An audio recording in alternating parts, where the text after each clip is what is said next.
Pues muy buenos días, gracias por vuestra asistencia y también gracias a todas las personas que están siguiendo las jornadas telemáticamente.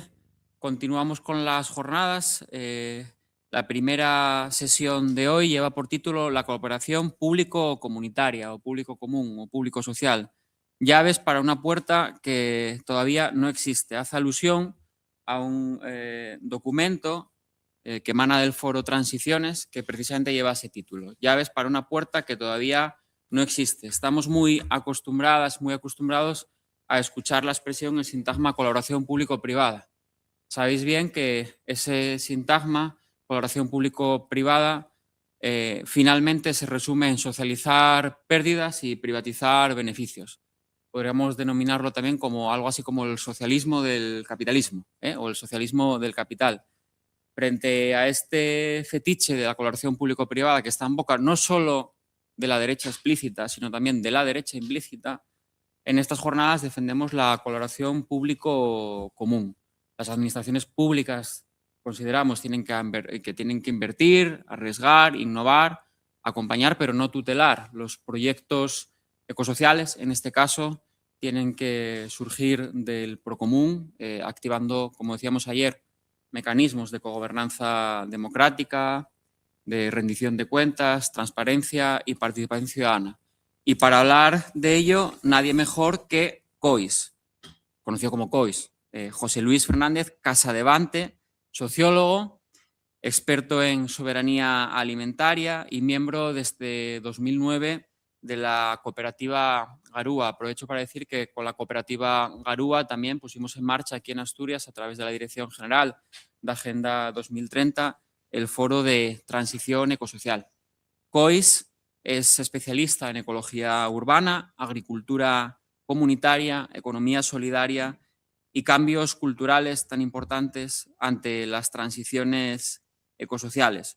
Podríamos decir también que es responsable del programa de huertos urbanos de la FRAM y autor de libros como Huertopías, libro que os recomiendo leer.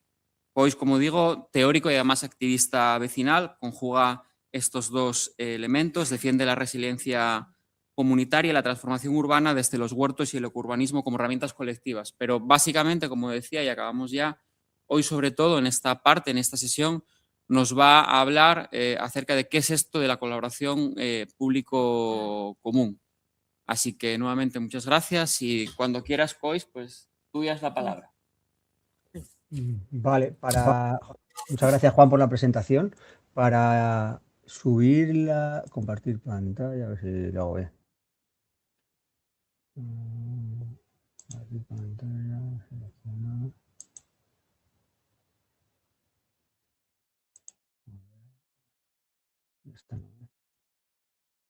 El cacharro este no le...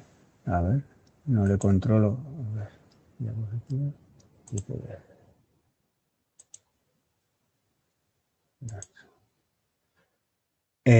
Juan, ¿tenéis por ahí la presentación? Es que no está puesta, no sé si la tengo que volver a subir.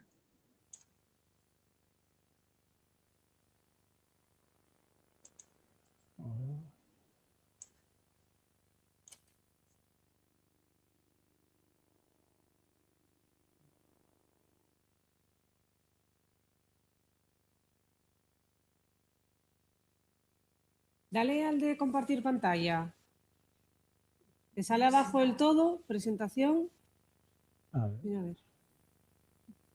La estoy subiendo otra vez, pero... Al lado de donde te ves.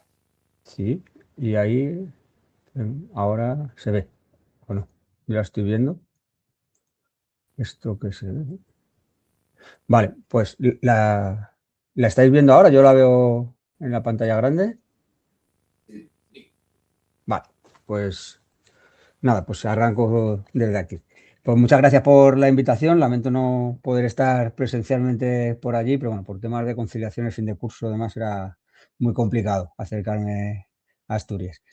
Pero bueno, pues agradeceros nuevamente el compartir este ratito. La idea es, como en 15 minutos, compartir, como decía Juan, unas reflexiones telegráficas, ¿no? De qué podéis contener, qué contiene este informe, que es un trabajo que hemos desarrollado desde el Foro Transiciones a lo largo de todo un año, es fruto de, bueno, pues de más de 30 entrevistas a personas expertas, 3 talleres participativos y, bueno, además el documento no es solamente como una reflexión de qué hay, cómo podría desarrollarse la cooperación público-comunitaria y por qué es tan relevante en estos momentos, sino que se referencian un montón de experiencias, tanto del conjunto de nuestra geografía como de Europa, que demuestran, ¿no? Pues una constelación de iniciativas que ya hay, que ya están trabajando en distintos territorios y que pueden ser, ¿no? Pues las principales innovaciones que tenemos desde este enfoque ahora mismo en funcionamiento. Y, la primera idea sería entender por qué hablar ahora de cooperación público-comunitaria. Creo que no es sorpresa para nadie, ¿no? El marco, ¿no? En el que demandamos, ¿no? El fortalecer o el explicitar estos marcos de colaboración público-comunitaria coinciden con lo que algunos autores llaman la policrisis y, bueno, pues el auge de la extrema derecha, la profundización de las dinámicas de desigualdad, el agravamiento de aceleración de la crisis climática, es decir, que todas estas coyunturas pueden ser un contexto en el cual se nos ofrezcan, ¿no? Tentaciones más tecnocráticas y por extensión autoritarias y no tanto de profundización de los mecanismos democráticos, ¿no? Pues el punto de partida que tenemos desde Foro Transiciones es el contrario, ¿no? Es decir, que necesitamos más y mejor democracia, incluso pues una demodiversidad, ¿no? Ampliar el abanico, ¿no? De herramientas democráticas que tenemos, conjugando democracia representativa, participativa, deliberativa. Y bueno, pues tenemos una suerte como de problema mayúsculo y alternativas en minúscula, ¿no? Pero sí que empieza a haber distintas innovaciones en el campo democrático que van pensando, ¿no? Cómo adaptar el funcionamiento de nuestro sistema democrático a este tipo de situación, ¿no? Y ahí, pues, recojo como 3 de estas innovaciones democráticas en el Estado español, quizás de las más relevantes, ¿no? Y que muchas de ellas son las 3 son fruto, ¿no? Del empuje ciudadano de alguna manera, ¿no? Pues una podría ser cómo se está empezando a regular o a normativizar los derechos de la naturaleza a partir especialmente de la ILP del Mar Menor, que ha sido el primer caso en Europa en el cual se reconoce una figura jurídica, ¿no? Para un ecosistema como es el Mar Menor y que es fruto, pues, de una movilización ciudadana en Murcia enorme en torno a esta ILP. Otro caso también de una ILP exitosa sería el de las Islas Baleares con la Ley de Bienestar de las generaciones presentes y futuras, que fue movilizada, ¿no? Por el movimiento ecologista, feminista, economía social, vecinal, en el conjunto de Baleares y que bueno, pues fue una iniciativa ciudadana también la primera que se aprobaba, ¿no? en esta región y que demandaba precisamente recuperar, ¿no? Una mirada a largo plazo y que hubiera mecanismos, ¿no? Supervisados por la propia ciudadanía para pensar, ¿no? O poner encima de la mesa en la agenda a la hora de que se definan las políticas públicas bueno, pues el interés de quienes no están todavía aquí presentes y deberían de tenerse en cuenta también, ¿no?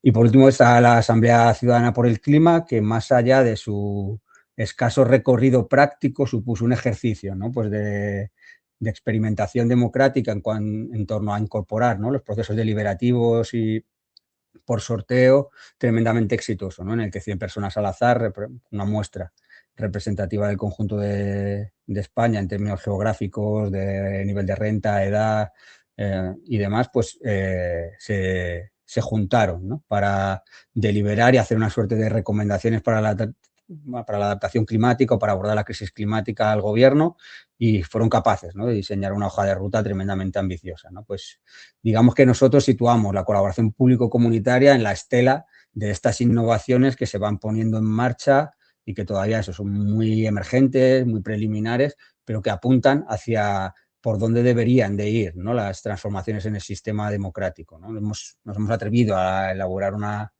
suerte de definición de cooperación público-comunitaria y llamamos cooperación público-comunitaria a las políticas que suponen el desarrollo de marcos de colaboración estables y transparentes entre las administraciones y los tejidos sociales, guiados por la ausencia de ánimo de lucro y los principios de justicia, equidad, universalidad y sostenibilidad. Digamos que sería como nuestra idea un poco, ¿no? de por dónde debemos de entender la cooperación público-comunitaria, que hay veces que incluso, bueno, pues desde la izquierda se plantean muchas reticencias, ¿no?, a estas propuestas, se plantean que pueden ser bueno, como puertas de entrada o caballos de Troya, ¿no?, para procesos de privatización encubierta o de externalización, cuando en el fondo suponen, bueno, pues creemos que todo lo contrario, ¿no?, suponen un proceso casi más de control directo por parte de la ciudadanía a través de algunas de sus organizaciones y una búsqueda, ¿no?, pues del interés general y una capacidad de capilaridad muchas veces de hacer más eficaces y más eficientes las propias políticas públicas, ¿no?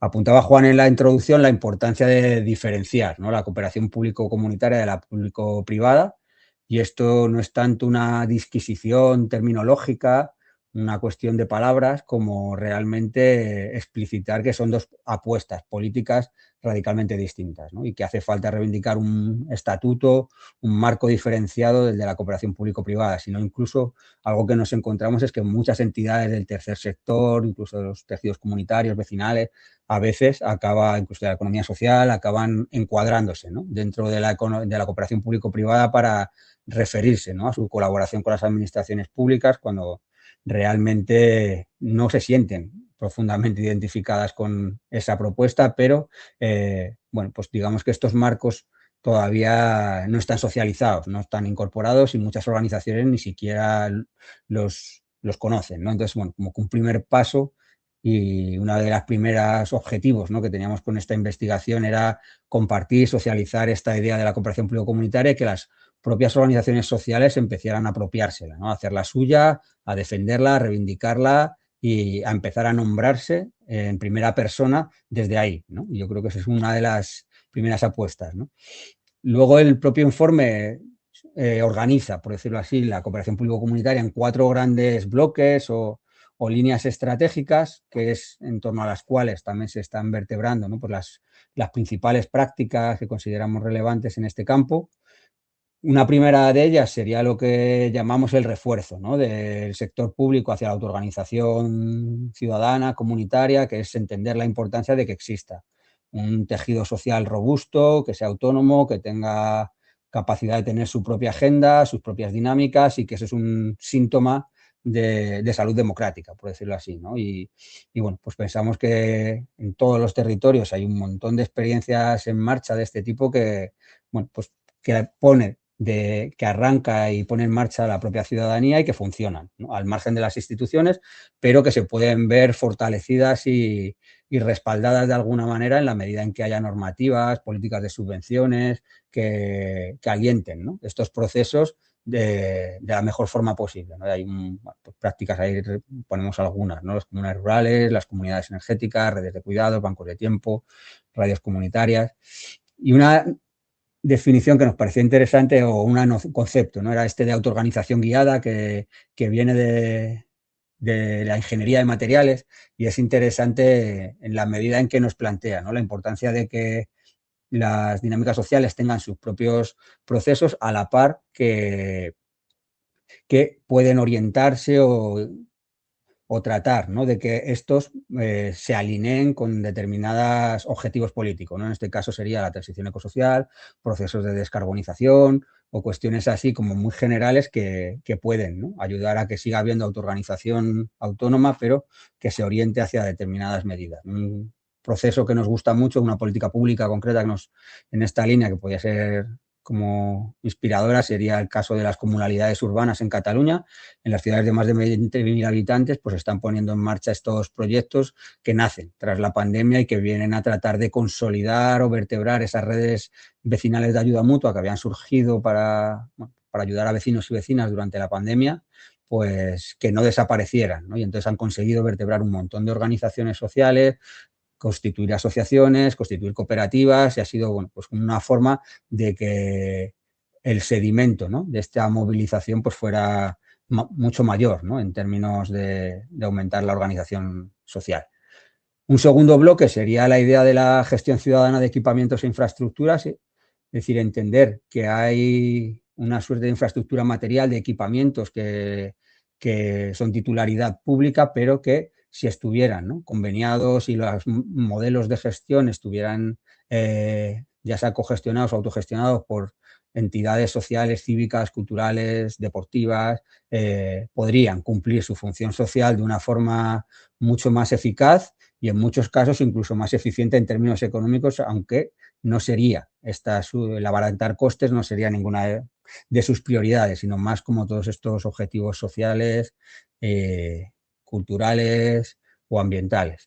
Y bueno, pues también en esta, aunque hay una constelación también de proyectos de espacios, ¿no?, que son gestionados directamente ya por asociaciones como centros sociales, espacios vecinales, bancos de tierra, bibliotecas, consejos de salud, comunidades de aprendizaje, pensando en colegios, ¿no?, que tienen estos mecanismos más participativos, equipamientos deportivos, zonas verdes y huertos, centros de mayores o juveniles, escuelas de música, algunos viveros de empresas, es decir, como que hay una suerte de pequeños experimentos en muchos sitios, pero no existe un marco, ¿no?, salvo en Cataluña, que quizás es donde más se está empezando a avanzar, que reconozca, ¿no?, la importancia estratégica que podría tener la gestión ciudadana de equipamientos, ¿no? Y mirando desde la óptica de la transición ecosocial, porque en ellos se aprenden conocimientos y habilidades sociales que, más allá de que estés en un espacio más cultural, pueden resultar muy útiles para abordar también, ¿no?, la crisis ecosocial.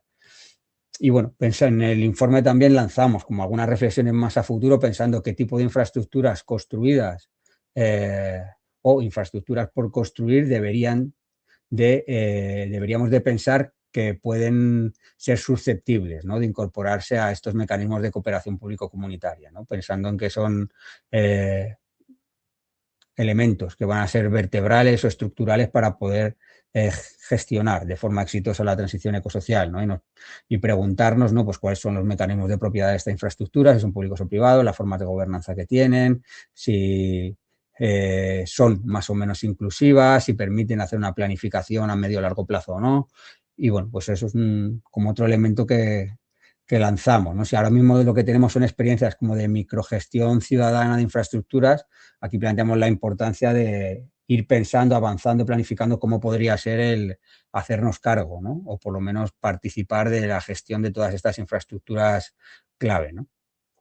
Un tercer bloque sería lo que hemos llamado la colaboración con la universidad, la colaboración académico-comunitaria, y la hemos nucleado como en tres grandes apartados, poniendo más énfasis en el último, ¿no? Uno es que en un contexto de fake news, de negacionismo y de cuestionamiento, ¿no?, un poco de las bases de la ciencia, pues la ciencia tiene que tomar postura, ¿no? Y ahí estarían todas las ideas que el propio CSIC ha ido avanzando de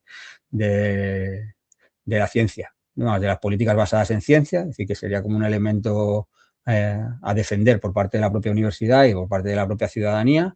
Los experimentos o los procesos de ciencia ciudadana que permiten, bueno, hacer partícipe de alguna manera a la ciudadanía de algunos procesos de investigación o de divulgación científica, y el que consideramos que en este marco es más relevante, que sería todo lo vinculado al aprendizaje-servicio, ¿no? En qué medida se pueden aunar, ¿no?, en la colaboración con las comunidades locales, el desarrollo de proyectos que conjuguen la formación, la investigación y la transferencia de conocimientos hacia las propias comunidades, ¿no? Y estos son, bueno, pues como una suerte de metodologías participativas de aprendizaje que se hacen en colaboración, ¿no?, con distintas comunidades locales. En la investigación se recogen varias. Esta, por ejemplo, es un caso que se viene haciendo desde la Universidad Pablo de Olavide en Sevilla, y vienen recurrentemente trabajando durante varios años con los municipios de la Sierra, y están trabajando en diseñar, ¿no?, participativamente junto al alumnado y los municipios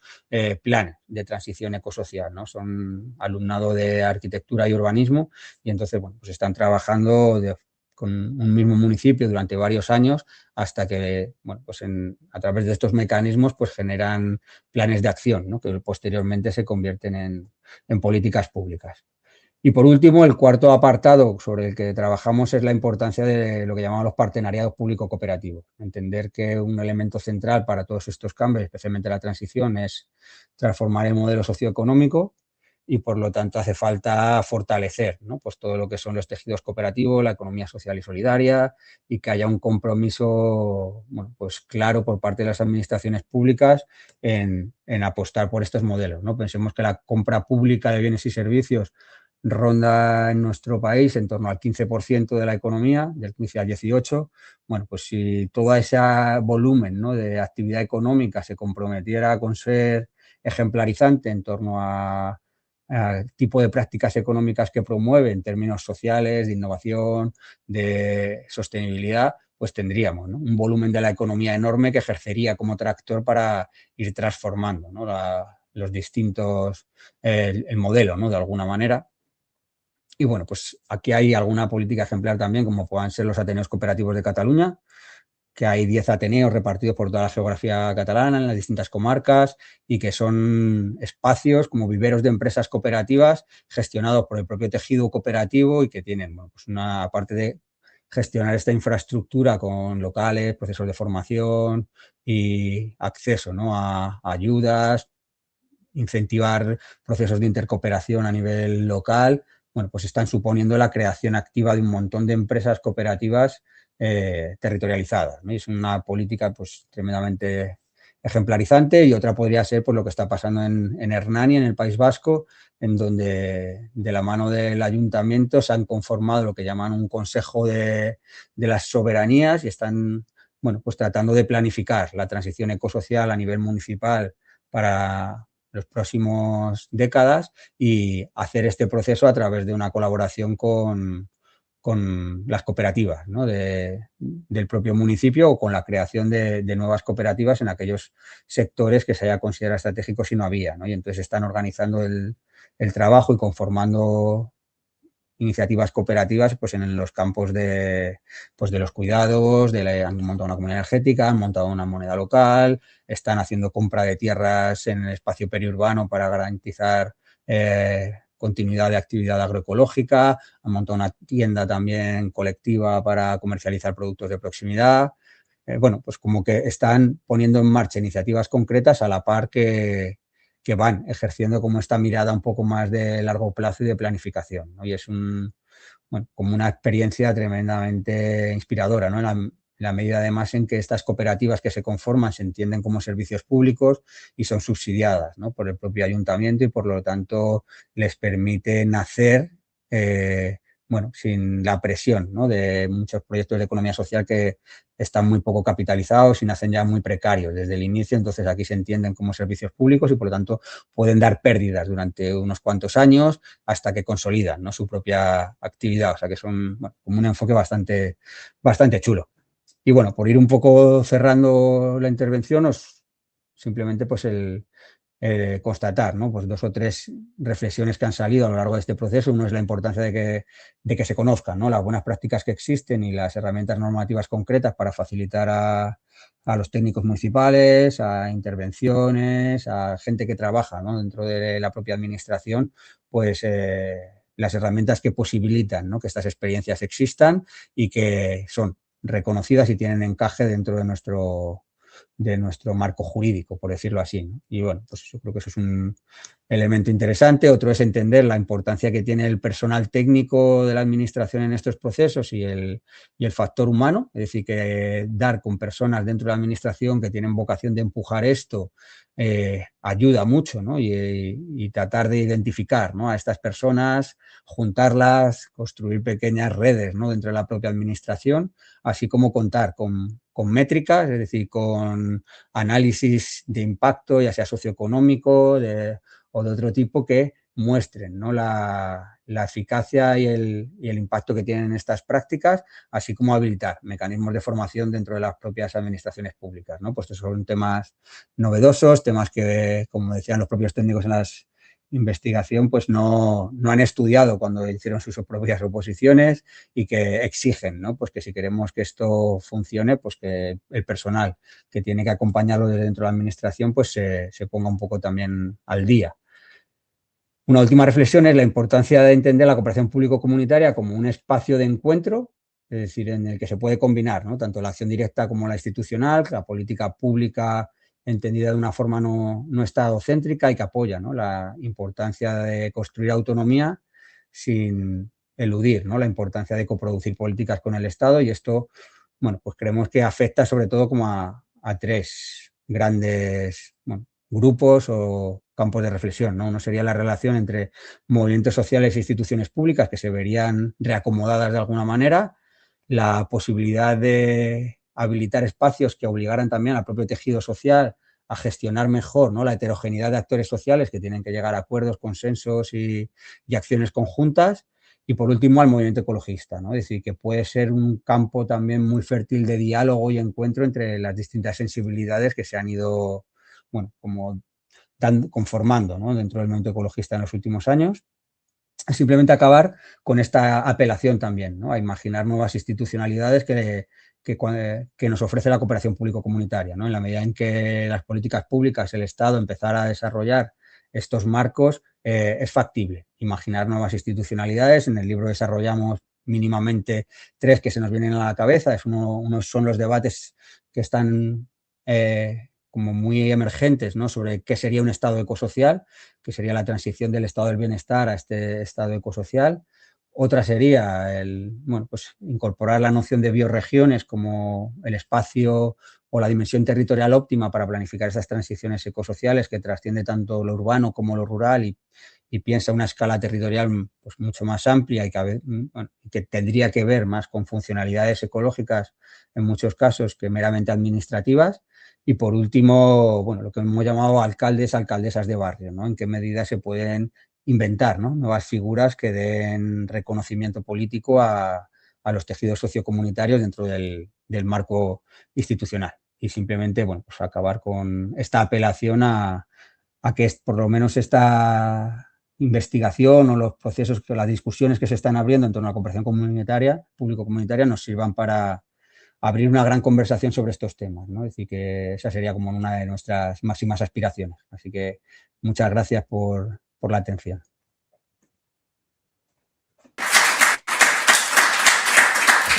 Gracias a ti, Kois, por tu magnífica exposición. Tenemos 5 minutos, no más, ¿de acuerdo?, para formular alguna pregunta. ¿Acaso alguna persona, a lo mejor que no haya intervenido ayer, sin censurar a nadie, que haya intervenido ayer? Pero bueno, por mor de la pluralidad y estas cosas. Si no, en cualquier caso, Kois nos deja la pelota votando, y a partir de ahí pues podríamos continuar con las jornadas. Pero bueno, no obstante, reitero, sería una oportunidad para que le hagáis alguna consideración. Venga, Telle, adelante. Pero tienes que venir aquí para que quede grabado.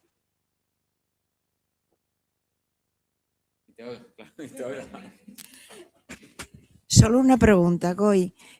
¿Cómo imagináis las figuras esas nuevas institucionales que pudieran dar cobertura a eso? Solo era eso porque me quedé así un poco descolocada, más allá de los alcaldes de barrio, esas cosas, ¿no? Es decir, lo que imaginamos, o sea, la parte de imaginar nuevas institucionalidades, digamos que sería incorporar una parte, si queremos, como de política ficción, ¿no? Es decir, que ayuda un poco a pensar escenarios futuros, ¿no? Y en el cual la cooperación público-comunitaria fue un elemento vertebrador de esas nuevas institucionalidades.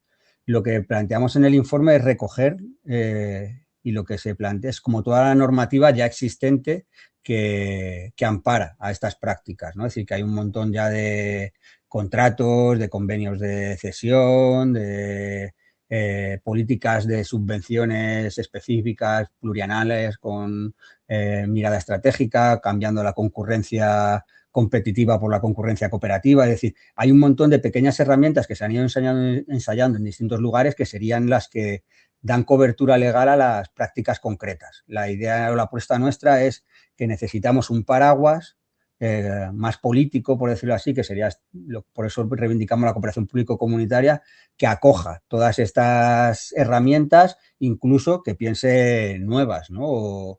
Y que sea como el repositorio en el cual se normaliza de alguna manera este tipo de interacciones, ¿no?, entre administración y tejidos sociales, comunitarios, cooperativos. Y creemos que esa es como el gran desafío. Es decir, que más allá de las innovaciones concretas que hay, sobre todo a nivel municipal, en distintos lugares, pues sería el ponerlas todas juntas en un mismo lugar y tratar de conseguir que todas estas herramientas dispusieran como de un marco común de referencia y que las organizara, las diera coherencia y las fortaleciera, ¿no?, también al interno de la propia administración y comunicativamente también de cara a los propios tejidos sociales. En medio minuto solamente, Kois, ¿podrías abundar un poco más en esta expresión de concurrencia cooperativa, que nos parece muy interesante? Y ya damos paso a la siguiente mesa. Vale, concurrencia cooperativa quiere decir que en las políticas de subvenciones deberíamos de combinar, ¿no? A veces convocatorias en las que diéramos poco dinero a mucha gente, por decirlo así, y otras convocatorias para proyectos, si queremos, más estratégicos, más ambiciosos, que tuvieran una vocación más transformadora, en la que diéramos menos dinero, o sea, más dinero a menos proyectos, ¿no? Pero que estos proyectos, en vez de incentivar que unos compitan contra otros, se primara pues los procesos de intercooperación o de agregación, ¿no? De distintas asociaciones, entidades que formularan juntas estos proyectos, ¿no? Es decir, que es como una apuesta por, bueno, ante unos recursos que son limitados, en algunos casos que se considere como más estratégico, pues en vez de que cada uno haga su pequeño proyecto, apostar por proyectos más grandes, pero que primaran la colaboración, ¿no? Porque eso a lo que obliga a las propias también asociaciones y entidades es a generar pequeños consensos, ¿no? Tanto en la definición de qué es lo prioritario a hacer como los diagnósticos y creemos que es un elemento también como muy constructivo, ¿no? En términos de cambio un poco de lógica. Pues muchísimas gracias, Kois. Para la siguiente presencial, te queremos aquí. Y también recuerda que estás invitado a participar en el Foro Transición Ecosocial de Asturias que movilizamos desde la Dirección de Agenda 2030. Así que muchísimas gracias y damos paso entonces a la primera mesa de la mañana de hoy. Voy a ser muy breve en la presentación. La titulamos Cultivando el territorio, agroecología y planificación bioregional. Y para hablar de estas materias tenemos, podéis ir pasando, a Eva Quiroga. Ah, yo te conozco, claro, de aquel. Vale. Eva Quiroga, coordinadora de testeo, el espacio test agrario en la región del Río Eo y de la estrategia Eo Alimenta. Ángel Prieto, técnico forestal. A Telly Lorenza, que hoy viene en calidad de agricultora ecológica, pero podría venir en calidad de otras muchas cosas más. Y a José Luis Álvarez Fernández, de Xuntanza Campesina, aquí también presente.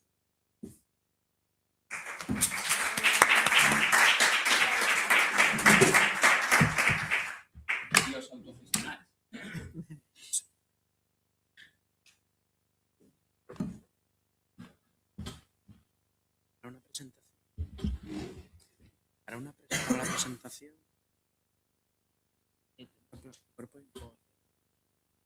¿O puedo?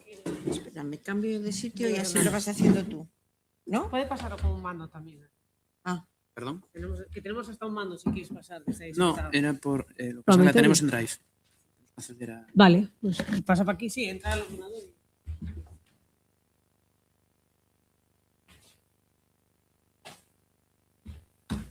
Gracias, sí. A ver ahora.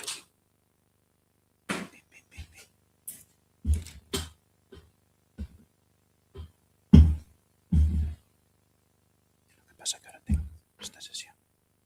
Lo que pasa es que tengo que cerrar esa sesión. Sí. No, sin él. Sin él, sí. Vamos a poner.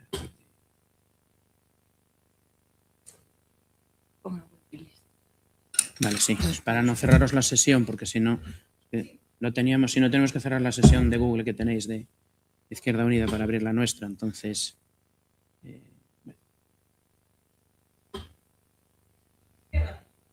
No, eso no. Bueno.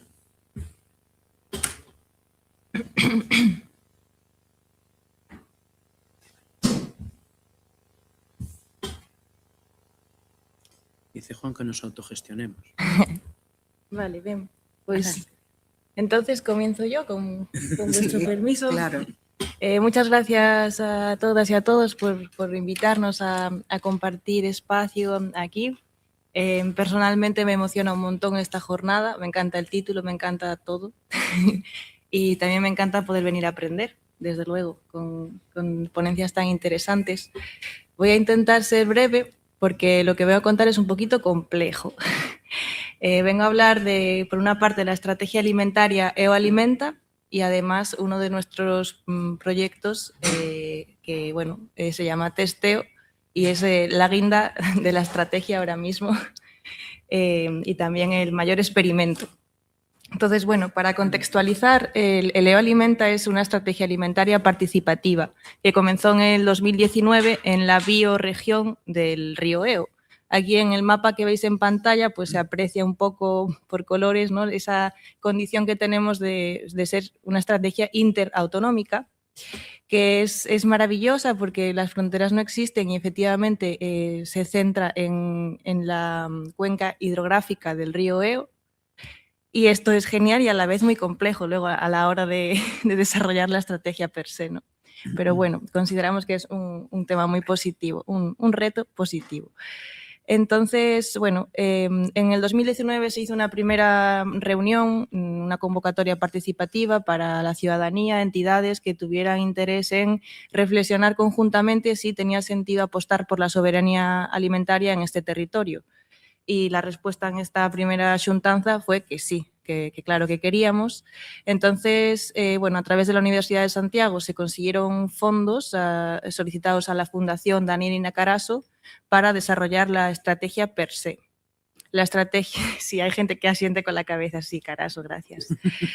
Entonces, se pudo establecer todo el proceso participativo para redactar la estrategia y la estrategia pues se publicó en el 2021, se hizo la primera presentación oficial y bueno, la vigencia que tiene o que casi ya tuvo, es del 2022 al 26. De hecho, estamos ahora en el proceso de la nueva fase de 2027-2030.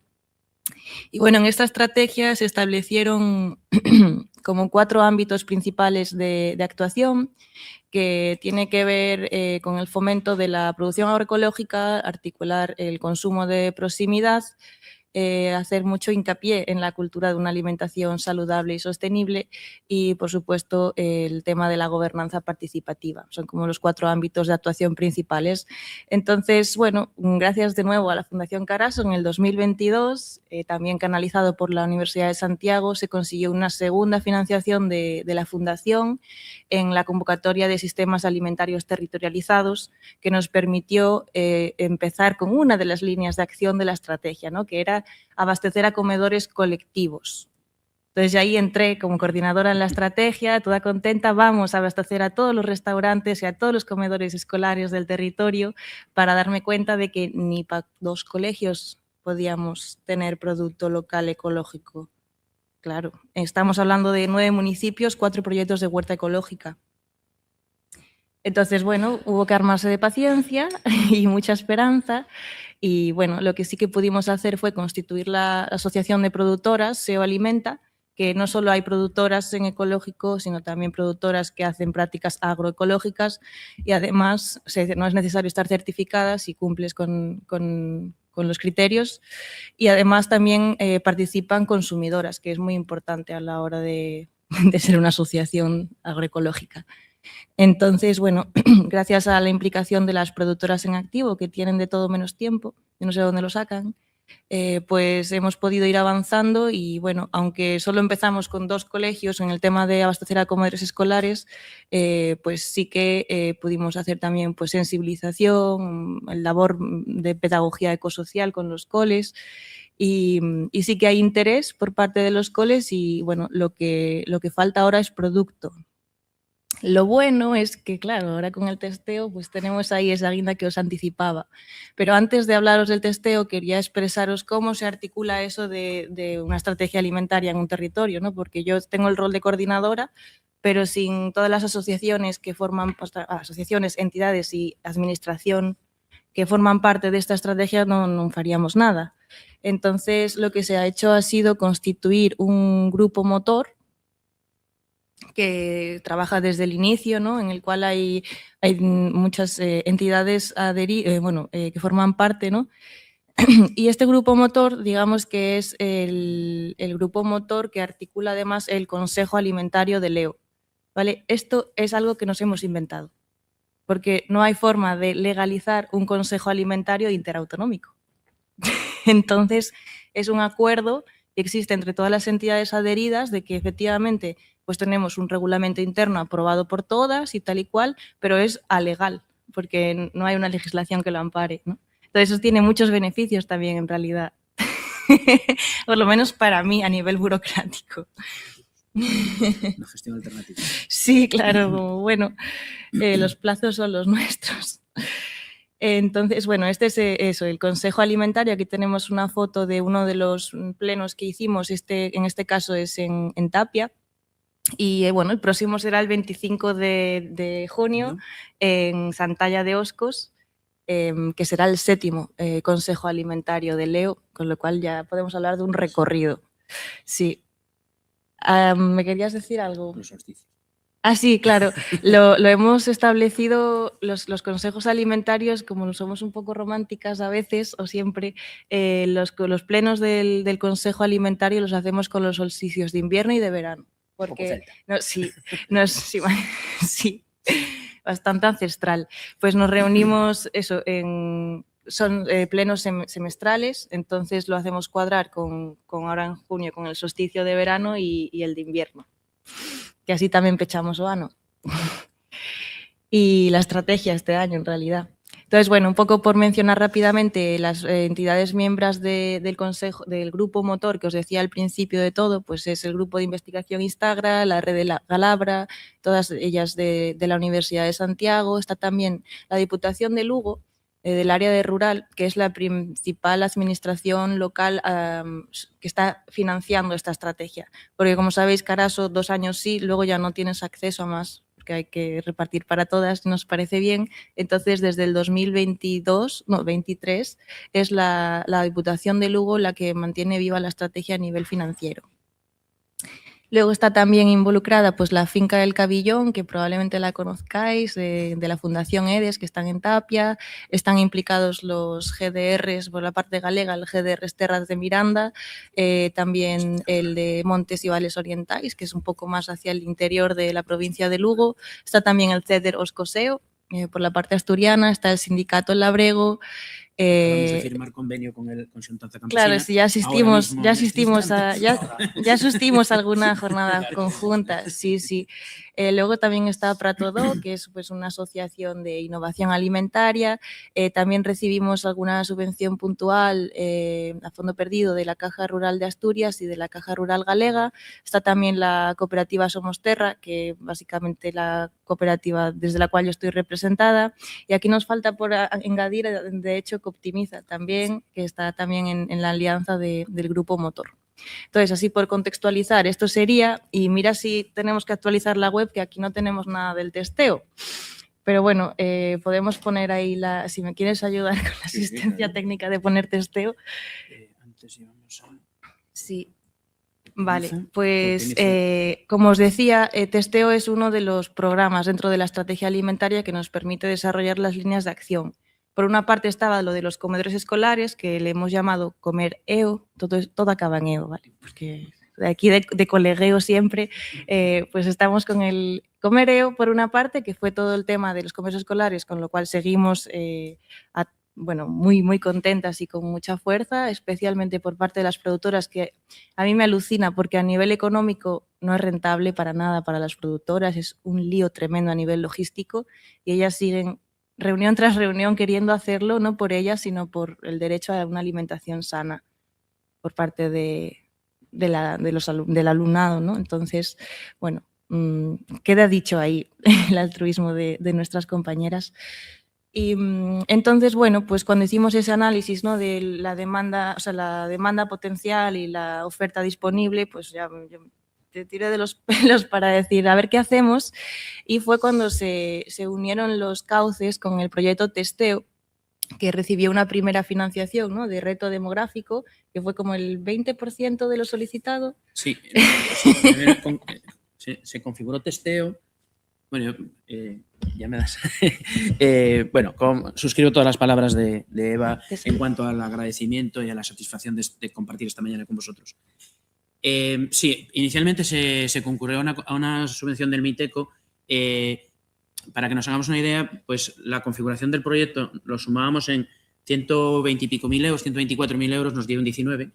Entonces se refundió el proyecto y se hizo una primera fase de sensibilización en el territorio. Como decía Eva, en una bioregión que abarca 2 comunidades autónomas, para que nos hagamos una idea, pues podríamos pensar en que una forma jurídica podía ser un consejo comarcal, ¿no? Pero claro, estaríamos ante el primer consejo comarcal interautonómico de España, para lo que no hay regulación legal, ¿no? Entonces, eso que parece tan sencillo, porque al final el río Eo es un río, no es el muro de Berlín, es decir, y la bioregión es las mismas capacidades y características agronómicas están en una vega de un lado que en una vega del otro lado. Entonces, eso que de forma natural daría lugar a unas conexiones importantes, pues no es una limitación administrativa, pero bueno, es una peculiaridad, ¿no? Entonces, en esa primera línea se hizo una fase de testeo de sensibilización, porque claro, si nosotros ahora hablamos de espacios test agrarios, como antes le preguntaba a Juan, ¿qué nos quieres decir con colaboración participativa, ¿no? Son expresiones, términos que desconocemos, ¿no? Entonces ahí estuvimos un primer año, 2023-2024, pues presentando, y gracias a eso, gracias a esa subvención de Miteco, se fue asentando. Y otra vez la Fundación Daniel y Nina Carasso. otra vez, ¿no? Es decir, entonces ahora estamos en la fase 25-26, que termina este 31 de diciembre también, ya haciendo realidad testeo con... ¿Digo? Sí.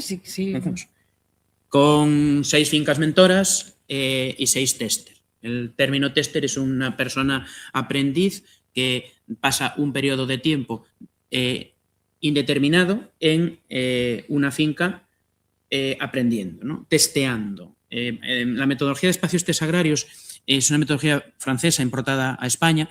Nosotros estamos adheridos a la red de espacios test agrarios. Cuando Testeo se adherió, eran 9 espacios, hoy son 18, vamos camino de 30. Ahora mismo la metodología de gobernanza que desarrollamos en Testeo, vuelvo otra vez al proyecto presentado a Minteco de 120.000 euros, pues claro, los 120.000 euros incluía que los testers perciban dietas y desplazamientos por estar, que la finca mentora perciba dinero, etcétera, pero evidentemente sin presupuesto pues no se puede hacer eso, ¿no? Entonces ahora mismo el proyecto que estamos desarrollando, pues yo creo que al final es bueno no tener tanto dinero porque nos ayuda a pensar de forma conjunta y a descubrir nuevos métodos. Entonces hemos trabajado, si tuviésemos mucha pasta, lo pagaríamos y al final estaríamos cayendo en la metodología de todos, ¿no? Con dinero todo se soluciona, entonces estaríamos cayendo en un capitalismo puro y duro de todo se paga con dinero, ¿no? Entonces, al final, el no tener esa subvención nos dio lugar a pensar en otra clave. Hemos desarrollado un sistema de becas para que los testers cobran una beca, un sistema de becas, no hace falta tenerlos, un sistema de seguro de responsabilidad civil que les tenga cubiertos tanto a ellos como a las fincas mentoras. Ese sistema de beca, por ejemplo, ahora pues ya se facilitó a la RETA, porque era algo que no... RETA es la Red de Espacios Test Agrarios estatal, ya se facilitó a la RETA y ya están intentando implementarlo en otros espacios, ¿no?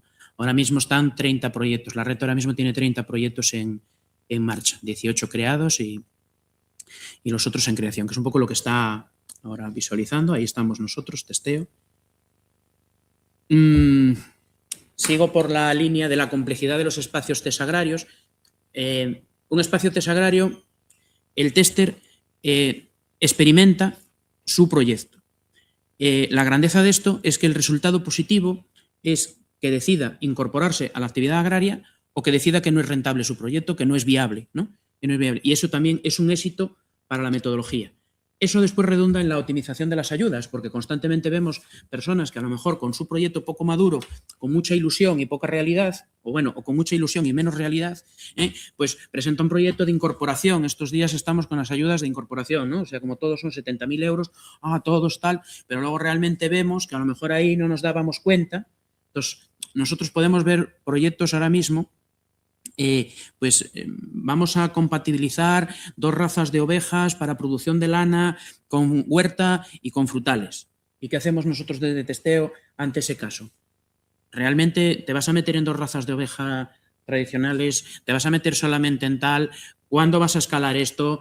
¿Cómo vas a vivir hasta que no produzcan los frutales? ¿Cómo vas a pagar esto? ¿Cómo vas a pagar lo otro? Y viéndolo con una finca mentora que les está asesorando y con lo que llamamos mentores senior. Entonces ahí se puede decir, y la persona puede ir puliendo su proyecto, puede ir mejorándolo, y luego puede decir, oye, mira, no, que pues esto no. Entonces diríamos, pues mira, lo que decía Eva hace un rato, si es que al final la estrategia Eoalimenta tiene mucho más consumo que producción. Lo compartía con Paco antes, o sea, una única finca de la bioregión no es capaz de abastecer de todos los pimientos de padrón que consume un único restaurante de la comarca. Ahora mismo tenemos un tester en esa finca para que esperemos el año que viene, o sea, este año está testeando, está ahí Thor con sus pimientos, ¿no? A ver cuánto le produce, a ver cuántas plantas tiene que tener, cuántos kilos saca de cada planta para poder decirle a un restaurante de la comarca, te vendo toda la producción o dime cuántos kilos, toneladas de pimientos de padrón, para que también el pimiento de padrón que consumen los turistas que vienen no sea producido en Marruecos. Claro. En este sentido, hablando de los espacios físicos, quería concretar un poco, verbalizar qué fincas están colaborando en este proyecto, ¿no? Que al final las 4 proyectos de huerta implicados en el comereo son las que también están dándolo todo en el testeo, porque así son, y son la finca El Cabillón, Asfadegas en Ribadeo, Breogainas, cooperativa en Trabada, y también Ribeiregas en Negueira de Muñiz. Ellos son los 4 proyectos de huerta poderosos que están ahí.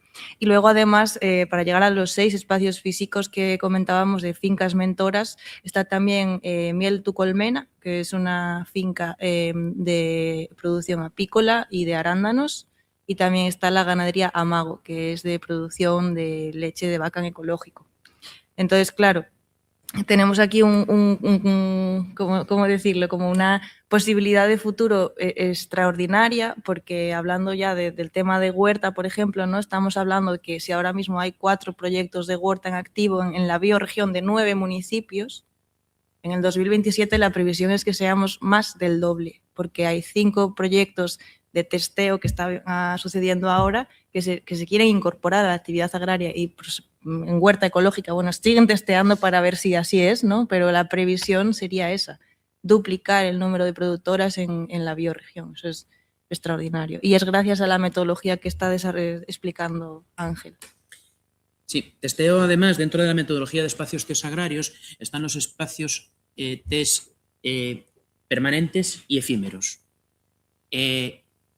Y nosotros en testeo también, gracias a esa gobernanza, tuvimos que descubrir algo que para la reta todavía también estaba en pañales, que es qué ocurre cuando un tester va a aprender, pero además ya aporta una finca. Él ya tiene una finca, es decir, entonces, claro, por así decir, quiere tocar la gaita y tiene la gaita, ¿no? Entonces, pero claro, es que hay que enseñarle la transmisión oral de la música, ¿no? O la partitura, ¿no? Y hay que ver cómo tal.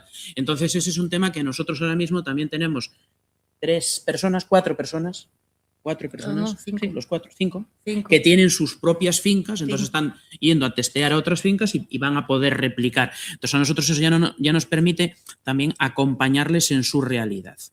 El espacio test permanente, que es la mayor parte de los espacios que hay por España, por decir algo que vemos aquí en el Pirineo Leridano, ese es un espacio test de unas 3.000 hectáreas de terreno en el Pirineo, que hay una pareja en ganadería ecológica de cabras, en donde la producción que sacan no es rentable, no es viable la explotación por sí sola, pero sí es viable con una colaboración público-privada de la Generalitat que perciben por prevención de incendios. Entonces, ahí está precisamente la función. Entonces, ahí antes decía que el tester está en un tiempo indeterminado porque el tiempo se determina para cada proyecto, entre el espacio test agrario, el tester y la finca mentora. Porque convendremos todos que experimentar pastoreo de cabras en el Pirineo Leridano no tiene nada que ver con producir pimientos en Ribadeo. Entonces, al chaval que está produciendo pimientos en Ribadeo, cuando pase una campaña ya tiene datos. El nuestro de ganadería ecológica no va a tener datos suficientes cuando termine esta campaña y tendrá que incorporarse a otra si la financiación nos lo permite. No, pues seguiremos improvisando. Si no, teníamos de resiliencia campesina, ¿no? Y el de apicultura igual. Y claro, por decir algo también, la finca mentora de apicultura es es la única de España. O sea, y también es muy importante, Asturias es una región, Galicia, pero de producción de miel, y también es importante que vayamos teniendo ese producto en kilómetro cero, ¿no? En proximidad. Voy rápido, no quiero olvidarme que antes dije de los mentores senior. En Testea hemos desarrollado también a través de la asociación Cooptimiza, que Cooptimiza es una asociación de profesionales y docentes para la optimización de recursos colaborativos. Nos dicen que tenemos ahí unos cuantos profesionales para ir implementando estos proyectos, ¿no? Siempre desde la gobernanza y desde el mutuo acuerdo y, bueno, alcanzando acuerdos lentos pero más firmes. Tenemos un grupo de voluntariado. Está constituido como grupo de voluntariado. Entonces, esas personas, mentores senior que están jubilados, pues al menos están cubiertos por un seguro de responsabilidad civil y cobran sus dietas y desplazamientos por los asesoramientos que puedan dar a esos testers, ¿no? En la misma línea, pues también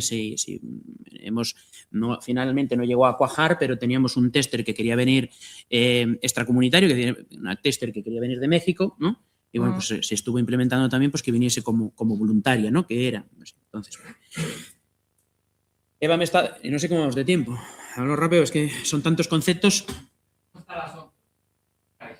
No, ya. Bueno, voy a avanzar en este temita que es muy breve. Las tres patas de los espacios TES agrarios, ¿no? El soporte físico, legal y un soporte integral que nosotros llamamos también soporte social, ¿no? El soporte físico, evidentemente, el acceso a las tierras, el acceso a los relevos generacionales de las explotaciones, el tester de ganadería, la ilusión de la finca mentora, la ilusión nuestra y la ilusión de él es que pueda asimilar esa ganadería. Es una ganadería de 30 años, de 20 en ecológico, 50 madres, 70 hectáreas. El tester es un chico inmigrante que le estamos ahora mismo ayudando con el arraigo de formación. Estos mismos días, ayer estuve en extranjería, es que y eso forma parte del soporte social, ¿no? Es decir, entonces, el soporte físico es la parte, poniendo esta finca como ejemplo, el soporte físico es la finca que cada uno tiene. En este caso, para nosotros no fue un problema encontrar el soporte físico porque será por fincas, ¿no? No, y por el contexto previo y la alianza que ya había a nivel social y el tejido que se ha establecido en torno a la propia estrategia de alimentos. Claro, exactamente. Varios de los testers, o sea, las fincas mentoras ya vienen de la línea de Eoalimenta. Es decir, Eoalimenta en las primeras fases, divulgación de más, no fue nada en vano. Testeo en las primeras fases no fue nada en vano. Ahora si podemos construir todo esto es porque hay personas que se suman a un carro que ya vienen alineadas, ¿no? Por así decirlo. Y son procesos lentos, pero que dan sus frutos. Claro, por eso siempre hay esperanza. O sea, en foros, la semana pasada me preguntaba en un foro como muy catastrófico si había... No, yo esperanza la tengo toda, ¿eh? Toda, quiero decir, sí, toda. Sí, sí, a modo de reflexión me decía... ¿qué estaríamos dispuestos a perder? Me hacía una pregunta, lanzaba una pregunta a la mesa, ¿qué estamos dispuestos a perder para el desarrollo? Yo digo, lo único que estoy dispuesto a perder es todo lo que nos vino implantado desde fuera y desde un concepto capitalista y urbanita. Es lo único que estoy dispuesto a perder. Nosotros recursos tenemos suficientes desde un punto de vista de resiliencia campesina, de optimización de los recursos de las aldeas. O sea, yo lo único que estoy dispuesto a perder para progresar es todo lo que me vino impuesto. Es una convicción personal, ¿no? Es decir, entonces, claro, las tierras son las mismas de nuestros bisabuelos, o sea, están ahí. La parte legal, claro, el soporte legal tiene su complejidad en ciertos territorios y más en esta bioregión que estamos ahí entre dos comunidades autónomas.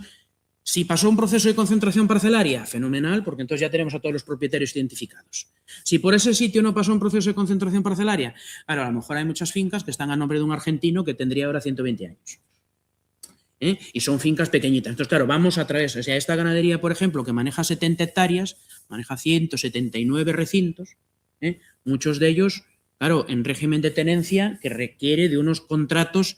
Entonces, el soporte legal de los contratos de acceso a la tierra, de la tenencia de la tierra es complicado, ¿no? Y luego el soporte legal que le tenemos que dar a los testers.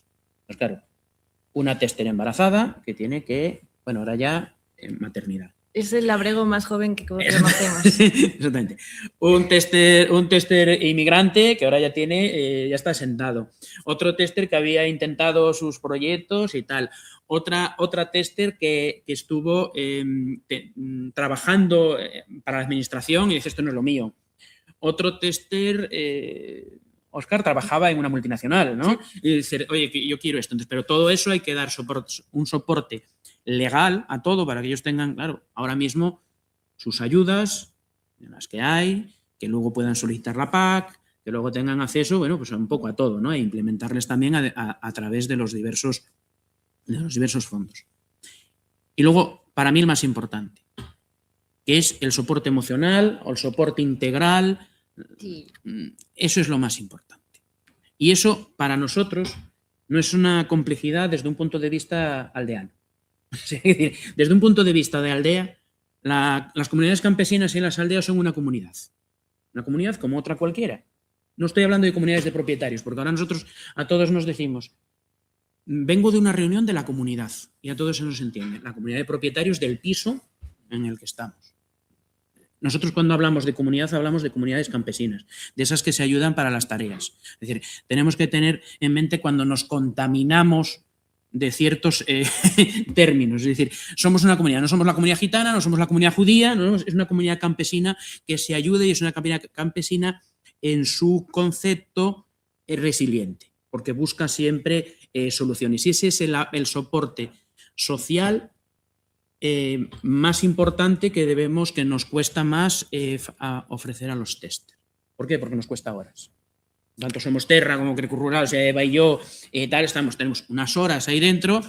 Que se fueron. Sí, que se nos disuelven así. Espérate, la hora que yo tenía, la hora que teníamos para cobrar quedó aquí debajo de la uña, ¿no? Claro, sí, y a partir de ahí es pasión. Y activismo. Pero claro, exactamente, es activismo, es voluntariado, tenemos que verlo en una óptica de voluntariado para poder ofrecer también ese apoyo social y emocional a los testers para que no parezca que yo siempre les digo a quien se quiere implantar en nuestra comarca, si pasas 2 noviembres, porque en la cuenca, o sea, noviembre en el norte es muy oscuro, ¿no?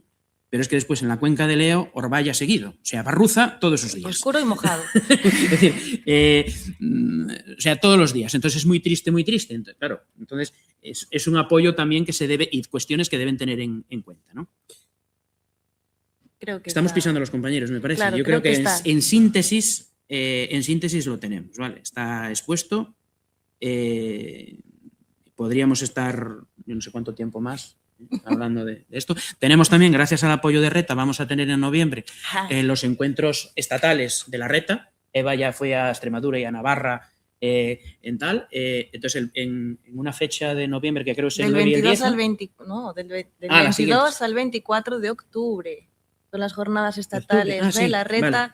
En la bioregión de Leo estáis invitadísimos, porque será genial. Y de hecho, el testeo también es posible gracias a esa colaboración que existe con la red de espacios test agrarios, donde en este caso yo como dinamizadora me he estado formando con el resto de personas que están haciendo los mismos experimentos en otras zonas de España, como os mostrábamos en el mapa, ¿no?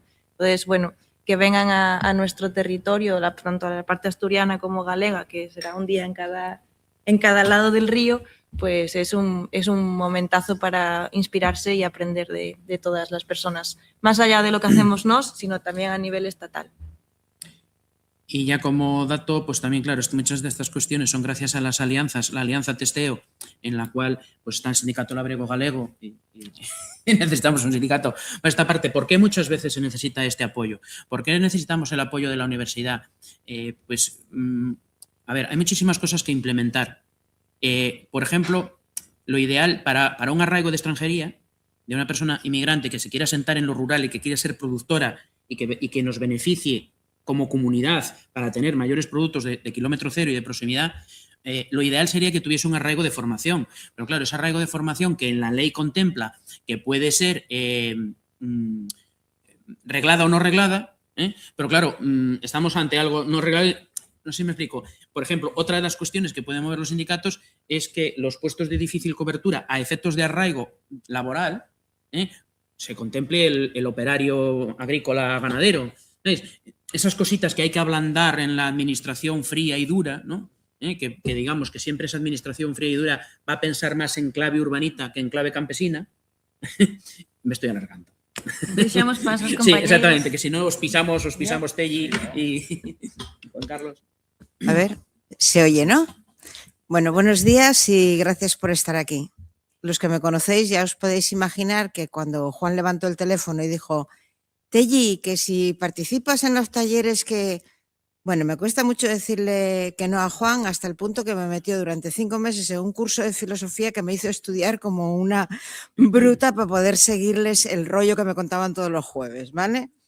Entonces, claro, cuando ves el temario cómo va, dices, la mayor parte de las cosas la van a decir otros compañeros. Hay muchas cosas que están dichas hasta desde Vía Campesina. Pues yo puedo ser aquí la anécdota, ¿no? Yo puedo ser aquí la persona que cabalga por su vida, por su historia y por qué llega a donde llego, ¿no? A principios de los 80, nosotros vivíamos en una isla que tenía cierta armonía todavía, porque los payeses que seguían vistiéndose con 7 faldas, porque lo que quita el frío quita el calor, que convivían con las reminiscencias de los hippies del 63 y no había problemas. Pero la isla es el sitio más fácil para ver las consecuencias de una gestión no adecuada en un territorio. Rápidamente fuimos viendo que, por ejemplo, uno de los temas que nos resultó más agresivo, ¿qué pasaba con los residuos en Ibiza? Y es que vivíamos muchas personas, los residuos eran excesivos y había que hacer algo con ellos, se enterraban. Os hablo de principios de los 80, que todavía no estaba en marcha todos los temas de recogida selectiva, de vidrio, de plástico, era cuando empezaba. Desde el movimiento ecologista hablábamos de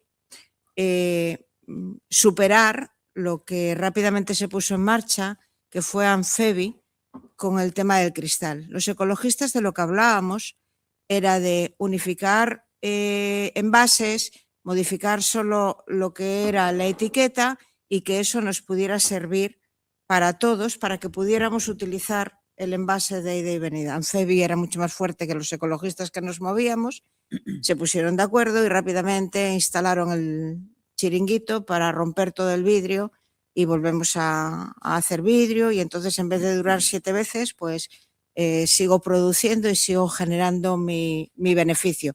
También sus puestos de trabajo, no los quito, ¿vale? A continuación, otra cosa de las que veíamos era el tema del agua. En una isla con pocos recursos hídricos, el único río que hay en Baleares está en Ibiza, y yo de los 20 años que vivimos allí solo lo vi 2 años con agua. O sea, es otra cuestión que teníamos en cuenta. ¿Qué pasa ahora? Que para tirar de agua potable hay que desalinizar. Tiras de energía y contaminas. Y lo tercero y más grave, y que me produce mucho miedo donde estoy residiendo ahora, el turismo. Asistí durante 6 años al debate de la ecotasa. Para que no fuera un elemento como recaudador, la postura de Izquierda Unida en Baleares era que fuera finalista. Eso significa que intervienes directamente en qué se hace con ese recurso. Cómo se potencia la exigencia de quien hace grandes consumos de agua, busque mecanismos para que se consuma menos, para que no se despilfarre tanta agua. Bueno, la gestión de un territorio de esas características con unas evidencias tan rápidas te permite ser muy ecologista. En Baleares hay mucho movimiento ecologista. El GOP fue uno de los primeros grupos ecologistas que se puso en marcha. Nosotros fuimos el primero legalizado, pero el nuestro era pequeñín y estaba en la isla más pequeña, ¿no?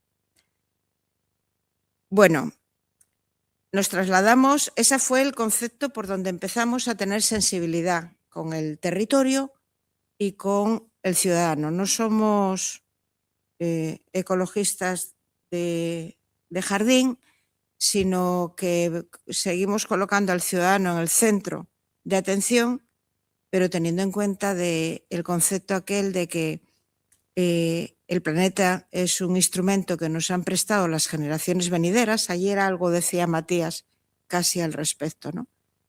Y en consecuencia debiéramos de cuidarlo y si podemos dejarlo mejor, ¿no?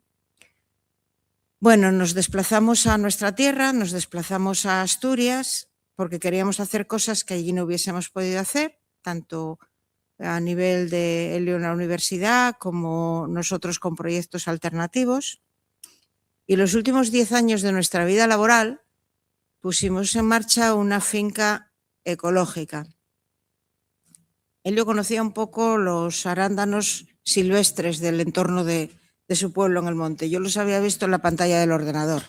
Quiero decir, no teníamos ni idea de nada, pero sí es verdad que éramos muy obedientes. Lo primero que hicimos al disponer de una finca fue tratar con la administración a ver cuál era la situación y qué era lo que podíamos hacer. De lo primero que nos enteramos, que de alguna manera estáis manejándolo aquí ahora, es que en Asturias solo producimos el 3% de lo que consumimos en Asturias. En aquel momento se me decían, pero bueno, han pasado 10 años, igual ha cambiado un poco el tema, ¿no? Bueno, con ese concepto claro decíamos, bien, ponemos en marcha una finca de agricultura ecológica, pretendemos ponerla en una zona rural para que durante un periodo corto, porque la recogida es cuando necesitas el personal, la finca es, en Asturias entenderías como una finca pequeña, solo tenía 3.000 plantas. Entonces dices, con algo de esas características, tú das trabajo durante 3 meses a la gente y hablas del tema y del producto ecológico en proximidad. Estableces comunidad con los vecinos, con el entorno que tienes. Fue todo un aprendizaje, pero conseguimos poner en marcha una finca que de alguna manera nosotros nos sentimos orgullosos, pero que además tuvo reconocimiento desde distintos sitios. La universidad nos hizo la huella verde, generamos espacios para explicar cómo habíamos realizado el proyecto y que nos permitió llegar hasta donde llegamos. La finca era lo suficiente atractiva para que algunos políticos se vinieran a hacer la foto. Y en consecuencia, los que me conocéis sabéis que callo poco y a veces debajo del agua. Cuando venía aprovechaba para decirles que se les llena la boca de hablar del mundo rural, de los jóvenes al campo y de la dificultad que significa que un joven ponga un proyecto en marcha en el campo. Partimos de una base, además, de que en Asturias tenemos las Marías que durante años, por ejemplo, con el tema de agricultura, se vivía mal en el campo, era muy esclavo, no había el planteamiento que hoy podemos hacer de otra manera. Teníamos las Marías, teníamos la mina, la pesca y la agricultura, y todo a cual más complicado. En consecuencia, quien tenía que potenciarte como joven a que ocuparas uno de esos espacios, pues intentaba alejarte de ellos, porque su realidad era dura y no quieres para tu hijo algo tan duro, ¿no? Yo creo que hoy en el campo se vive de otra manera, o por lo menos nosotros los 10 últimos años de nuestra vida laboral nos permitió percibir las cosas de otra manera. Generamos comunidad, que para alguien que se mueve en los ambientes que nosotros nos movemos nos parecía muy importante. Entras de puntillas en un espacio que no te conocen, en un espacio del mundo rural, donde los que venimos de la calluría venimos a dar lecciones y tenemos poca experiencia, entonces entras con mucho cuidado. Y eso significó que en el pueblo nos acogieron muy bien. El pueblo era un pueblo chiquitito, pero ya había algún proyecto ecológico. Ya estaban 2 ganaderías ecológicas y nosotros poníamos la finca ecológica en marcha. La experiencia fue muy buena en el aspecto de que para nuestro proyecto personal era como el cierre de una concepción de nuestra vida. Nosotros nos habíamos movido siempre dentro del movimiento ecologista, habíamos trabajado siempre en espacios que pusieran el centro de atención a la persona, pero cuidando, teniendo el concepto aquel que para los jóvenes igual ya no significa nada, pero para nosotros era, esto es un planeta prestado y hay que devolverlos si se puede en mejores condiciones. Creo que no lo estamos haciendo. Creo que estamos devolviendo a los jóvenes un planeta en peores condiciones. Pero ese era el concepto que nos movía a nosotros, ¿no? Desde el movimiento ecologista en principio en Ibiza hasta el broche que para nosotros significaron los últimos 10 años de vida laboral, haciendo realidad algo que creíamos que se podía hacer, ¿no? Cuidar la tierra, cuidar el planeta y cuidar a quien iba a alimentarse de esa manera, ¿no? El proyecto fue ilusionante, lo pusimos en el mapa de alguna manera. La finca es una finca de arándanos y es pequeña para lo que se entiende como fincas de arándano. Para una finca de arándanos ecológica os aseguro que es lo suficiente grande porque tú en el producto ecológico no puedes utilizar instrumentos que utilizan otros de una forma más bárbara. Tú tienes que buscar mecanismos distintos. Bueno, sirvió para que fuera un proyecto ilusionante, nos acercó al territorio, nos acercó a la gente del entorno y además intentamos huir de buscar intermediarios que te brean y que no te dejan desarrollar un proyecto a nivel humano como quieres. Intentamos hacer todas las cosas lo más en cercanía posible y utilizando otro tipo de instrumentos, ¿no? Pusimos en marcha durante un tiempo una cooperativa que no funcionó porque tenemos que reconocer que los asturianos estamos poco acostumbrados a las cooperativas. Yo prefiero para esas cosas mirar para Andalucía y mirar para Cataluña, ¿no? Pero bueno, lo intentamos y me quedan 2 minutos. Bueno, termino rápido. Vamos a dejarlo aquí porque yo creo que ya lo que os quería comentar más o menos os he comentado. El proceso final de la finca, de toda la forma de ponerla en escena, la utilizó a veces la administración. Quiero decir, la finca era lo suficiente atractiva para que alguien viniera a hacerse la foto. Y yo aprovechaba a decirles, ¿qué está significando? ¿Qué está significando por qué los jóvenes no se pueden arraigar en la tierra? Porque poner un proyecto, que nuestra finca era pequeña, en marcha de ese estilo, pues son entre 60 y 80.000 euros. ¿Qué joven puede hacer eso?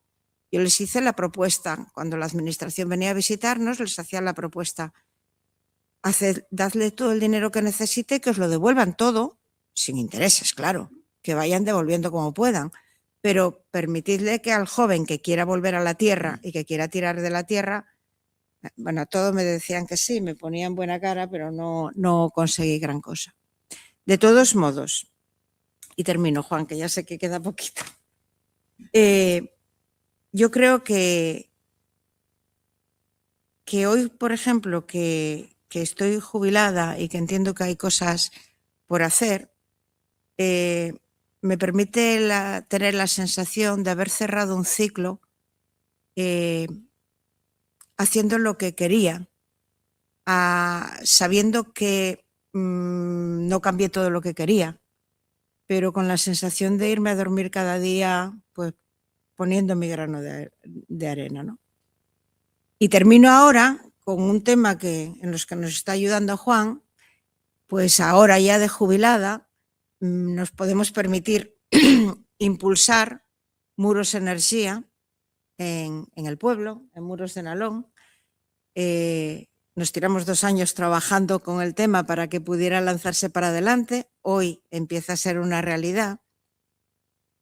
Y creo que es otra forma también de contribuir a tener otro tipo de calidad de vida en el concejo. Gracias.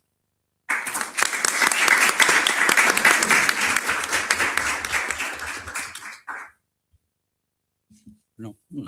Buenos días, gracias por la invitación a Xuntanza Campesina a estas jornadas, me parecen muy interesantes, estoy aprendiendo mucho y bueno, nada, pues ya no sé qué decir, ya se habló de tantas cosas, tantos conceptos, nada más que explicar que, bueno, yo soy José Luis, tenemos 3 hectáreas en la zona de Siero, entre Siero y Sariego, de fruta, de fruticultura ecológica, agroecológica, vivo de ello, aparte que también me dedico a servicios frutales y más cosas, que es también complejo vivir solo de la agricultura. Y prueba de ello es que estoy yo aquí, que bueno, que ahora mismo estoy de baja, pero no, bueno, a ver si se me empasta un poco las ideas, porque estoy de baja psicológica, digamos, tengo miedo de perderme un poco. Que, bueno, nada, eso. Que faltan pues las mozas, la mayoría del sindicato, seremos pues como unos 20 o así, entre socios y socios colaboradores. Llevamos con el sindicato pues 4 años así, pues con muchas asambleas, muchas reuniones, mucho compararnos, pues por ejemplo con el sindicato Labrego, que está ahí, es un referente, o el sindicato N o los sindicatos N del País Vasco, también es otro referente, así como Vía Campesina, así como, bueno, otra, que bueno, llevamos años luchando con el tema de la soberanía alimentaria y el Día de les Lluches Campesines aquí en Asturias.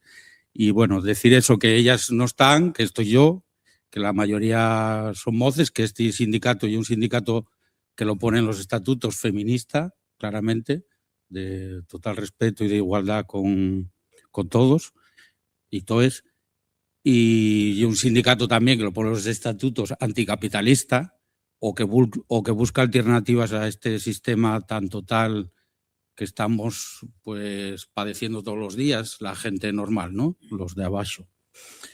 Entonces, bueno, nada. Sindicato Labrego, Xuntanza Campesina, que uy, en eso estamos, vamos.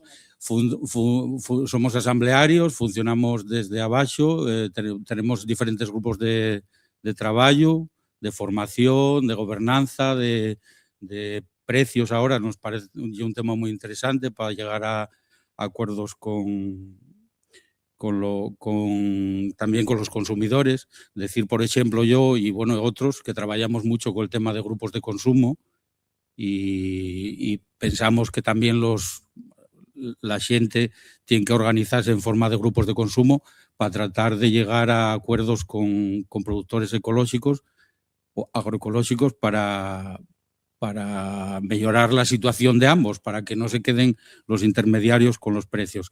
Que yo uno de los motivos principales también de cierta crítica que hay a la agricultura ecológica, ¿no? Que una cosa muy mundial, que juega mucho que ya está totalmente asimilada por el capitalismo, y nosotros pretendemos hacerlo eso desde la cercanía, desde el diálogo, desde la proximidad de lo local, y tratar de llegar a acuerdos, bueno, en los precios y en los productos también que producimos, ¿no? Yo tengo por ejemplo, en mi caso, surto a varios grupos de consumo, el de Polasiero y el de Cambalache de Oviedo, y bueno, fue la plantación, en lugar de hacer solo un monocultivo, pues planté variedad de frutales asturianos, la mayoría de variedades asturianas, para precisamente y escalonadamente para abastecer estos grupos, para tener el máximo de fruta disponible durante todo el año. Pues tengo kiwis, tengo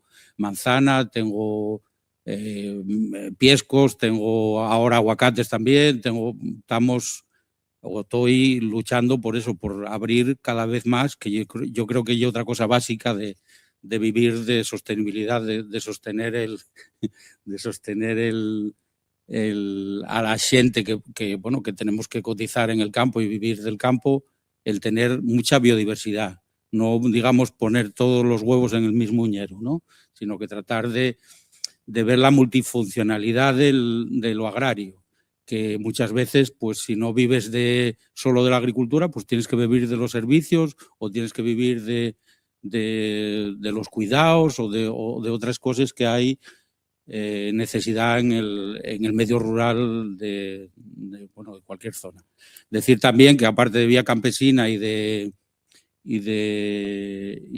los movimientos que hay estatales, ahora estamos apoyando mucho pues a la red que también se comentó aquí, bueno, si no se comentó, lo comento yo, que hay una red de municipios por la agroecología a nivel estatal, que participamos, y ahora estamos en un nuevo movimiento, que es el movimiento por la agroecología que lo estamos formando como unos 70 asociaciones, sindicatos, productores de toda la península, para defender precisamente esto que estamos hablando, una agricultura ecológica que sea de verdad local, cercana, de proximidad, que llegue a acuerdos con los consumidores, que fomente pues lo que los comedores escolares, por ejemplo, vamos a hacer una crítica ya que estamos aquí, el tema de Asturias, el gobierno regional hizo una apuesta y claro, fomenta que haya fruta y verdura y lácteos en los colegios de Asturias, pero claro, se lleva siempre a salir a concurso a empresas. Y claro, las empresas son empresas distribuidoras que al lado de nosotros pues no somos nada, vamos. Y entonces ellas compiten y buscan los mejores productos ecológicos de donde sean. Y pues eso está trayendo la manzana pues de fuera de Asturias o les peres de fuera de Asturias o los aguacates o lo que sea, ¿no? Entonces, y a precios, claro, como funciona esta gente, que lleve máxima rentabilidad y no les importa de qué sitio del mundo se traigan esos productos. Entonces, tenemos que pensar en que queremos ser soberanos, autoorganizarnos también y que de alguna manera la administración también respete a los pequeños productores para poder abastecer a esa fruta o esa verdura para que sea de verdad asturiana, porque si no se abre el paraguas a la especulación, que es el caso. Otra de las cosas también que quería denunciar así brevemente, que era el tema que me está afectando y de hecho ahora estoy aquí, no estoy en una reunión que hay en Sariego, por una cantera que quieren abrir en Castañera, en Sariego, y que después de que los vecinos hayan luchado durante muchos años para tratar de cerrarla, se pensaba cerrada y ahora resulta que Minersa, una empresa que explota el espatofluor en la zona, pues la quiere reabrir para explotar otra vez la caliza, con mentiras como que no va a haber voladuras o cosas así.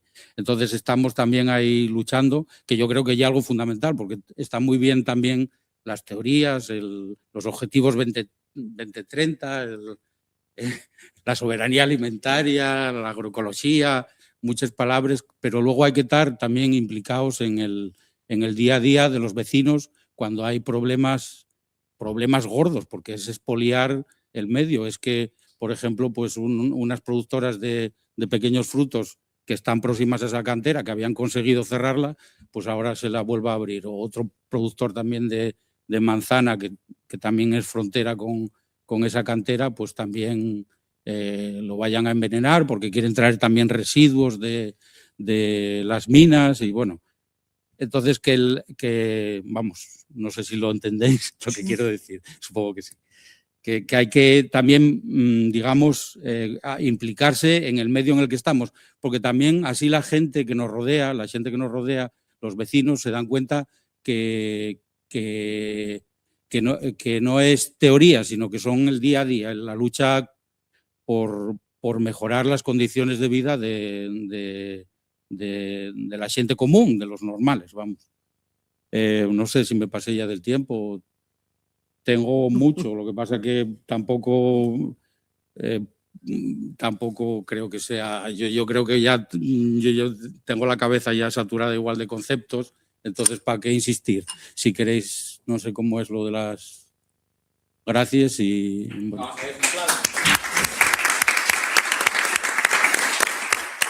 Gracias, José Luis, Telly, Eva, Ángel. Un placer total. Vamos a engarzar ya esta mesa con la siguiente, ¿de acuerdo? Vale. Porque como las temáticas son continuas, de tal manera que al final de la mesa siguiente, si hay tiempo, se pueden formular. Recordad también que hay tarjetas en esa mesa para que se apunten también, si no da tiempo. Después descansamos un poquitín, ¿eh? Hay que descansar. Va a haber una pausa café circular. Y luego seguimos, o sea, tenemos un día maravilloso. Así que muchísimas gracias, compañeras, compañeros. Y ahora damos paso a la siguiente mesa que la titulamos Contra la gentrificación alimentaria gastrificación alimentaria, retroinnovación, nos vinimos arriba con este título, retroinnovación, soberanía y seguridad alimentaria. Y para ella tenemos a Lluís-Nel Estrada, consultor gastronómico, director de la Escuela de Gastronomía Sostenible de la Ribera, a Marcos Cienfuegos, cocinero y creador de Bocamina, y a Elena Fernández de Panduru, Economía Circular. Vuestra y la palabra y cuando queráis.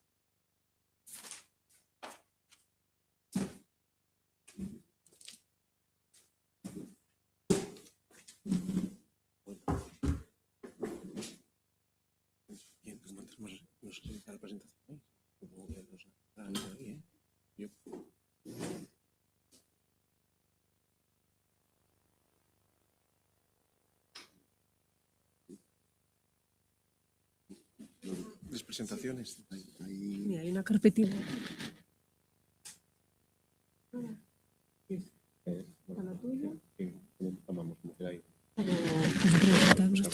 Luego, Marcos, tú tienes ahí el de Bocamina y el otro está en el Telegram. Luego te digo cómo bajarlo. Vale.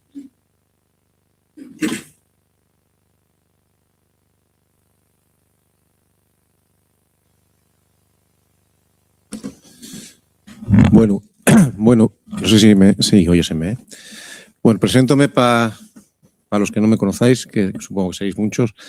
Yo soy Lluís-Nel Estrada, soy cocinero, ¿vale? Sí es cierto que siempre últimamente entamo en los últimos años diciendo que soy un cocinero que agora mesmo non cocina, ¿no? Bueno, porque dedícome a la consultoría gastronómica y un pouco agroalimentaria, principalmente en Asturias, principalmente traballando para concellos y para instituciones y a un tiempo, bueno, pues dando vueltas a conceptos nuevos que lle básicamente lo que yo vengo a nuevos, non tan nuevos, y cada vez se fala más de ellos, pero bueno, amenazas que sobremanera siendo un profesional de un sector como el de la gastronomía, mucha gente también dice, oye, ¿cómo lle que si tú te dediques a falar la gastronomía, a facer congresos gastronómicos, a llevar a productores a ferias gastronómicas, a asesorar restaurantes cuando toca tal, como fales destos temas, ¿no? Eso é contraproducente, non é que seja contraproducente, al contrario.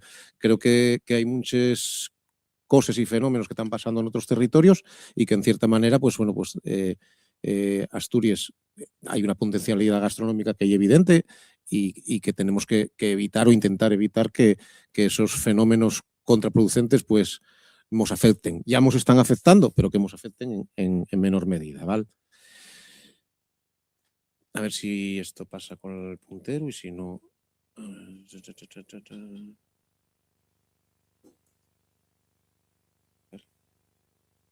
Aquí.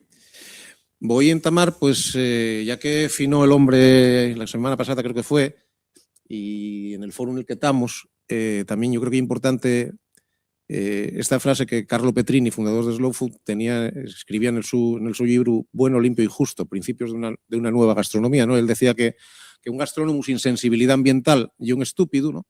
Pero que un ecologista sin sensibilidad gastronómica y murniu y triste y no puede ser que es incapaz de conocer las culturas sobre las que pretende operar, ¿no? Yo creo que con esta frase Petrini evidenciaba la importancia que tiene el sector alimentario para la conservación del medio en todas las formas de expresión, ¿no?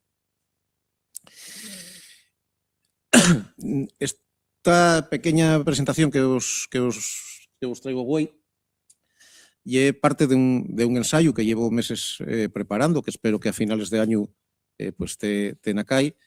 Y bueno, pues en él falamos de que evidentemente para falar de gastrificación en Asturias hay que primero definir lo que es la gastronomía, o por lo menos lo que yo entiendo como gastronomía asturiana, donde hay pues eso, pues tres pates fundamentales de ese talluelo, que son el territorio, ¿no? La tierra, el paisaje, el clima, también ese aislamiento orográfico y xeográfico que moldea la propia Asturias y que evidentemente moldeó a lo largo del tiempo la nuestra cultura gastronómica, por así decir, ¿no? La producción, ¿no? Pues esa producción pues eso, pues variada, de minifundio, pero sí muy rica, tanto en la forma agrícola como ganadera, como pesquera, pues que caltíen la viabilidad de esa variedad gastronómica, de esa oferta tan rica que tenemos, y la cultura, ¿no? Si la gastronomía non deixa de ser evidentemente también cultura, o principalmente cultura, y hay muchos aspectos también que definen la gastronomía de un territorio. Meto ahí el idioma, ¿no? Porque, bueno, pues que la forma en la que se expresa la gastronomía de un territorio, esa identidad que da pues el propio vocabulario con el que se define, y la forma de consumo de los productos, pues ya sea, pues me pongo aquí un par de ejemplos, en esos espacios de sociabilidad que nunca deben de dejar de ser los establecimientos gastronómicos, los establecimientos hosteleros, sean llagares, sean sidrerías, sean chigres, sean restaurantes, pues forman parte de ese moldeo o de ese resultado que lo podríamos entender a la gastronomía asturiana, ¿no? Pongo hoy una frase de Francisco Xavier Medina, que es pues un sociólogo especialista en alimentación, que dice que de algo que hoy ya non existe, non podemos entender que é patrimonio, sino un recuerdo histórico, ¿no? Y pongo un poquitín ahora porque, bueno, estamos a colación de todo esto de la sidra, patrimonio inmaterial de la humanidad, etcétera, etcétera. Creo que es importante tener eso en cuenta, ¿no? No puede ser que eso que pretendemos proteger, lo pretendemos proteger como si fuera algo inmóvil, que non va a evolucionar con el tiempo, ni que va a ser un recuerdo histórico. Si sería un recuerdo histórico, no hay patrimonio, ¿no? Sería que estamos asistiendo, en cierta manera, al desanicio de ese patrimonio. Identificar a la gastronomía asturiana, bueno, a mí siempre me lleva a un alderique, que podemos abrirlo o no, que, bueno, pues estamos en un momento en el que pretende encasillarse todo lo que todo como dieta mediterránea, por aquel de que se entiende que la dieta mediterránea es la saludable y los demás no. Bueno, yo creo que hay un error de concepto grandísimo, ¿no?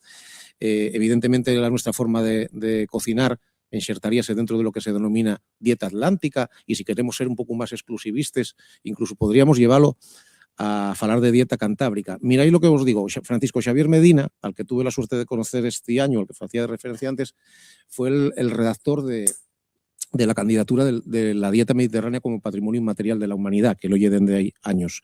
Y tengo la suerte de que bueno, pues de que también esos textos de ese ensayo que os digo me esté ayudando a echar un vistazo y tal, y yo planteé, cuando pasé los textos, yo dije, joder, a ver, mira a ver cómo ves esto, que igual es una salida de pata de banco, o desde tu punto de vista puedes entender que no tiene criterio, y díxome, Lluís, y es tan falaz lo de la dieta mediterránea como lo de la dieta atlántica. O sea, pero bueno, evidentemente, lo que tú dices está bien.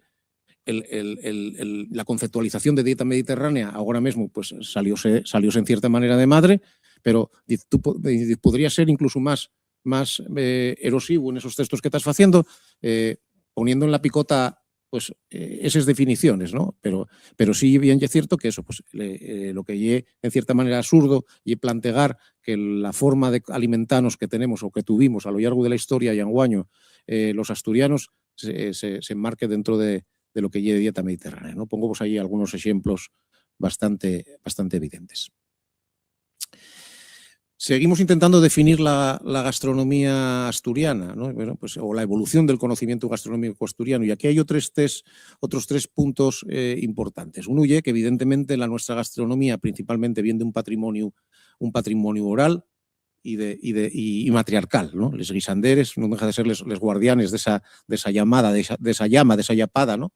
Fueron una figura clave, paisanes que, bueno, pues, o sea, uno, porque evidentemente el patrimonio alimentario de las familias asturianas era matriarcal, y yo porque esas primeras mujeres que no eran hosteleres ni eran chigreres, eran las que en las aldeas se dedicaban, bueno, pues en cierta manera a preservar ese patrimonio alimentario, a cocinar el día de la fiesta, etcétera, etcétera. Bueno, pues fueron un poquitín la ponte entre la supervivencia doméstica y el inicio de esa hostelería pública, ¿no? Ese conocimiento matriarcal, esa cocina que no entendía de medidas exactas, ¿no? Y que se basaba muchas veces en la intuición y en el entorno, evidentemente, en lo que tenían. Yo, evidentemente, llega un tiempo de primeros registros bibliográficos, que son los que nos asienten un poco la nuestra realidad. Cito ahí, una primera referencia a Fray Toribio de Pumarada, que documenta la base agraria asturiana según un monxu que era asturiano y era de la Riera de Colunga, pero que estaba afincado en Castilla, y él hizo un manual, un arte general de granxeríes para su sobrín que tenía les finques en la Riera. Hizo un tomo, bueno, publicóse hai pocos años como a través del Museo del Pueblo de Asturias, un tomo sobre el arte de granxeríes como tal, y luego el arte de granxeríes espiritual, como buen monxu, pues tenía también que aconsellar al sobrín en todo eso que él consideraba que era fundamental para el su desendolcu, ¿no? Como profesional o como humano. Entonces, bueno, ahí abórdense muchos conceptos, no hay un manual de gastronomía, ni de cocina, ni de recetes, pero toda esa base argumentativa que en el año 1711 Fray Toribio ya escribe, pues nos vale de base, o es la primera base importante para yo todo lo que vendría con la Ilustración asturiana, pues todo lo que vendría con Xovellanos, con Fermín Canella. Aunque antes de estos, en 1874, también tenemos un primer libro de cocina tradicional asturiana que se publicó así relativamente hay poco, creo que fue en el año 1981, que no dejan de ser más que unos manuscritos de una familia burguesa, la familia Trabanco, y que, bueno, pues son muy importantes como primer documento bibliográfico, ¿no? Como primer documento bibliográfico. A partir de ahí vendrán muchas más cosas.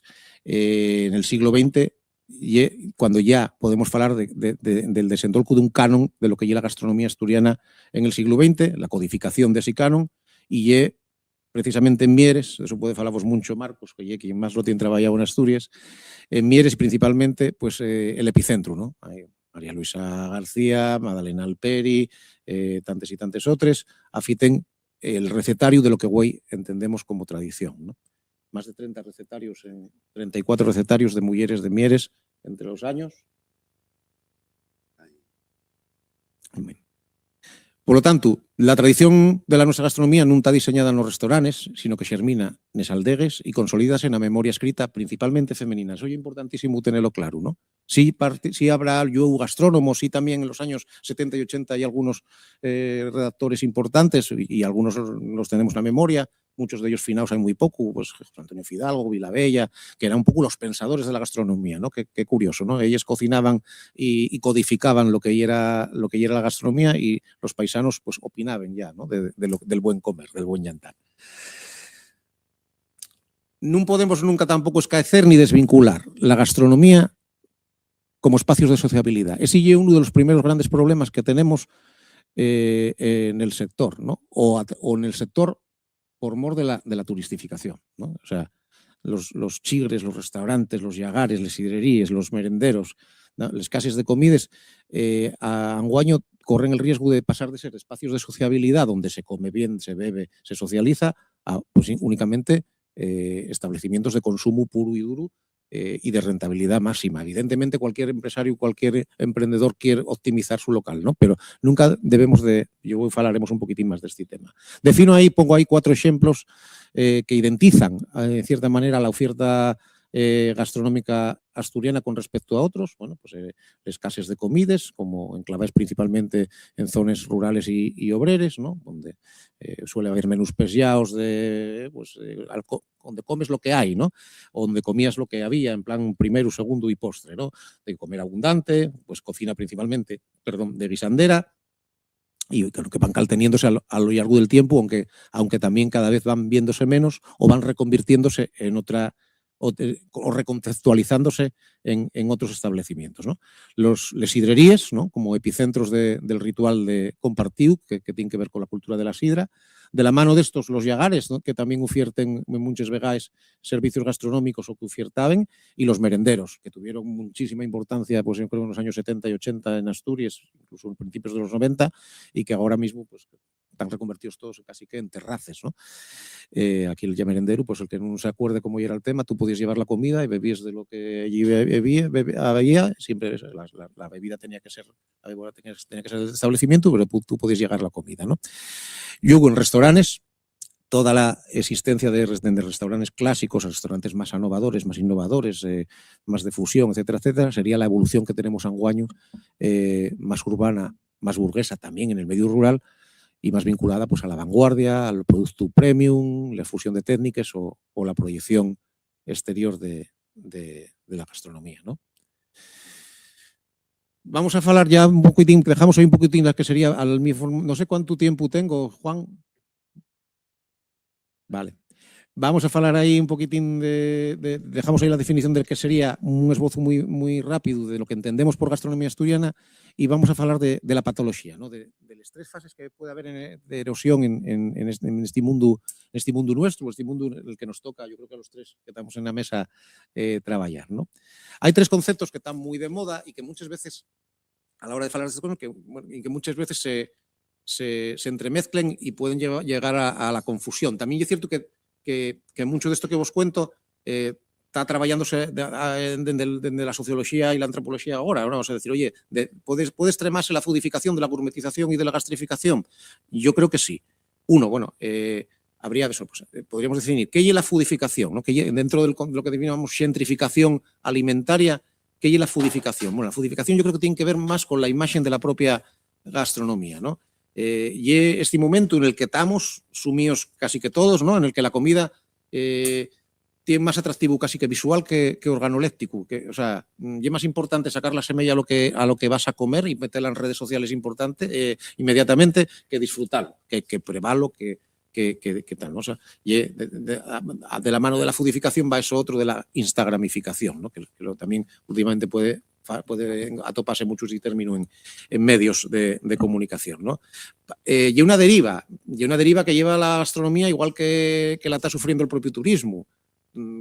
Cuando nosotros vamos a cualquier sitio o íbamos a cualquier sitio, lo importante era, oye, pues yo qué sé, no sé, aquí en Avilés, pues íbamos imagínate, vas al Niemeyer, bueno, ¿qué sería lo importante? Bueno, visitar el Niemeyer, ver esas instalaciones, disfrutarles. Ahora que es lo importante, grabarlo en el vídeo y subirlo inmediatamente a redes, arrancar, agarrar el coche e ir a otro sitio, ¿no?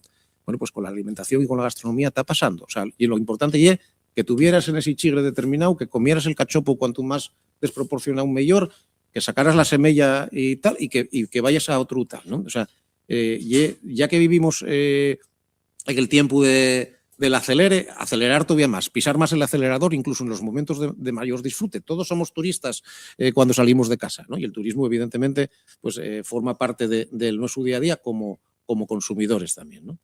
Priorizar la estética sobre la calidad organoléctica, que ya era un poco lo que os decía, y el impacto mayor, bueno, pues la banalización de la propia gastronomía. El ejemplo vuelvo a ponerlo en el cachopo, ¿no? Y en la estilización de los platos, ¿no? La gourmetización, el precio. Productos que siempre fueron populares y que ahora tienen categoría premium. Huello, que yo trabajo en esto. Quiero decirte, yo también quiero que el productor de fava venda la fava al mayor precio y quiero que el restaurante os la pague bien y quiero que... Pero muchas veces eso llévanos a pesar también les puertes a que el producto pueda ser accesible para todo el mundo, ¿no? Eso es por eso hacíais referencia antes también en la mesa anterior, ¿no? Hay un ejemplo clarísimo que muchos no la vimos venir hace 15, 20 años, que es el de los mercados de abastos en las ciudades que se convirtieron en espacios de hosteleros. Digo que muchos no lo vimos venir porque de mano todos íbamos y sobremanera los del gremio, íbamos a Madrid, perdíamos el culo por ir a ver aquellos establecimientos, aquellos mercados que se estaban reconvirtiendo en puntos de venta de comida, de bebida y espacios de disfrute. Y atractivo para cualquiera. Pero evidentemente, si los mercados se van transformando en eso, los mercados dejan de ser espacios de abastecimiento para convertirse eso, en food halls de lujo, donde más, eso pues principalmente dirigidos a un perfil de consumidor turístico y de alto poder adquisitivo, y eso impacta porque excluye a una parte importantísima, principalmente a la población local, del disfrute de esos espacios de abastecimiento, además, de abastecimiento ordinario y principalmente, ¿no? Y la última sería ya la gastrificación como en lo que afecta al territorio, ¿no? Oye, cuando la gourmetización por un lado de los productos, incluso de los territorios, más evidentemente esa foodificación, esa importancia de lo estético también contribuye a llegar a afectar a los territorios, ¿no? Cuando ya directamente se desplaza socialmente a la población local, la gastronomía también se desdibúxase, como se conviértese en un disfraz temático para turistas, llegan las grandes cadenas de de supermercados, de hostelería, y fan que la oferta sea la misma aquí que en cualquier otro sitio y que nada sea diferente, y perdemos el atractivo, además, o sea, el atractivo gastronómico del territorio, y el primero que se ve afectado, ¿no? por esa disyuntiva. Hay un concepto que es, si puedo deciros, que lle de cuño propio, que lle el de las microgastrificaciones, y ahí podéis pensar vosotros muchísimas cosas, ¿no? Mismamente, ¿no? ¿Cuántas cosas vienen que nunca pensamos que podían ser negativas? Sí son negativas cuando, evidentemente, esto, sobremanera por los impactos por muchos motivos, ¿no? O sea, sea la despoblación en el medio rural, sea la falta de mano de obra cualificada en el sector hostelero, sea una turistificación excesiva, etcétera, etcétera. Mirad, yo aquí cito algunas cosas que algunos de vosotros igual no, muchos sí, pero otros igual no lo habéis pensado nunca, ¿no? Y vuelvo al tema de la cultura sidrera como patrimonio inmaterial de la humanidad, y así momento teóricamente abondoso y granible que tenemos ahora con ese tema, ¿no? Ahí también vamos a los mismos años, los años 80, 90, cuando empieza a resurgir el mundo del consumo de la sidra, teniendo en cuenta que la sidra fue una bebida residual allá por los 70, algo, pues eso, pues que sí consumías en zonas industriales, zonas mineras y en determinados chigres, pero no era una bebida popular. La popularización del consumo de la sidra llegó también de la mano de la mujer. Cuando la mujer empezó a consumir sidra en los chigres, fue ni más ni menos que el momento de mayor eclosión del consumo de sidra, ¿no? Pero hay un momento determinado en el que cuando empieza a repuntar ese consumo, prohíbese al becero, prohíbese al cliente escanciar la su propia sidra, ¿no? Es decir, oye, vamos a hacer un servicio bueno, vale, voy a apretar, vamos a hacer un servicio bueno, de calidad, pues los 5, los 6 culetes bien echados, evidentemente, tal. Y no, tú no eches sidra, no, el becero no tiene que echar sidra, oye, pues principalmente el argumento ye que yo voy a hacerlo muy bien, pero lo que está escondido ye por higiene, porque no molestes un chisques, un salpiques al otro consumidor, Profesionalízase, exclusivizas el servicio, desaparecen muchas veces los canaletes de los barres, los duernos, también, oye, es que si igual tropieza el cliente, el becero, cae, ¿Qué pasa? El propio consumidor pierde el bezu de escanciar sidra. Olvidósenos a todos echar sidra, si sabíamos. Evidentemente no íbamos a echarlo como un echador profesional. Y, en consecuencia, les sidrerías tórnanse en restaurantes estándar, donde, anguaño, como no hay mano de obra cualificada, el servicio de la sidra pierde calidad y la sidra como tal conviertes en algo accesorio, no hay algo vinculante, o que hay cada vez menos vinculante. Esos primeros pequeñas acciones, el quitar de echar sidra al becero en el chigre. Hoy ponemos otra que se ve muchísimo en los chigres de pueblo, sean de la naturaleza que sean. Quitar a los paisanos de xugar a les cartes en los chigres. Bueno, claro, hay que optimizar los horarios, el personal, yo eso todo entiendo y entendémoslo todos, ¿no? Pero al final, lo de los espacios de socialización, ¿no? Esto abre el chigre del pueblo, de la aldea, como se llame, que abría a las 10 de la mañana y que, bueno, pues ya unas horas por la tarde y tenía un horario ahora nada más que abre a las 12 para las comidas, pies ya a las 4, por semana no abre tal, y los fines de semana a lo mejor abre para las cenas. Ahí hay, yo llamo eso una microgastrificación, ¿no? O sea, yo entiendo perfectamente que el emprendedor que monta un chigre en la aldea ahora, pues quiera calidad de vida, optimizar los recursos, pero sí hay unas consecuencias sociales. Por eso, en el caso de los chigres de pueblo, es súper importante que haya herramientas para que en las aldeas siga habiendo chigres tienda, etcétera, etcétera, ¿no? Bueno, vamos a pasar del cachopu. Son una serie de síntomas. Bueno, podemos hablar de la vulnerabilidad rural, de la amenaza de vender tanto lo de que somos un refugio climático, ¿no? Y sí voy a comentáboslo. Yo como os decía, trabajo para consellerías, para ayuntamientos, para Alimentos del Paraíso Natural, y yo siempre os digo, o sea, Alimentos del Paraíso Natural y una marca turística. Y un riesgo de marca. Asociar deliberadamente la producción local al turismo, porque la marca ya es la turística, y Asturias Paraíso Natural, reconvertimoslo en alimentos del paraíso natural, convierte el alimento nun recuerdo de viaxe, que sí, que eso, para traccionar o sea, como prescripción es importantísimo también. Vuelvo a decir un poquitín la paradoxa y, oye, los mensajes muchas veces contradictorios. O sea, yo vengo aquí, compro un producto y un alimento del paraíso natural, llevo para mi casa en Madrid y acuérdome de ello y a lo mejor alguna vez cómprolo, o no, o quiero volver al año que viene aquí. Pero desconecta al producto de la dieta cotidiana del residente. Yo eso tengo clarísimo. Y eso digo siempre que puedo en todas las reuniones en las que estoy. O sea, creo que lleva un error asociar deliberadamente el producto local a una marca turística, porque entonces deja de implicarse en ese ecosistema territorial por defecto, ¿no? ¿Alguna solución? ¿Alguna pincelada? Y ya termino, ¿no? Pues, ¿qué es importante? Educar el gusto, reeducar, volver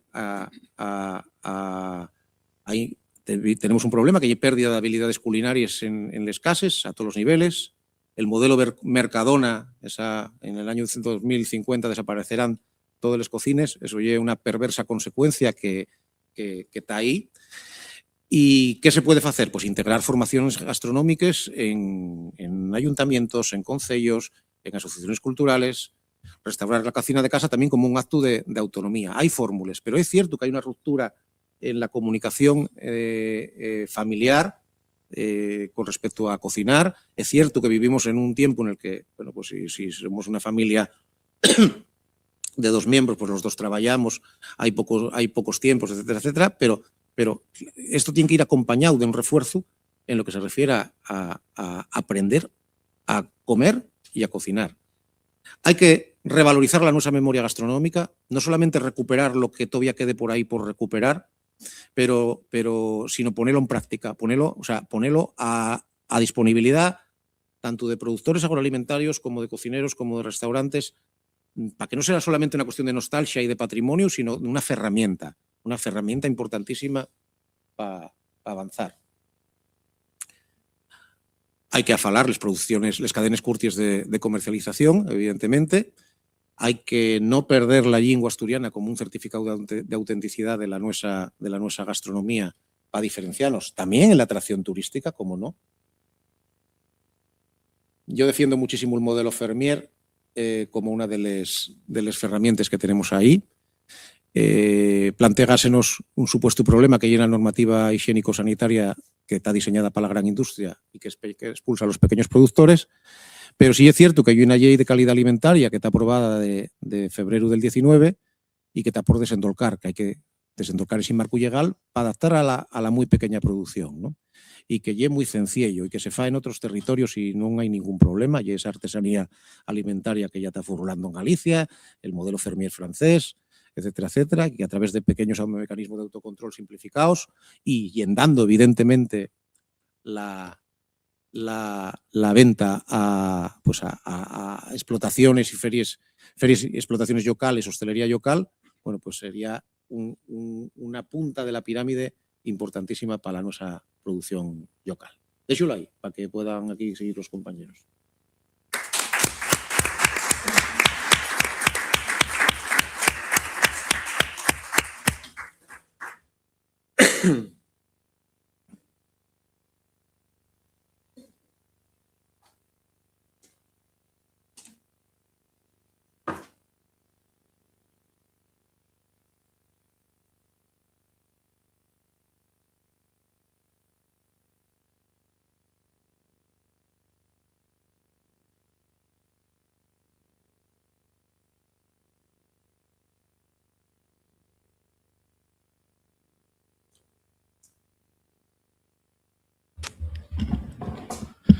Bueno, pues buenos días a todos y a todas. Yo antes de nada dar las gracias a la organización, obviamente no solo por organizar la redundancia estas jornadas tan interesantes, sino por brindarme la oportunidad de participar y nuevamente volver a casa. Creo que algunos y algunas ya me conocéis y, bueno, sobre todo y particularmente a Juan, con el que ya fai un montón de tiempo que venimos trabajando xuntos y que realmente é uno de los partícipes, ¿no?, del proyecto que voy a presentar hoy en día y que viene a colación un poco con todo con todo este título, ¿no?, que estamos ahora mismo pues intentando debatir en esta mesa, ¿no?, que menudo título también, ¿no? Es que es la hostia. Yo creo que es súper acertado y sobre todo tiene mucha enjundia, ¿no? Y yo creo que también es un lujo poder no solo participar en el ámbito de esta mesa, sino también con las personas que me acompañen. Yo creo que ahora mismo acabas de escuchar a quien yo considero una de las mentes privilegiadas que tiene ahora mismo Asturias, ¿no?, en el mundo del análisis, en el mundo de la reflexión de la gastronomía, que ya Lluís Nel, con el también, bueno, pues tengo el lujo y tengo también el placer de colaborar y trabajar conjuntamente desde hace mucho tiempo, y también con Elena, ¿no? Yo creo uno de los ejemplos vivos, ¿no?, de cómo se pueden hacer cosas realmente desde la aplicabilidad del concepto. Estamos aquí ahora mismo hablando de conceptos genéricos y de conceptos que, como antes decía, tienen mucho fondo, ¿no?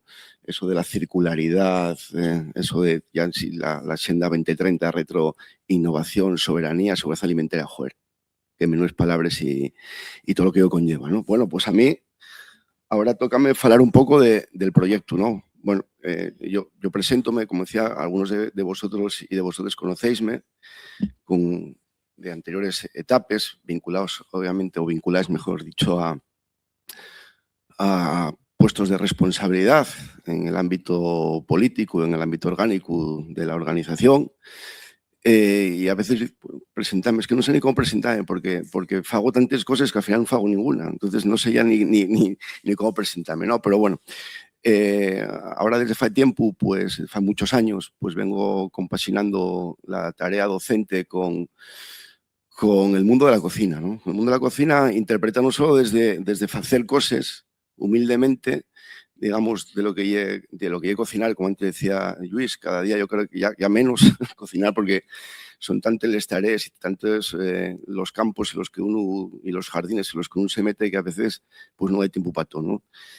Bueno, pues en una de esas tantas locures, antes, como decía, pues acompañado por compañeros de viaje a veces tan yocos o más que yo, y uno de ellos es Juan, pues en una de esas noches, o tantas noches de insomnio, pues ocurrióseme pues un pequeño proyecto, ¿no?, que llevo camina, que es el que os voy a presentar, que no es ni más ni menos que un encuentro con las nuestras raíces, con la nuestra cultura, con la nuestra identidad y con la nuestra memoria, ¿no? Qué cosas tan guapes, ¿no? Bueno, pues allá por donde yo provengo, que es la cuenca minera, el corazón, digamos, medular de los territorios mineros asturianos, la cuenca del Caudal, concretamente el Valle de Durón, que tanto fizo, ¿no?, y tanto desarrolló no solo nuestra Asturias del alma, sino también que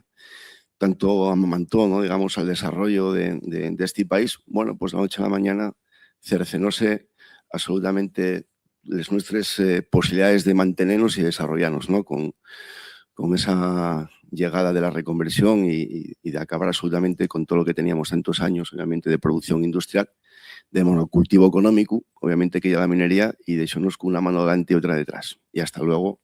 Bueno, pues a partir de ahí, muchos años de lucha, obviamente, de muchísima gente, sobre todo desde ese despertar, ¿no?, colectivo, que yo creo que es lo más importante que tiene que tener cualquier comunidad. Es decir, o remamos todos en la misma dirección y vamos todos conjuntamente, si no, de manera individual, a pocos lugares vamos a llegar, ¿no? Bueno, pues ahí surgió Bocamina, ¿no?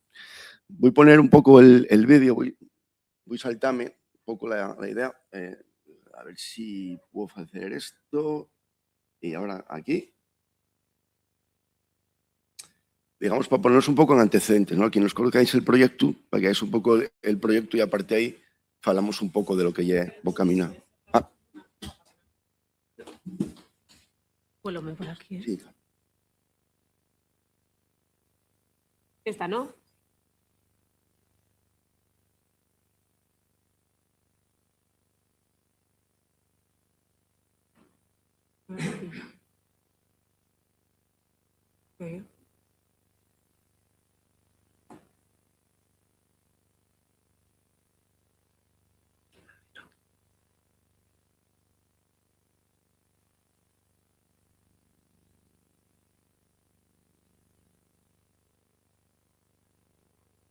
Ayer funcionaba, ¿eh?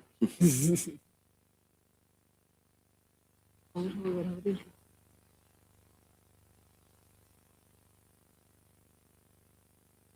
Núcleo reproductor, no.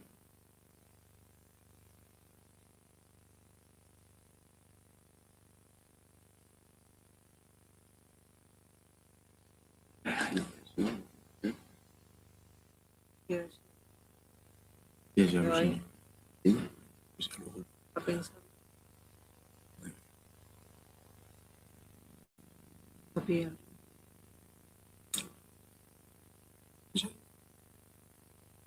¿Cómo te has cagado?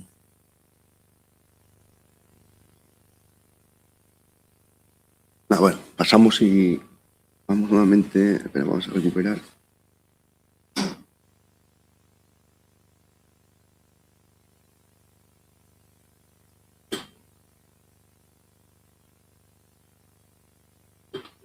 Querías ponerlo otro, ¿no? No, sí, vamos a ver.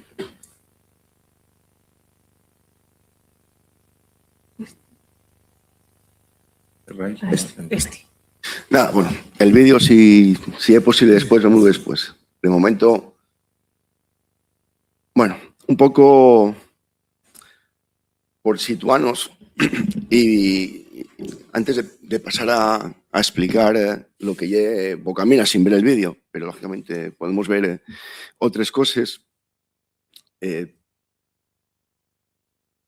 Bueno, haciendo un poco lo que lle o siguiendo la línea que planteaba antes Lluís, esto que significa de la gastrificación, ¿no? Y cómo tiene, digamos, una repercusión directa. A mí gusta, no sé, igual a lo mejor por deformación docente, llevar cosas, conceptos a lo que conceptos genéricos a lo que ejemplos reales, ¿no? De la vida misma, ¿no? Bueno, eso de la gastrificación, que al final, ni más ni menos, lo explicó perfectamente Lluís, que es el especialista en la materia, pero al final no deja de ser, pues, una manera de acabar, desgraciadamente, con la identidad, en este caso, de un territorio. Y de una manera muy sutil. Yo aquí, veis, utilizo también textos y conceptos de otros especialistas. A mí, hay una persona también que lleva trabajando muchísimo tiempo el tema de la turistificación, de la gastrificación, y todo eso, que es un profesor gaditano, que es José Berasaluce, ¿no? Y decía, bueno, ¿cómo se plasma eso de la gastrificación en los territorios? Al final no deja de ser una folclorización. Es decir, cómo partiendo obviamente de la identidad del producto o lo que puede ser ejemplos muy claros de la nuestra cultura, cómo se pervierten y cómo se convierten en un folclore, ¿no? Veis ahí un poco pues el simulacro, es decir, se cambia lo que es la cultura por el marketing de postal. Yo creo que llega el turista, qué auténtico, ¿no? Es decir, sidería tradicional, los platos de la abuela, y cuando entras allí no deja de ser un escaparate, porque desgraciadamente, o sea, eso es lo que se convierte en un puro y simple marketing, ¿no?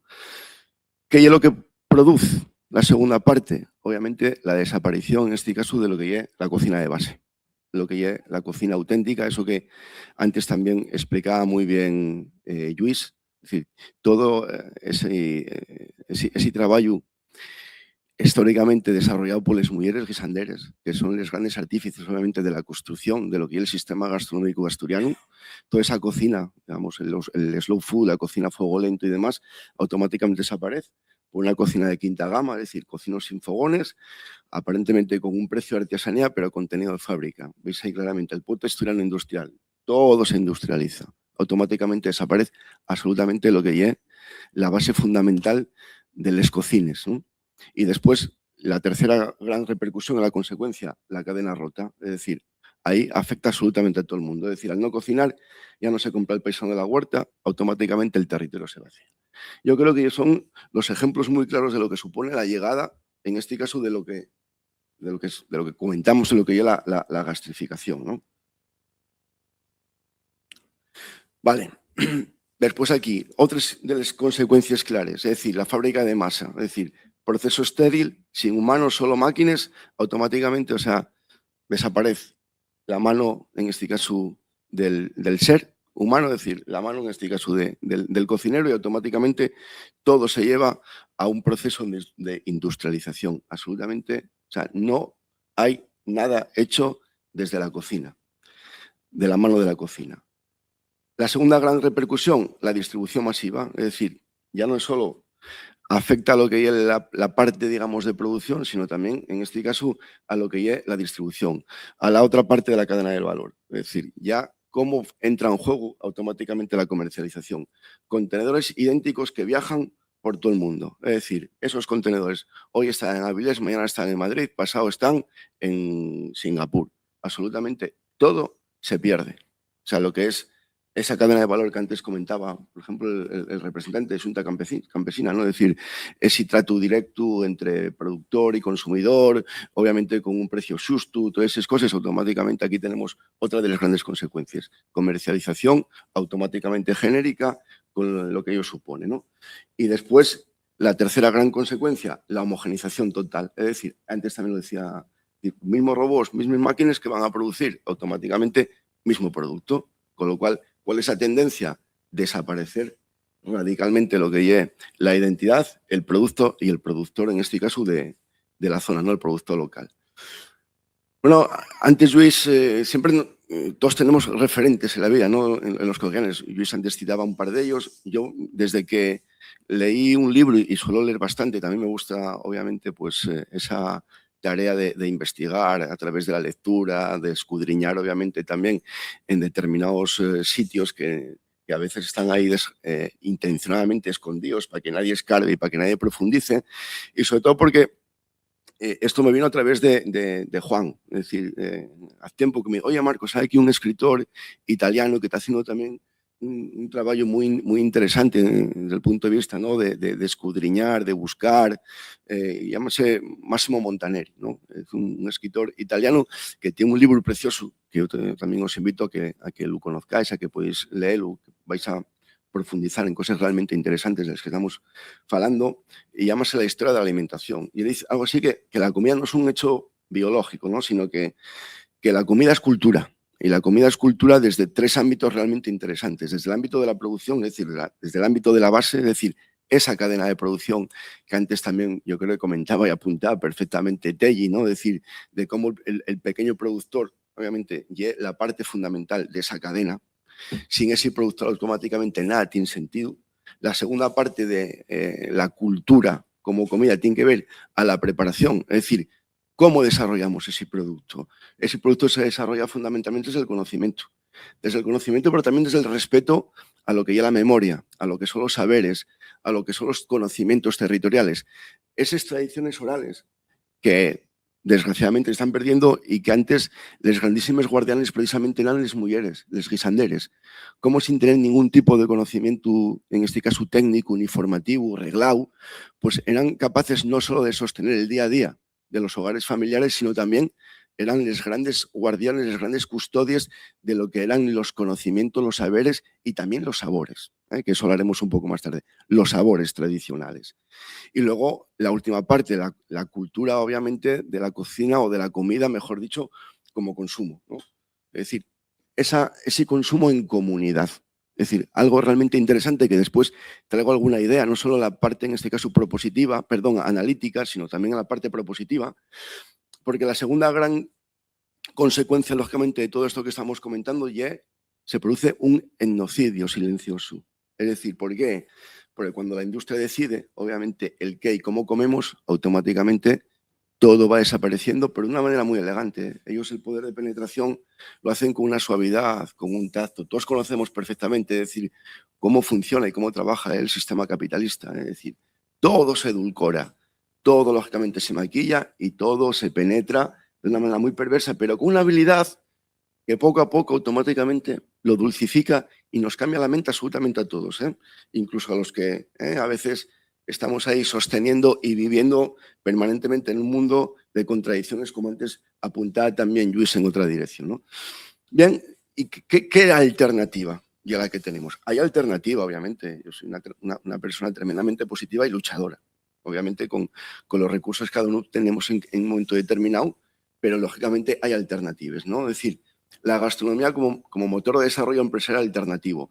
¿Por qué? Aportar por los nuestros, los mercados locales soberanos. Antes apuntaba Luis, es decir, esa transformación que sufrieron últimamente, que lo vimos en los capitales de provincia, ¿no? Los capitales fuertes, no solo en el ámbito estatal, sino también desarrollarse en otras capitales europeas, poco a poco están llegando aquí, están llegando también a municipios pequeños, como esos mercados locales obviamente van perdiendo esa tradición, automáticamente se van transformando, ¿no? ¿Más aquí ahora? El ordenador está jugando un poco, ¿no? ¿Sí? Escapa.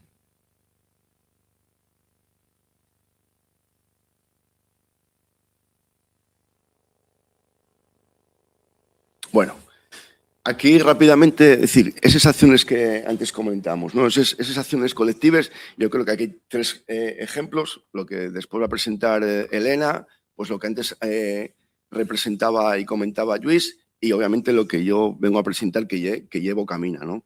¿Qué lle Bocamina? Bueno, pues Bocamina no deja de ser, ni más ni menos, lo antes comentaba, como un encuentro con lo nuestro desde una cocina, ¿no? Es decir, el hilo conductor y el hilo, lógicamente, desarrollativo de Bocamina y cocinar, ni más ni menos. O sea, cocinar, pero cocinar al final lo que hacemos es una escenificación, obviamente, de todo eso que estamos comentando, pero y un punto de encuentro de muchas cosas. ¿Y un punto de encuentro de qué? De rescatar lo nuestro, la identidad, la cultura, la memoria. ¿Pero qué más? También de rescatar lo que fuimos y lo que dejamos de ser. Es decir, de resignificar también pues, activos ociosos, en este caso los pozos mineros, que tanto desarrollaron y que no solo, desgraciadamente, ahí nos lo dejaron como un amasijo de fierros. Yo saqué lo que tenía que sacar, el sistema capitalista nuevamente, ¿no? Es decir, vengo, desarrollo y cuando lógicamente genero ya todo el potencial económico que me interesa, automáticamente ahí los dejo. Pero también os dejo el muerto, ¿eh? Es decir, el muerto ya, permitidme la expresión, cojonudo. Vale, bueno, pues también Bocamina precisamente lo que intenta es ser eso, ¿no? Y es resignificar desde el punto de vista de un uso alternativo precisamente de esos espacios, digamos, mineros, ¿no? Y también Bocamina hay una ferramenta de combate, ni más ni menos. Y esto lo digo orgullosamente. Alguien que tuvo la oportunidad, antes también me identifico con lo que plantaba Telly, ¿no? Cuando sacas un proyecto que de repente se pone de moda o gusta, pues todo el mundo viene a sacar la foto, ¿no? Y claro que lógicamente hay políticos que van buscando la foto a Bocamina y alguien me dijo, porro Bajini, esto no es cocinar, esto es un producto, lógicamente, o mejor dicho, un proyecto o una herramienta de acción política. Claro que una herramienta de acción política. Orgulloso estoy de decirlo, por supuesto, porque precisamente es una herramienta que intenta combatir muchas cosas del mundo actual que tenemos. ¿Y a través de qué? Pues a través también de la creatividad. ¿Qué tenemos que ser creativos? Tenemos que retroinnovarnos, ¿no? Y voy a utilizar la palabra, retroinnovarnos. ¿Desde dónde? Desde la creatividad, desde el ingenio y desde las pequeñas armas que tenemos precisamente para combatir. Y claro que es eso, porque precisamente lo que intenta es generar un punto de reflexión a muchas cosas que nos hicieron. Y cómo, lógicamente, a través de ese pequeño ingenio, esa pequeña agudeza, pues se puede dar otro uso y se puede dar otra vida a cosas que en su momento pues jugaron lo que jugaron y nos dieron lo que nos dieron, ¿no? Por tanto, y nuevamente excavar, como dice la diapositiva, ¿no? Y excavar en la raíz para devolver la dignidad a través de ¿qué? A través de muchas cosas, de muchos conceptos. Claro que ponemos en valor, hay no solo el rescate de nuestra identidad, de la memoria, del papel jugado por parte de las mujeres, desgraciadamente oculto, silenciado intencionadamente, porque ellas fueron realmente los grandes constructores de lo que antes comentaba, el sistema gastronómico. Pero también ponemos en valor el producto, la cadena de valor, el productor. Es decir, generamos una pequeña soberanía alimentaria desde la circularidad del productor. Y cada vez somos más, porque lo que busca precisamente Bocamina es generar sinergia y es simbiosis, que todo circule, todo vaya engrandeciendo poco a poco a través del proyecto, ¿no? Y termino, me quedan 2 minutos, termino. Es decir, no nos podemos quedar en esto. Yo traigo aquí también, pues nada, 2 pequeñas propuestas a modo de abrir debate, ¿eh? Es decir, y esto ya lo tengo comentado con algunos compañeros y compañeros a los que me muevo, y hay cosas, lógicamente, que generan controversia, pero precisamente los que nos movemos en la izquierda social, en la izquierda política, en la izquierda transformadora, en la izquierda alternativa también desde el punto de vista económico, también nos vemos en la obligación de poner debates interesantes encima de la mesa, también con propuestas nuevas, ¿no? Bueno, dos cosas. Es decir, también aquí juega un papel muy importante las administraciones, las instituciones, pero las administraciones y las instituciones les tenemos que mover socialmente. Tenemos que poner reflexiones encima de la mesa. Dos cosas, ejemplos que están funcionando en otros sitios, ¿no? Y no estoy diciendo de que los haya que transportar literalmente aquí, sino que tienen que servir como elemento de reflexión. Es decir, el sello de cocina de base. Pongamos el punto de mirada en modelo francés. Es decir, el sello conocido como Fait Maison, hecho en casa. ¿Qué es lo que hace? Protege, reconoce precisamente aquellos restaurantes que hacen una cocina de base, que huyen del producto de quinta gama. Y no voy a entrar en la discusión del producto de quinta gama. Estamos hablando de que el que quiera preservar, el que quiera tirar por las raíces, desde una cocina honesta, desde una cocina con productor de kilómetro cero, con una cocina, con un plato hecho automáticamente desde cero, también tenga ese premio, ese reconocimiento. Y eso se puede hacer, y se puede hacer con diferentes fórmulas. Y no es complicada la administración, y es buscar un híbrido y buscar una alianza, obviamente, público-privada. También, lógicamente, yo, como cocinero, también me interesa buscar ese sello de distinción. No quiero que me lo dé toda la administración, pero que me ayude, que me favorezca. Y es una propuesta, obviamente, que me parece muy interesante, empezar a poner encima de la tierra, porque eso es un elemento también que va a luchar precisamente con todo lo que estamos hablando. En este caso, con el tema de la gastrificación. Y la segunda propuesta, y con eso termino. Pongo aquí decreto, entendedme bien el decreto, ¿no? Es decir, pincho intencionadamente, ¿no? Es decir, las pizzas de antaño. ¿Por qué no podemos seguir los modelos que ahora mismo se están desarrollando en otras comunidades autónomas? Pongo el punto de mira en los furanchos gallegos o los guachinches, en este caso canarios. Al final es apostar absolutamente por todo, es decir, por la memoria, por la identidad, por la cultura, por el plato, por el recetario doméstico y también por el producto. ¿Por qué no se puede recuperar el modelo de pizza de antaño? Desgraciadamente está completamente desaparecido. Y el poco que está presente, pervertido en la mitad de las veces, o en la mayoría de las veces. Bueno, son cosas que realmente me parecen interesantes poder encima de la mesa y poder batir, porque al final, lógicamente, eso genera ¿el qué? Un impacto en el medio rural. Es decir, son pequeños microcosmos, pequeños microátomos que vamos poniendo en circulación y que unidos entre sí, lógicamente, lo que generan o lo que intentan generar son esas alternativas que necesitamos a ese ecologismo para el 99% de la gente que realmente muchos de los que estamos aquí, prácticamente todos, y es lo que nos identificamos, ¿no? Pues muchas gracias.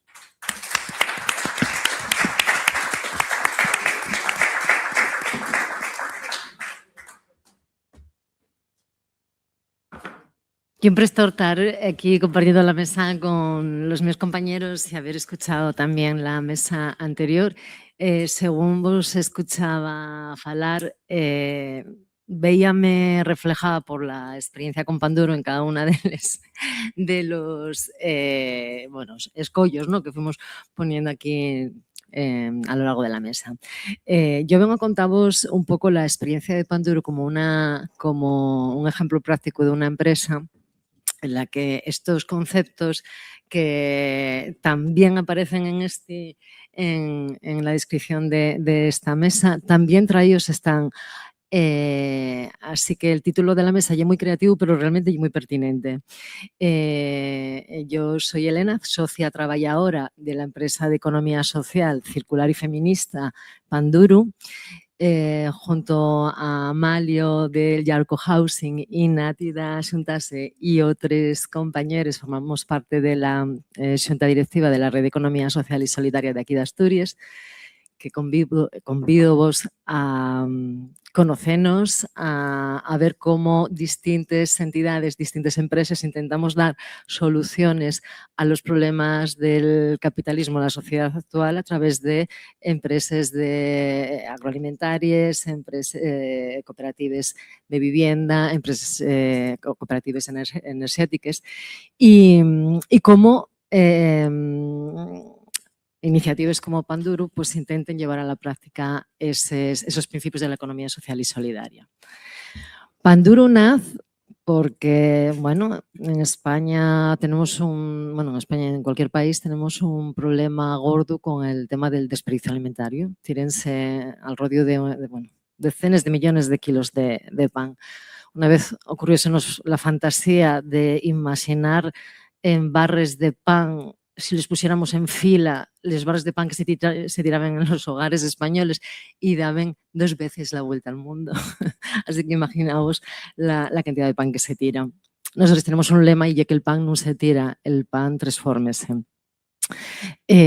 Nosotros recollemos lo que lle el conocimiento colectivo de las mujeres de generaciones anteriores que nunca tiraron nada. Ahí donde aplicamos principalmente la retroinnovación. Nosotros de este conocimiento colectivo, pues creamos un modelo de negocio real y transformador. Nuestro objetivo es combatir el desperdicio alimentario y hacémoslo a través de 3 líneas de negocio. Somos dos socios, ahora va a incorporarse una tercera, la empresa Medra, de manera orgánica. Somos muy pequeños, pero tenemos 3 líneas de negocio. Una es la elaboración de producto. Nosotros, con el pan excedente de panaderías artesanas, convertimoslo en farina, introducimoslo como ingrediente principal y elaboramos repostería y galletas. Hablo de que tenemos 3 líneas de negocio que puede ser como una manera natural de cómo un producto permítete la posibilidad de desarrollar otras vías, otras líneas de actividad dentro de la empresa, pero nosotros tenemos otras 2 actividades principales porque realmente hacer galletas no nos da de comer. Ahí es donde traemos un poco la soberanía alimentaria, ¿no? José Luis comentaba antes, el compañero de Xuntanza Campesina, perdona José Luis, apuntaba que, pues muchas de las personas que se dediquen a la producción pues no pueden vivir de la producción, tienen que compaginarlo con otras actividades como, pues puede ser los cuidados, otras actividades que generen un salario digno. Nosotros en Panduro no podemos vivir de fabricar y de vender y comercializar galletas, porque hay muchos obstáculos, ¿no?, en cómo nuestro producto llega a las personas consumidores. Los primeros obstáculos y el comercio, nosotros queremos vender en establecimientos un poco acorde a nuestros valores de economía social, economía feminista. ¿Dónde están esos sitios? Pues el pequeño comercio sería uno de ellos, ¿no? Y desolador como el ritmo en el que van desapareciendo la mayoría de los comercios de proximidad. Otro problema con el que nos atopamos es la distribución. ¿Dónde atopáis a Panduro? En un mercado al que vamos cada año bisiesto. ¿Cómo vamos a vivir nosotros de lo que vendemos en un mercado en el que no apuntabais, Marcos y Luisnel, dónde están esas posibilidades de unir a las personas productores, o sea, a las empresas y a las personas consumidores? A Panduro no se puede atopar tan fácilmente porque precisamente si el comercio pequeño va desapareciendo, si los mercados ya no cumplen ese fin de ofrecer un espacio de conexión entre el territorio y las personas consumidores, pues entonces parece francamente difícil porque solo queda otra alternativa que es la gran distribución. Y la gran distribución, cuando tú ya eres un producto de calidad, porque intentamos, ¿no?, pues como economía social que pones a la persona en el centro, pues de ahí pues un producto que tenga una calidad no solamente en cuanto al ingrediente, sino a las condiciones, ¿no?, de producción de medios de vida dignos, pues introduces en la variable la distribución y acabes teniendo un producto que resulta inaccesible para la persona consumidora. A mí nunca se me olvida la persona que nos acompañó en la mentorización del proyecto de Panduru, que ya era una cooperativista de una empresa feminista de cervezas, que me decía: Elena, yo no puedo pagarme las cervezas que yo produzco. Una cerveza artesana y ecológica, no, yo si tuviera que comprar cerveza, compraría a Mau o Estrella Galicia o no sé, igual hasta una marca blanca, ¿no? Entonces sí, y un problema y un panorama bastante complejo si el objetivo ya es alcanzar la soberanía alimentaria, ¿no? Yo muchas veces voy a los mercados, aparte de trabajar en el sector agroalimentario, ya con las dificultades que tienen, yo faigo galletes, no hay actividad más feminizada que hacer galletes, ¿no? Entonces, si sumamos les dos variables, pues las dificultades crecen, ¿no? Como el hecho de, por hacer galletes, pues el atributo de la innovación parece que no va muy ligado, ¿no? Yo recuerdo unas subvenciones a las que optamos, la mi socia y yo, que eran de innovación. Y yo llamé al IDEPA y dije, no, iba a preguntar por estas subvenciones y tal, pero ¿tú qué faes? Digo yo, galletes con pan excedente. Ah, pero fas galletes. Digo, sí, pero con pan excedente, que nadie en España lo hace. Quiero decir que esto es una cosa como bastante exclusiva. No, pero yo que fas galletes y eso no es una actividad innovadora. Digo, bueno, pues díceslo tú, que es el que está gestionando las subvenciones, ¿no? Bueno, pues, como vos comentaba, pues el producto no nos da para comer, y de hecho en los últimos años el producto está bajando, pero las otras líneas de negocio que abrimos, pues, pues están un poco salvando, ¿no?, la situación de la empresa. ¿Cuál es la lógica que nosotros aplicamos? Si nosotros no podemos llegar a la gente para venderles galletes, vamos a llevarles, como en esta pausa café circular que os ofrecemos a continuación, que hay autoservicio, por cierto, está todo montado ahí muy, muy guapo. Pues nosotros llevámoslo mal llamado servitizar, ¿no? Bueno, pues si la gente no viene a comprarte el producto, lléveselo tú, ¿no? Fais el servicio, que en este caso ya la pausa café, aplicando la misma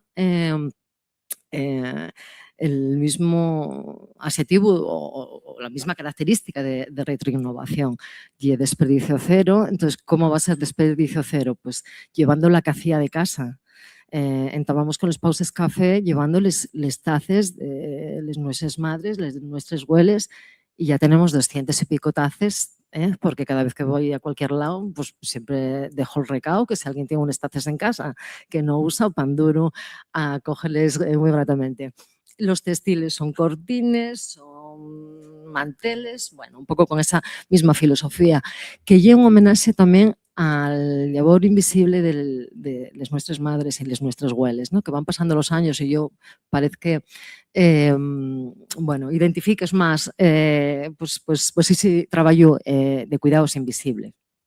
Y luego una tercera línea, yo por los perfiles nuestros profesionales, Ana y es psicóloga, yo soy pedagoga, la compañera que se va a incorporar ahora y técnica, trabaja con personas con discapacidad.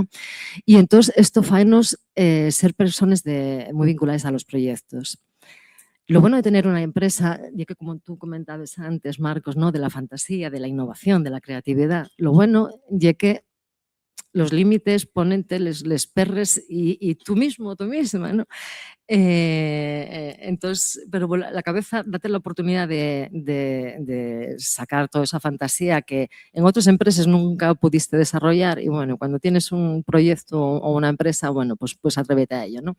Nosotros tenemos una línea de formación y sensibilización en el que metemos muchas variables. Nosotros escogimos el pan no solamente porque es uno de los alimentos que más se desperdicia, sino que el pan vincula emocionalmente. A todo el mundo le gusta el pan, a todo el mundo tiene un recuerdo que vincula con el pan. Todo el mundo, cuando contamos el proyecto, una madre, una abuela dice, pues yo hacía la tortilla dulce de no sé qué, o bueno, fantasías, ¿no? Porque salen ahí unos recuerdos que la gente, o sea, la gente ya mira para arriba como diciendo, sí, es verdad, ¿por qué tal? Además, el pan también acompañó al ser humano a lo largo de toda la historia, incluso como un arma ideológica, ¿no? A mí nunca se me olvida como cuando una de las dependientes de la panadería de la Portalina, donde nosotros cogemos el pan, decía que los paisanes mayores que no podían comer el pan integral, porque ya era el pan negro, ¿no? El pan de posguerra, donde se echaba toda la mierda y donde daban el pan de la siguiente prueba, evidentemente. Entonces, bueno, ya teniendo como el pan como no sé, elemento central, ocurriósenos, bueno, estamos constantemente buscando todo lo que tenga que ver con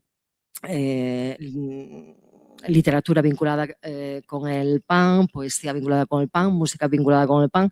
Entonces, bueno, pues diseñamos unas actividades que básicamente lo que es dignificar el pan a través de la cultura, ¿no? Entonces hacemos talleres de musicalizar el proceso de realización de una receta de aprovechamiento de pan, trayendo los cantares de oficio como de los panaderes, y musicalizamos, bueno, pues desde batir los huevos hasta todo el proceso que se da, y acabamos con una pieza musical, o sea, una fantasía que soltaba en las cabezas, y al final acabamos materializándola, ¿no?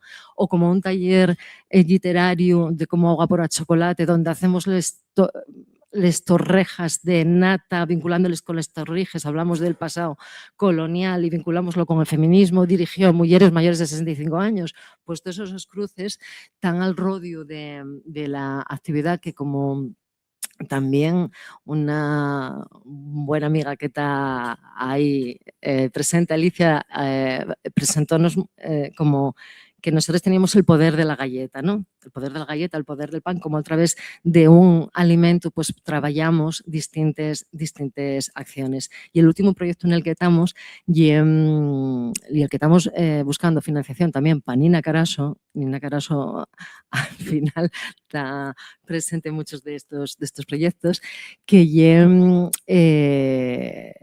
queremos introducir excedentes alimentarios en la cadena alimentaria, pero incorporando a todas las partes, desde la ciudadanía, lanzando retos a la ciudadanía para la introducción de descartes alimentarios como el pan, como la farina rosia de Magalla, como son excedentes de productores, como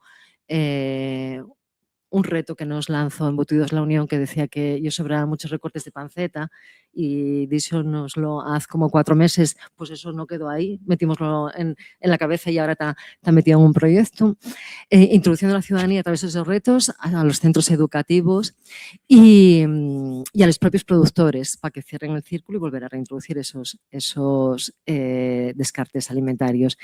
Y cerrar el proyecto con una creación de la Red Asturiana contra el Desperdicio Alimentario. En definitiva, todos estos, bueno, pues toda esta deriva de las actividades de la nuestra empresa vienen determinadas porque Ana y yo, cuando montamos la empresa, no sabíamos dónde nos metíamos. Como os decía, no veníamos del sector alimentario, y dimos cuenta una vez que, bueno, pues desarrolles y haces realidad montar una empresa de estas características, la dificultad realmente de que esto tenga algo que ver con la soberanía alimentaria. Realmente nosotros somos pesimistas preventivas, quiere decir, por no llamarlo pesimistas, ¿no? Antes apuntaba uno de los compañeros que solamente el 3% de los alimentos que se consumen en Asturias provienen de productores asturianos. Entonces, con ese 3%, es que poco más queda que añadir. Digamos que un poco de la luz que puede salir de todo esto, y que cada vez somos más personas les que venimos con con proyectos los que intentamos también hacer un poco de incidencia política y decir estas cosas aquí y donde faiga falta, de tal manera que, bueno, que al final, si no hay un compromiso también por parte de las instituciones, pues difícilmente estos objetivos de soberanía alimentaria y seguridad alimentaria y el posibilitar la oportunidad de volver bueno, pues a recuperar estos saberes, pues bueno, sería mucho más difícil.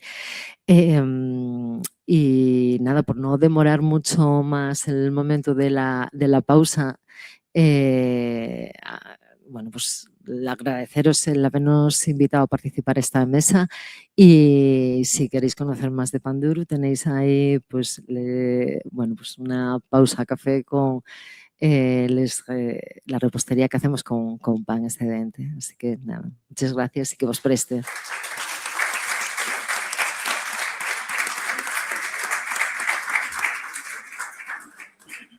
Muchísimas gracias, Elena, Marcos, Yusnel. En esta casa consideramos que no se es libre si se es pobre de tiempo. No hay tiempo para preguntas ahora en esta sala, pero sí en la que va a tener lugar la pausa café circular que está aquí al lado.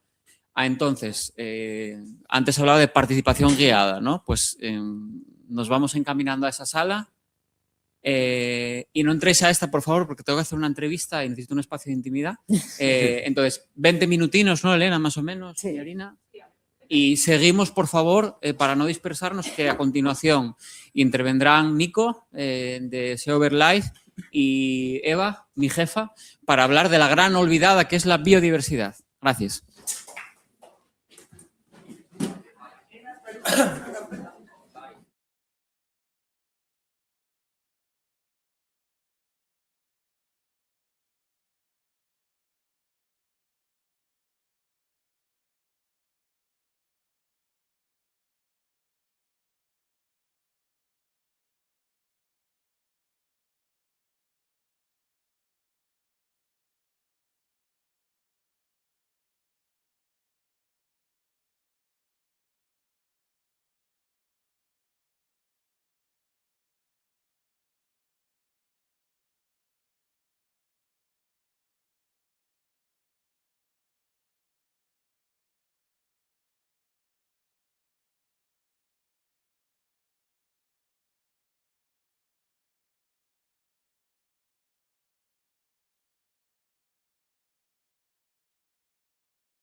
Ah, no sé.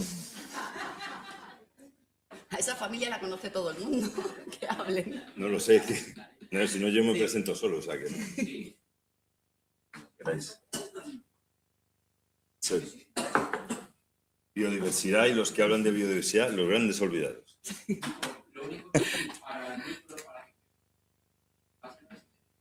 Ah, sentado. Uf, vale. Y con lo nervioso que soy, yo que me muevo mucho para hablar. Bueno, lo intentaré. Vale. Bueno, pues yo me presento, o si quiere hablar primero mi compañera, lo que... Sí. Tú tienes ahí ya puesta esa foto tan bonita. Vale. Pues, bueno, soy Nicolás López, soy doctor en biología y soy el delegado de la Sociedad Española de Ornitología en Asturias. Aprovecho para agradecer no solo a Juan, sino también a Izquierda Unida la oportunidad de poder tratar este tema, que como vemos, pues es la gran olvidada, ¿no? La biodiversidad. Y implícitamente en todas las charlas que hemos escuchado y que escucharemos a lo largo de esta jornada y de la jornada de ayer, pues está presente en todas partes la biodiversidad, aunque a veces pues no se tenga muy en cuenta, ¿no? Y aprovechando que hoy es el Día Mundial del Medio Ambiente, pues nosotros lo queremos dedicar en SEO este año al desarrollo rural, ¿no? Precisamente porque como productores primarios que somos también, como agricultores que somos, pensamos que la naturaleza también se puede defender con el tenedor en la mano como consumidores y pensamos también, porque así lo vivimos en nuestras carnes, en todos los productos, los alimentos que producimos, pues no puede haber rentabilidad sin biodiversidad, ¿no? Y sí, ya estamos demostrando que se puede producir alimentos de otra manera, garantizando la conservación de la biodiversidad. Pero bueno, yo no he venido aquí a hablar precisamente de alimentos y de esa producción, porque ya lo han hecho otra gente que sabe mucho más, sino de la crisis de la pérdida de diversidad biológica, que consideramos que es uno de los retos más importantes a los que ahora mismo se enfrenta la humanidad, ¿no? Durante décadas, pues los científicos hemos intentado que haya cambios sociales, alertando a los gobiernos de lo que se estaba produciendo, ¿no? Y de esa pérdida de diversidad biológica y de esa emergencia climática o de esa emergencia que estaba produciendo esa pérdida de diversidad biológica con evidencia científica, con datos en la mano. El primer aviso se hizo hace aproximadamente unos 54 años, donde ya se hablaba de los límites del crecimiento, límites físicos del crecimiento, ¿vale? En esta obra de Donella Meadows y colaboradores, en el que ya se hablaba de demografía, de recursos, de los límites biofísicos del planeta y se hablaba de estos 9 límites planetarios que se siguen utilizando hoy en día para medir lo que está pasando, ¿no? El que más, desde luego, nos debería de preocupar, nos preocupa, no todos tienen el mismo peso para garantizar la existencia de las personas, de los humanos y el resto de seres vivos que nos acompañan en este trayecto. No todos tienen el mismo peso en cuanto a garantizar nuestra existencia, ¿no? Y es la tasa de pérdida de biodiversidad, es decir, cómo se está destruyendo la biosfera, lo que nos debería de preocupar mucho más en este caso, ¿no? Estos límites planetarios. Bueno, hubo otro segundo aviso a todos los gobiernos, avisos generalizados, me estoy refiriendo, a nivel mundial, porque avisos se hacen todos los días por parte de la comunidad científica en muchas partes. Otro segundo aviso generalizado fue el de Rockstone y colaboradores, que hablando también de los límites planetarios, hablaban de cómo podía afectar a la integridad de las comunidades humanas, ¿no? Su desaparición, su afectación. Y como veis ahí, pues se habían transgredido ya 3 de los 9 límites planetarios con evidencia científica y uno de ellos era la existencia de la vida en la biosfera. El tercer aviso ya en 2023, en este participamos unos cuantos científicos españoles aportando información, cada uno en su campo, de Richardson y colaboradores, pues, y se publicó este artículo que os recomiendo, de la Tierra más allá de los 6 límites planetarios que se habían traspasado de los 9, ¿no? Traspasar estos límites no quería decir que al día siguiente iba a desaparecer la humanidad, pero ya nos ponían en una situación de alerta, ¿no? Y hablaban una cosa que creo que debería de quedar clara, sobre todo a la gente que se le llena la boca de hablar del cambio climático y de lo grave que es, que por supuesto lo es. Pero decía en el artículo que centrarse en el cambio climático provocado por los humanos no es suficiente si queremos proteger el sistema terrestre de daños irreversibles, es decir, nuestra propia existencia, ¿no? Hay cosas que pueden ser todavía más graves, ¿no? O que en paralelo están ocurriendo. Fijaros, para haceros una idea de lo poco que se tiene en cuenta la crisis de la pérdida de diversidad biológica, que es tremendamente grave y que nos afecta en el día a día, ahí tenéis una comparativa entre los artículos científicos publicados desde los años 90 hasta principios de los 2000 sobre cambio climático y sobre crisis de la pérdida de diversidad biológica. Es abrumadora la diferencia, ¿no? Y es que además estamos inmersos en la sexta extinción. Por lo tanto, sin que haya meteoritos ni nada, nosotros mismos estamos provocando esa sexta extinción. ¿Por qué nos afecta tanto esta vulneración en este punto de los límites planetarios? Pues porque se están perdiendo servicios ecosistémicos, los servicios que garantizan nuestra calidad de vida y nuestra vida. Agua limpia, aire limpio, todos estos servicios que nos presta la naturaleza son los que se están transgrediendo, ¿no? Hablaban antes de la seguridad alimentaria, de la soberanía alimentaria, de la polinización de los cultivos, de la sidra. Tener sidra es un servicio ecosistémico que nos presta la naturaleza. Y ahora estamos precisamente en esa extinción masiva provocada durante el Antropoceno, que es la era geológica ya definida por los expertos en el que hay una huella humana en ese sentido. Y es que la tasa de extinción, como podéis ver ahí, pues es tremendamente elevada. A día de hoy, en esta crisis de la pérdida de diversidad biológica, más de casi 50.000 especies están bajo la amenaza de extinción, según la Unión Internacional para la Conservación de la Naturaleza. Ayer los compañeros colombianos comentaban ese dato que a mí me pareció escalofriante. En una zona del bosque de Colombia donde estaban explotando esas minas de oro ilegales, había solo en ese trocito de la selva colombiana 567 especies de aves endémicas que iban a desaparecer. Son más de las especies de aves que hay en la península, y solo en un trozo de bosque, endémicas, y que iban a desaparecer por la codicia de algunas, bueno, no sé si llamarle personas, que utilizaban la minería de oro. Y aquí datos en la mano, trabajamos con evidencia científica. Extinción de insectos, más del 40% de las especies están amenazadas de extinción. En Alemania ha desaparecido el 70% de los insectos, no de las especies, sino de todos los insectos.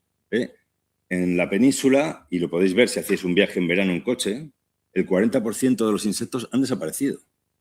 Antes hablaban de la miel en Asturias. Bueno, la producción de miel en muchos países ha bajado muchísimo, sobre todo en aquellas colmenas, en aquellos matorrales, donde la miel está cerca de aerogeneradores, que son máquinas de picar vida silvestre. Entre ellas, abejas. Podéis ver, por ejemplo, las palas de los aerogeneradores en la autovía que va a Galicia, en Mondoñedo, cómo están negras de machacar abejas. Y este informe, pues tuve por suerte o por desgracia, tuve que participar en un estudio sobre las causas de mortalidad de las aves en nuestro país, tomando datos solamente desde 2000 hasta 2018. Y obtuvimos unas estimas de 63 millones de aves muertas anualmente de manera, por causas no naturales, ¿no? Más luego, si se suman a las 13-15 millones de aves que se cazan anualmente, matadas de manera legal, pues tenemos la cifra de que yo no sé cómo quedan aves volando por el cielo, porque anualmente 80 millones de aves desaparecen en nuestro país de media, por múltiples factores. ¿Cuáles son las causas de esa pérdida? He puesto solamente los ejemplos de insectos y aves, ¿vale? Para ir un poco rápido. Las causas de esa pérdida de diversidad biológica, bueno, vamos a ver algunas y luego cuáles son esas consecuencias, ¿no? Para mí, una de las más importantes y que tienen una relativa fácil solución es la inacción e ineficacia de las administraciones públicas. Esta causa de pérdida de diversidad biológica, que nunca se había puesto esta amenaza, está ahora incluida en el Libro Rojo de las Aves de España, porque tenemos evidencia científica de que esto es una causa de pérdida de biodiversidad. ¿Y por qué? Porque, bajando al caso asturiano, hay una insuficiente designación de espacios protegidos que garanticen protección de hábitat. Esos espacios protegidos no tienen planes de gestión. Las especies no tienen sus correspondientes planes de recuperación y de conservación. El urogallo, como sabéis, está prácticamente extinto en Asturias y después de 20 años, más de 20 años declarado en peligro de extinción, sigue sin tener su obligatorio plan de recuperación, porque la administración asturiana le da exactamente igual la biodiversidad, porque lo de que paraíso natural es solo un lema y nada más. No se han actualizado los catálogos de especies amenazadas desde hace 40 años. Tenemos las categorías de las especies completamente obsoletas y prácticamente no se incorporan especies de catálogos europeos o de catálogos estatales. Siguen siendo consideradas cinegéticas en Asturias especies cazables o pescables que están en franco declive, en grave riesgo de extinción, y se autoriza su caza en esta comunidad autónoma. Y se autorizan actividades y proyectos industriales, como veremos a continuación, en espacios protegidos. Y a unas sabiendas, como hablábamos esta mañana o hablaba el compañero de la minería, que tiene repercusiones ambientales graves. Y, por supuesto, bueno, no se cumple con alguna legislación estatal básica perceptiva.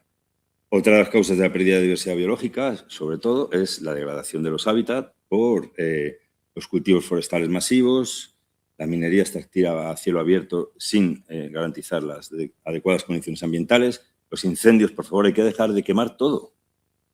No podemos estar quemando ahora cualquier cosa, y menos las quemas prescritas por la Administración. Hay otras maneras de gestionar la biomasa.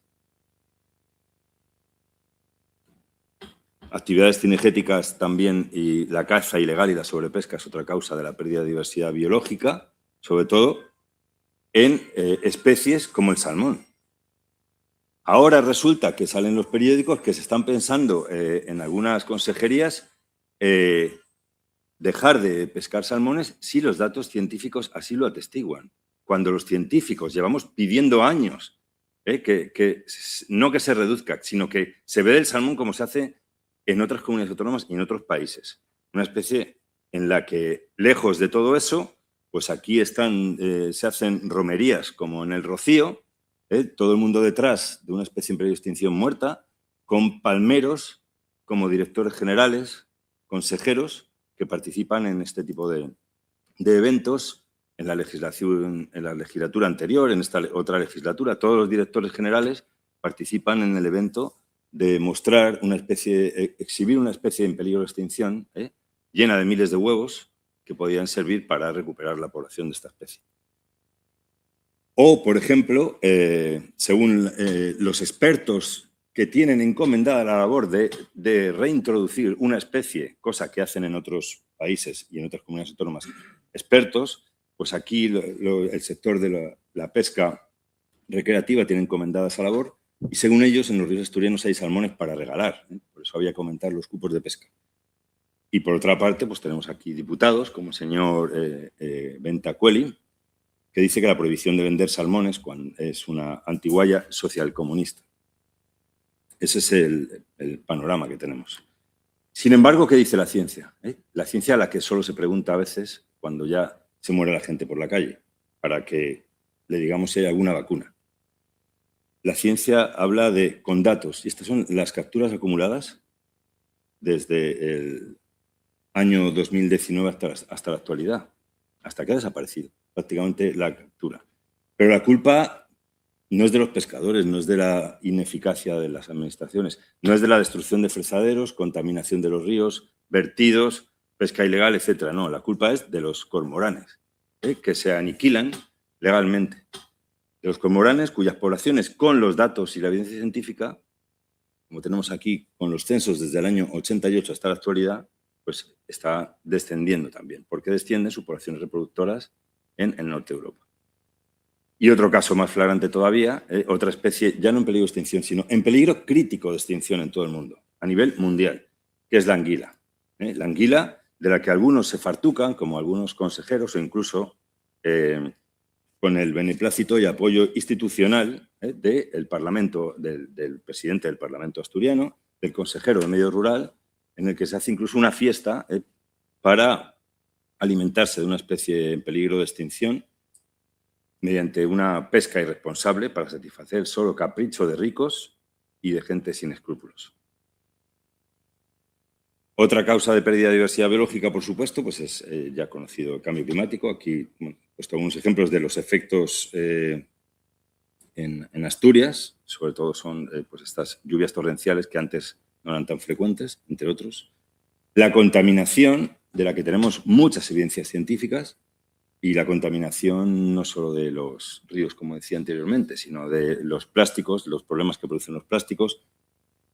El plomo, 50 millones de toneladas vertidas tanto a los ríos mientras se pesca salmón. El río Sella se estima que hay 200 toneladas de plomo de pesca de salmón, solamente en Sella, sacado todos los años por buceadores voluntarios lo que pueden. Las especies exóticas invasoras, aquí he puesto un ejemplo, pero sobre todo aquí la que está provocando más problemas de pérdida de diversidad son los eucaliptos. Perturbaciones y molestias humanas también provocan estas pérdidas, bueno, y luego el desarrollo urbanístico y de determinadas infraestructuras. Pero de lo que ya no cabe duda, ya se ha comentado en algunas ocasiones, y de lo que hay cada vez más evidencia científica es del colapso ecológico que está produciendo el sistema capitalista. Ya tenemos suficiente evidencia científica, y aquí he puesto algunos ejemplos simplemente de publicaciones científicas sobre esta evidencia en algunas revistas que ni mucho menos se pueden acusar de rojas o bolivarianas, como es el Fórum de Economía Social.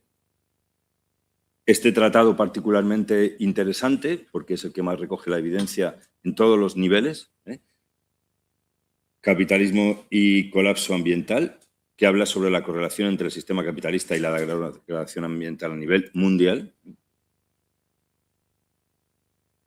Y que en la segunda parte del libro, solamente dos apuntes, reúne argumentos que sustentan dos de las tesis de esta narrativa del autor, ¿no? Y de los demás colaboradores en el libro. Y es que el capitalismo es insostenible ante el problema ambiental y el intento o la esperanza de hacerlo sostenible es una ilusión, ¿no? Porque los límites físicos del planeta son los que son. Y esta ilusión se alimenta por parte del capitalismo en dos percepciones principales. Cuanto mayor sea el excedente de materia y energía, más segura será la existencia de la especie humana, justo al revés, y de la visión antropocéntrica, ¿no? de que la biosfera está para que los humanos hagan lo que quieran con ella. Bueno, vistas las causas, ¿cuáles son las consecuencias de esta pérdida de diversidad biológica? Bueno, muchas se han tratado ya aquí, ¿no? La desaparición, por supuesto, la primera, desaparición de seres vivos. Algunos son piezas clave de los ecosistemas, otros son piezas también. Los elementos de los ecosistemas están todos ahí. Pero es que esta desaparición de seres vivos también se evidencia en pérdida de razas autóctonas, de variedades de cultivo adaptadas perfectamente a la climatología, de pérdida de servicios ecosistémicos, es decir, la polinización, la regulación de los ecosistemas, el agua limpia, la producción primaria en general, amenazas para el bienestar humano. Hemos visto que la mayor parte de las enfermedades que están ahora causando pérdidas humanas vienen de zoonosis, de pandemias, a consecuencia de esta pérdida de diversidad biológica, de la deforestación de bosques tropicales. Muchos de los eventos climáticos extremos que están afectando a la Tierra y a muchas personas precisamente están siendo mitigadas en aquellas zonas donde hay una mejor conservación de la naturaleza. Y bueno, como nos gusta ser propositivos, ya sé que voy muy rápido, pero es porque creo que no tengo mucho tiempo y que además, para que hable mi compañera. Posibles soluciones. Bueno, como nos gusta ser propositivos, una de las primeras soluciones sería la extinción humana. Y eso no quiere decir que tengamos que matar gente, evidentemente, pero aquí os he puesto un ejemplo de gente responsable, que son el Movimiento por la Extinción Humana Voluntaria, sus siglas en inglés, existe de verdad, podéis buscar su página web. Y ellos lo que dicen es que como ya hemos hecho bastante, vamos a dejar de reproducirnos para no causar más daño, ¿no? Bueno. creo que una de las soluciones es un cambio de modelo de nuestra relación con el medio ambiente y con el resto de las especies, porque por ahora la relación que estamos teniendo no es la más adecuada, ¿no? Y en la última COP26, ya sabéis que las Naciones Unidas valen para poco, desgraciadamente, pero a mí me gustó mucho esta frase que dijo Antonio Guterres, el secretario general de las Naciones Unidas, que decía, traducido, basta de tratar a la naturaleza como si fuera un retrete, basta de quemar, perforar, excavar, cada vez más hondo porque estamos cavando nuestra propia tumba. Y aquí tenéis un ejemplo de un cambio de modelo, es esos carteles que están apareciendo en algunas ciudades, ¿no? De dejar de tirar las cosas por todas partes porque al final todas van al mar. Otra para mí de las soluciones más plausibles y realizables, desde luego, es el decrecimiento, no el desarrollo sostenible. Desarrollo sostenible, bajo mi punto de vista como científico, es un oxímoron. Considero que es el decrecimiento y utilizar las 7 Rs, es decir, no basándose en una economía lineal, un desarrollo lineal, sino una economía circular, una revolución industrial, no la cuarta revolución industrial que quieren vender en muchas ocasiones, ¿no? Que será verde o no será, y será gracias a su capital humano, sino una revolución industrial del decrecimiento. Es decir, como decía, una economía circular y no lineal, ¿no? Y lo voy a leer porque no quiero que se me pase nada. Creo que es necesaria una intervención del Estado en la política industrial y laboral, basando la nueva revolución industrial en una economía circular. Eso es decrecimiento. Con un reparto del trabajo y una reducción de la jornada laboral, menos horas y mejores salarios, que también es decrecimiento, para conseguir producir lo necesario y lo más cerca posible, que también es decrecimiento, garantizando así nuestra soberanía e independencia de terceros países y las fluctuaciones de los mercados. Y como comenté en una reunión con los sindicatos aquí en Asturias, yo quiero industria, pero sin fumo y sin fame. No industria sin fame, pero con fumo. Y, por supuesto, ese modelo de las 7 Rs, en el que creo que todavía queda mucho recorrido para aprender y para trabajar. Desde luego, actuaciones decididas para frenar esa pérdida de diversidad y el cambio climático, mejorar la gestión y la protección de los espacios, garantizar que se recuperan especies en peligro de extinción y, muy importante, renovables, pero renovables responsables. No el modelo que nos están queriendo vender en Asturias, en el que hay territorios de sacrificio, donde hay menos población y donde hay mucha naturaleza que defender. Aquí os he puesto un ejemplo, os voy a poner solamente 2 ejemplos, no voy a entrar al tema de la minería, que sería muy extenso también. En Asturias, ahora mismo tenemos un territorio de sacrificio, que es el occidente, donde se está masificando el desarrollo eólico. 24 centrales eólicas, 561 aerogeneradores. Pero es que se quiere cuadruplicar esa potencia, cuando en el PNIEC, en el Plan Nacional Integrado de Energía y Clima, la potencia que ya tiene establecida Asturias es muchísimo menos. Y con un grave sufrimiento ambiental y social. Esto lo que está generando es que haya una altísima mortalidad de aves y murciélagos, entre otro tipo de impactos en el territorio, y una contestación social importante en esas zonas, de gente que no queremos que instalen ese tipo que queremos otro modelo diferente, ¿no? Y en el caso de las baterías nos intentan imponer el modelo que yo he bautizado como modelo AEPIVAL, Consejería de Industria. Es un modelo en el que te quieren imponer, por cierto, la patronal de las baterías AEPIVAL, con una de sus empresas afiliadas que paga a esa patronal que quieren poner baterías en Asturias, en Light está echando a palestinos de los territorios ocupados para instalar energías renovables para el Estado sionista. Y esos son los que están también queriendo poner baterías aquí. Pero es que este desarrollo de almacenamiento energético en Asturias debería ser responsable, no como se está haciendo. Que fijaros los datos. no generan puestos de trabajo, son instalaciones industriales muy peligrosas que se están intentando colocar en pueblos, en zonas con suelos agrícolas de interés o suelos ganaderos de interés. Y también está provocando una contestación social y unas graves consecuencias. Bajo nuestro punto de vista, las renovables deberían de ser responsables, es decir, por resumir, deberían de tener el máximo beneficio social y el mínimo impacto ambiental. Si no, no se deberían de implantar en el territorio. Y ya para acabar, creo que habría que hacer las políticas de conservación y de la diversidad biológica una cuestión de Estado. Bueno, las conclusiones creo que están claras para todos y no voy a andar más, salvo, por último, por poner una nota optimista. Yo creo que todavía estamos a tiempo de revertir esa pérdida de diversidad biológica, pero es urgente desarrollar acciones contundentes y que haya gobiernos valientes que las desarrollen, por mucho que solo duren 4 años. Y nada, muchísimas gracias.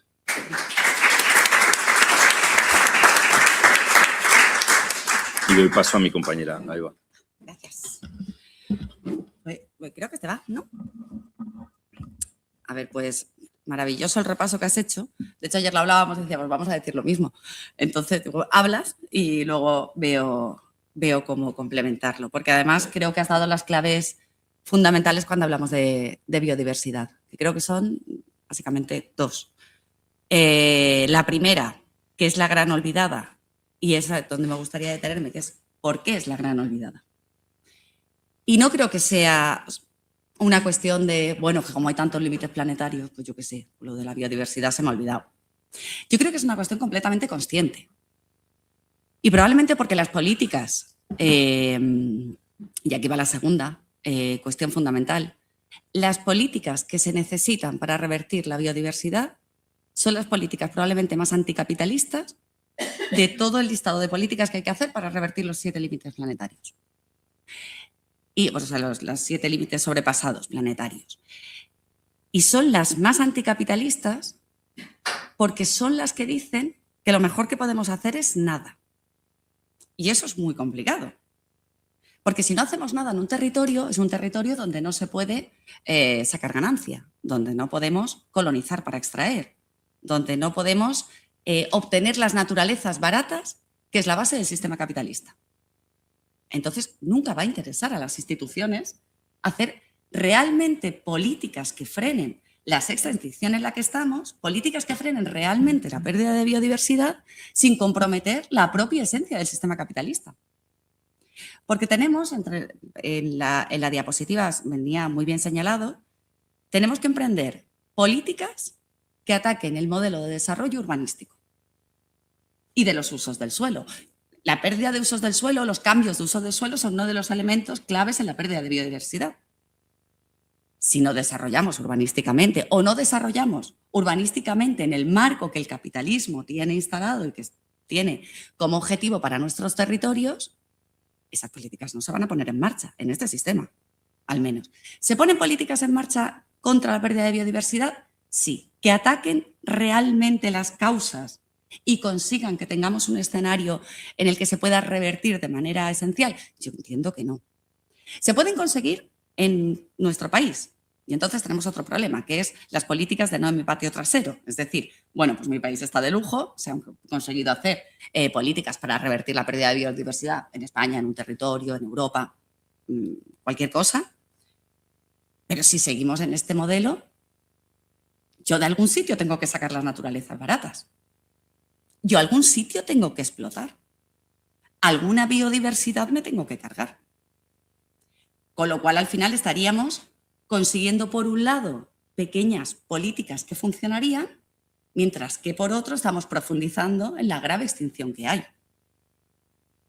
Y es evidente que estamos en ese punto. A mí me llamaba mucho la atención, me acordaba, tenía de hecho las notas por aquí, porque si dio un salto en el imaginario social de la importancia de la biodiversidad, más allá del efecto, ¿no?, que tú decías, ¿no?, el efecto túnel de carbono, que al final todos hablamos de cambio climático, pero no de los otros límites sobrepasados, y hubo un momento en el que la gente fue como muy consciente, bueno, o más consciente de los problemas de la pérdida de la biodiversidad, fue después de la pandemia, en la que se empieza a poner de manifiesto que expandirnos en la naturaleza, acabar con la biodiversidad, podía tener un impacto directo, y de hecho lo estaba teniendo, en la salud, la propia salud humana. ¿Por qué? Porque esos patógenos que pueden quedar reducidos en determinados hospedadores empiezan a perder hospedadores y es más fácil que salte al ser humano. Lo decía antes Nicolás, estamos ahora mismo en unas zoonosis, ¿no?, una prevalencia de las zoonosis del 60% de las enfermedades que tenemos, con previsión de que aumente el 75% de las enfermedades que nos afecten. Y enfermedades, quiero decir, de las que dan miedo, ¿no? Pues yo qué sé, todas las que están relacionadas con zoonosis, pues desde el ébola, el Zika, el virus del Nilo, enfermedades que dan verdaderamente miedo. Entonces, bueno, hubo como un momento de decir, cuidado, es que la biodiversidad tiene un papel. Por amortiguamiento o por dilución, el que exista una biodiversidad sana nos permite protegernos incluso en nuestra propia salud. Ya, o sea, en modo egoísta. No nos importa la salud de los ecosistemas, pero hombre, la nuestra sí, y la de nuestros hijos. Vamos a trabajarlo. Y mientras eso se estaba dando y esos discursos se daban y se hablaban de la importancia de la preservación de los ecosistemas sanos para que pudieran hacer ese efecto dilución o amortiguamiento y que las pandemias no tuvieran ese impacto tan grande, lo que nos encontramos es que las instituciones, lo que decía el compañero sobre la inacción o insuficiencia, es que en algunos casos las instituciones estaban revirtiendo las leyes que mal que bien estaban aprobadas y permitían, es verdad que de manera insuficiente, porque muchas veces no están los recursos económicos o porque no hay una voluntad política en desarrollarlas, pero bueno, más o menos daban un buen marco en desmontarlas. Los ejemplos más claros fue el Parlamento Europeo, que empezó a descafeinar la ley de restauración de la naturaleza, y aquí en los propios parlamentos. En el Parlamento de La Rioja, de las primeritas cosas que decidió hacer el PP en cuanto entró, había antes un acuerdo de gobierno del Partido Socialista y Podemos, creo que era en aquel momento, entra después el Partido Popular y de las primeras leyes que toca es la ley de biodiversidad. La ley de La Rioja no era mala, es verdad que no se había desarrollado suficientemente, no habían puesto los recursos, pero desde luego, o sea, fue una mirada clarísima. En Andalucía hay un desmontaje con la lista, con la ley de ordenación y urbanística que tiene Andalucía, un desmontaje de todas las políticas que permiten proteger la biodiversidad, ya digo, con sus limitaciones y todo, pero te permitían un buen marco de trabajo. Justo después de la pandemia, que es que hay que tener así como, ¿no?, un fondo sociópata, porque sabes la importancia que tiene la biodiversidad. Pero ¿qué ocurre? Y ahora vamos a la segunda parte. El capitalismo tenemos claro por qué no pone medidas, porque es que si no, no puede seguir subsistiendo, porque el capitalismo se basa en naturalezas baratas, en explotación y en modelos coloniales, no hay otra. Por tanto, es lógico que no las tengan. El gran problema es por qué la ciudadanía no responde a las políticas de pérdida de biodiversidad o responde muy bien a aquello que es muy cercano, ¿no?, especies emblemáticas, territorios muy cercanos, pero no tenemos la sensación de que esto sea la gran catástrofe que realmente es. Yo comparto, creo que el gran riesgo para la civilización tal como la conocemos, ya no solo la especie humana, sino la civilización tal como la conocemos, es la pérdida de biodiversidad por todos los puntos que tiene. ¿Por qué no lo vemos? Probablemente porque no estamos formados para ello. Y lo voy a decir, o sea, la formación científica, creo que a nivel general, supongo que no será solo España, vamos, esto será una cosa generalizada de nuestra generación, es muy, muy pobre. Somos incapaces de entender que cuando está desapareciendo una especie, se va a ver afectado todo el ecosistema y por tanto nos vamos a ver afectados todos, nosotras también. Se han hecho muchos trabajos alrededor del concepto una salud, ¿no?, este concepto que vincula salud humana, salud animal y salud de los ecosistemas, pero seguimos sin tener muy claro qué ocurre, por qué realmente a mí esto me afecta. Yo creo que eso tiene que ver entonces con la falta de perspectiva de entender por qué son necesarias estas políticas.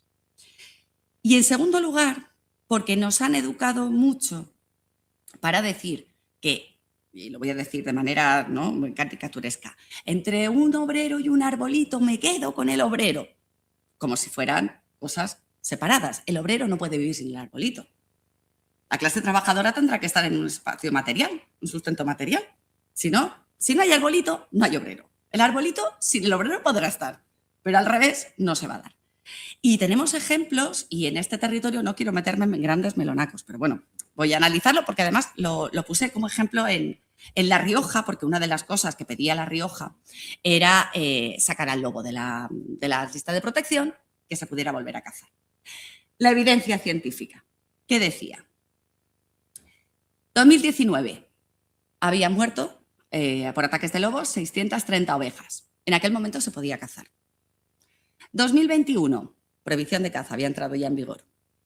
360 ovejas muertas. Algo aquí no estaba encajando muy bien. 2022, 696 ovejas. 2023, 434 ovejas. La relación causal entre poder cazar el lobo y los ataques de las ovejas no es directa. No mejoraban los ataques, o sea, no se reducían, perdón, los ataques por poderlos cazar, sino que tenía que ver con otra serie de medidas que se implantaban. Y el mayor o menor acierto en ese impacto de las medidas, es decir, no solo el pago de las especies, sino que tuvieras que poner medidas correctoras, tenía mucho más que ver con la disminución. Eso era el caso de La Rioja. En otros territorios ocurren cosas similares con otros. En Cantabria sé que hay ahora mismo un debate sobre la cuestión del oso, de cómo está impactando también en determinados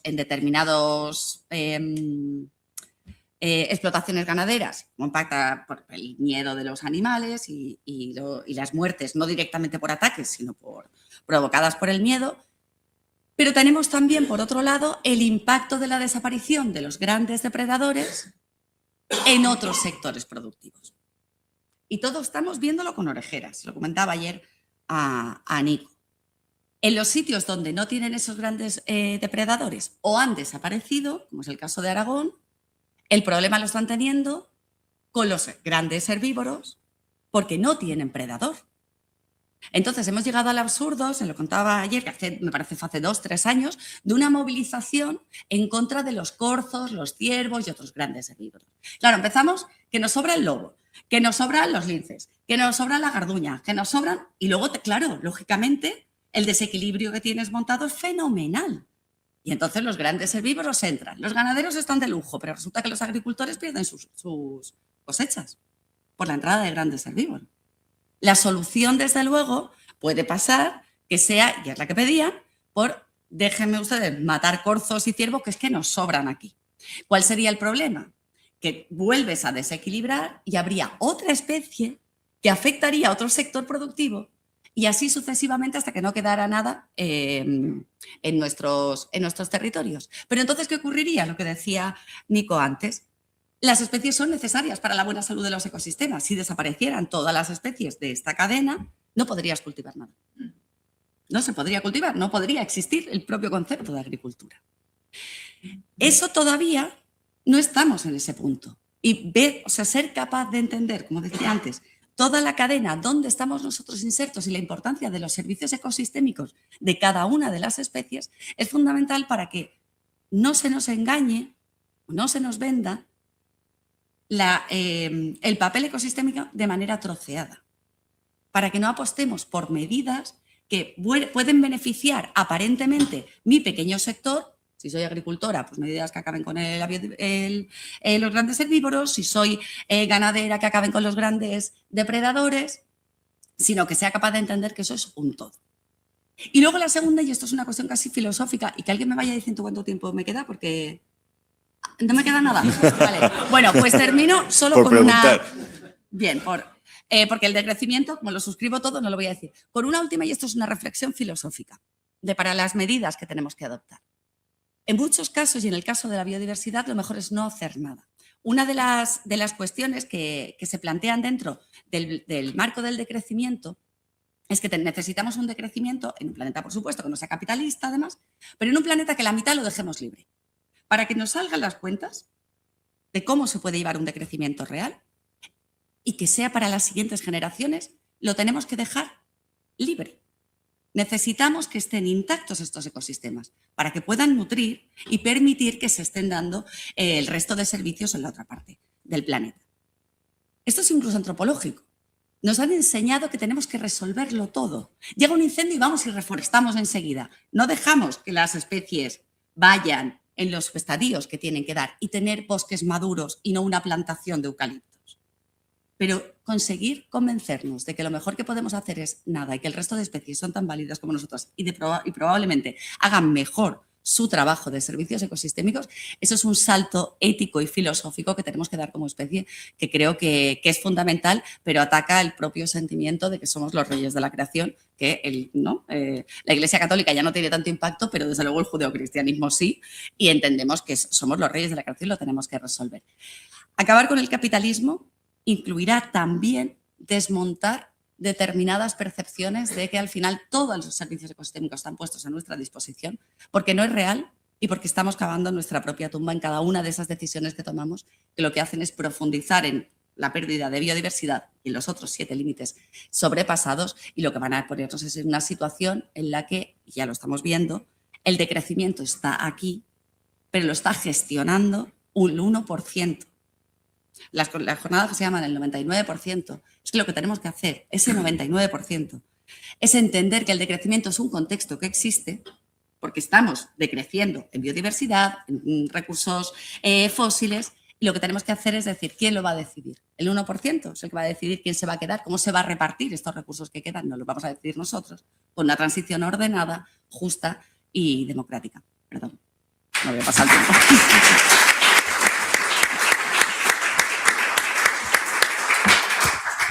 Me toca el papel del villano de la serie en estas jornadas. Muchísimas gracias, Eva, Nico, Eva. Cambio de tercio, movilidad sostenible. Ayer la directora de urbanismo, Laura, se refería al autor Lefebvre, ¿no? Lefebvre, con el derecho a la ciudad. Decía que siempre tenemos que conjugar un máximo de... No, exactamente decía un máximo de utopismo, que el máximo de utopismo acompañe al óptimo de realismo. Y en relación con esta cuestión, la última mesa antes de ir a comer lleva por título "La calle no es un parking, ¿a quién le pertenece la ciudad?", ¿no? La calle no es un parking, ¿a quién le pertenece la ciudad? Y para conversar acerca de esta cuestión tan crucial y trascendental, tenemos con nosotras y nosotros a Samuel Romero. ¿Samuel? Y a Román Torre. Samuel Romero, ingeniero de caminos, experto en movilidad sostenible, y Román Torre, que lo pusimos muy estupendo. Román, te pusimos artista, tecnólogo y cofundador del Observatorio de la Movilidad Sisionés. Lo que sea. Gracias. ¿Tú te has puesto... ¿Este ordenador tendrá internet? Sí tiene. ¿Tiene internet este ordenador? Sí. Vale. Es que yo con el navegador me servirá. Vale. Pues empieza. O sea que- Vale. ¿Quieres que empiece yo? Sí. Nos lo quitamos del medio. No. Rápidamente. Vale, pues disculpar que voy a simplemente...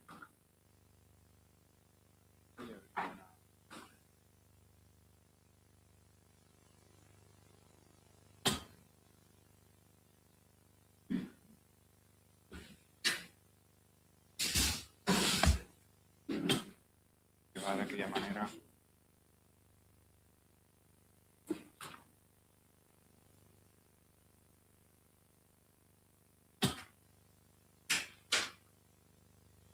No parece que vaya muy fino, ¿no?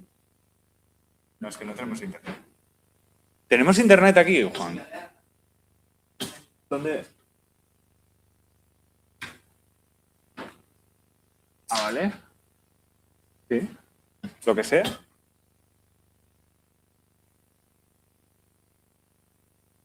Aquí hay que darle esto. Vale, hay que... Vale, o sea que teóricamente ahora ya tenemos, ¿no?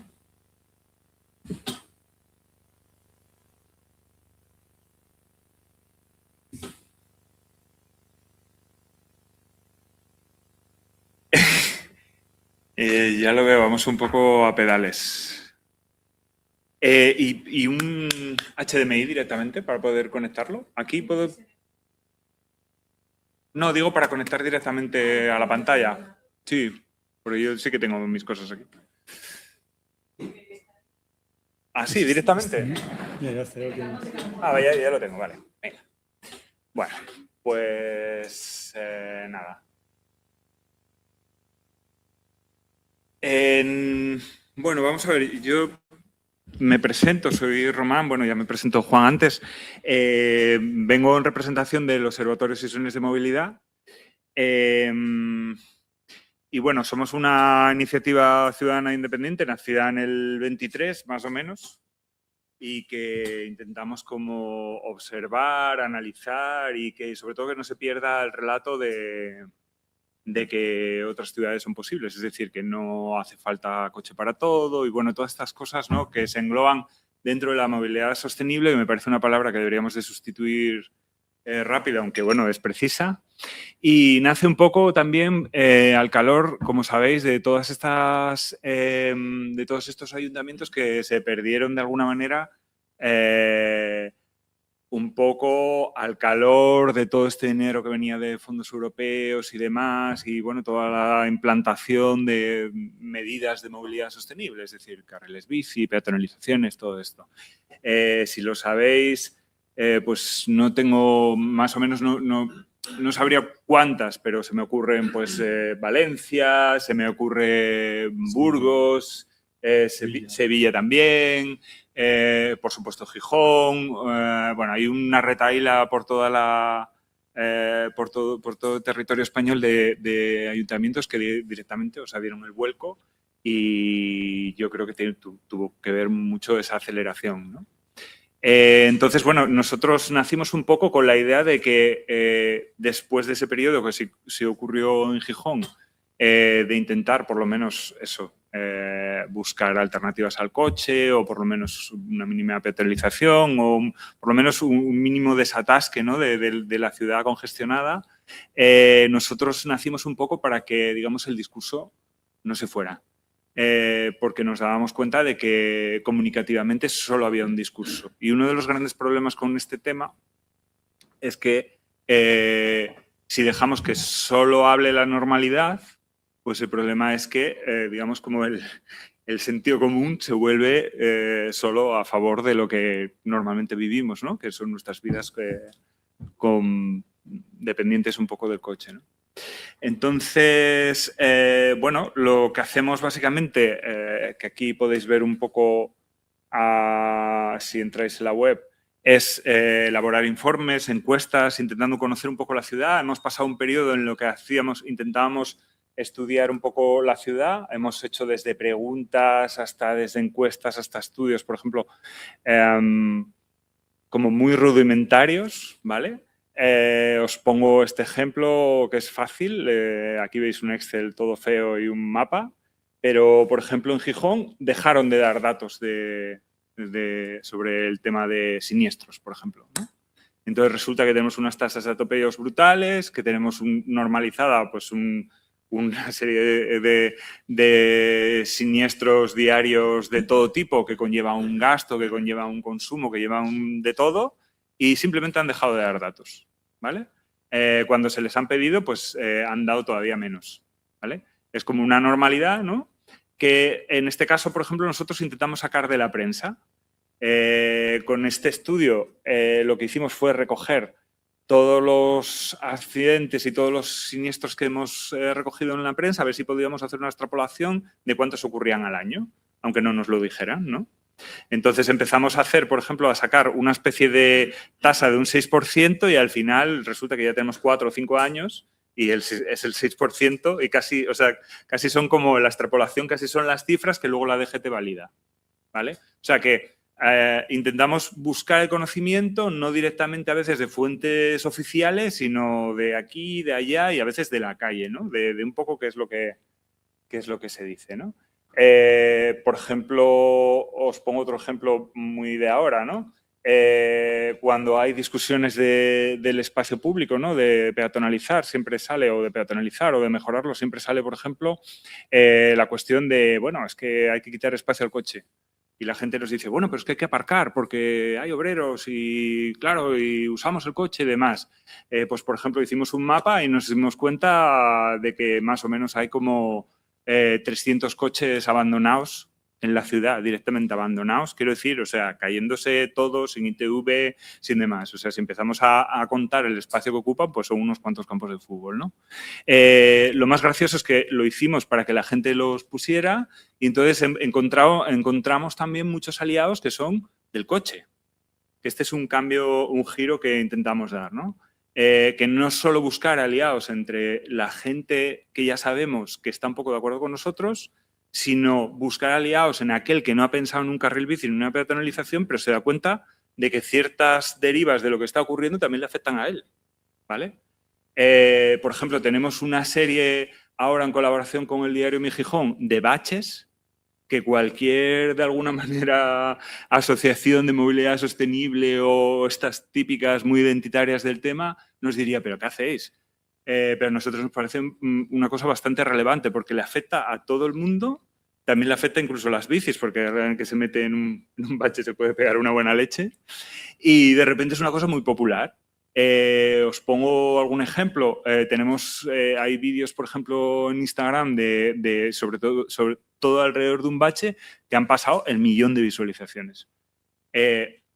Igual no le dais importancia, pero en un contexto local, en una ciudad como Gijón, en un sitio pequeño, mediano pequeño, eso son muchas visualizaciones. Quiero decir, periódicos con muchos recursos y mucho dinero no consiguen ese tipo de visualizaciones, ¿no? Entonces, bueno, nos dedicamos un poco a todo esto. Y intentamos, pues eso, experimentar con los datos, la comunicación, tener una comunicación directa también, por ejemplo, a través de las redes, pues intentamos como incluso resolver, hablar, guiar a la gente en cómo hablar, por ejemplo, con el ayuntamiento, a través del registro, a través de los diferentes partes y sobre todo contar la ciudad. Hemos pasado una época en la que estábamos haciendo con muchos experimentos, estamos como mucho basados en el dato, pero nos damos cuenta de que el dato no es suficiente. A veces nos pasa mucho eso. La ciencia nos da la razón, pero resulta que todo el mundo no. Vaya, ¿y qué hacemos? ¿Vale? ¿Seguimos hablando diciendo que es que la ciencia nos da la razón? Pues el problema es que podemos seguir diciéndolo todo lo que queramos, pero otra cosa es que nos hagan caso, ¿no? Entonces hay que buscar como las zonas así híbridas. Entonces, intentamos hacer eso y además intentamos hacerlo como divertido, ¿no? De una manera en que no aburra a la gente y, bueno, tirando un poco incluso por el humor y demás, ¿no? Esto lo hacemos de personas voluntarias de entre 25 y 50 años, de una organización así más o menos mixta. Somos casi ya tanto hombres como mujeres. Hacemos lo que cada uno sabe hacer, es decir, no hay no hay una organización así muy tal, somos una organización líquida, ágil, las decisiones un poco son para quien las trabaja, es decir, hay gente que se pone a trabajar con este tema de los estudios de los coches abandonados, otros con los siniestros, otra gente se pone a hacer análisis urbanos y bueno, y lo hacemos casi digital, o sea, somos un grupo organizado así bastante bien.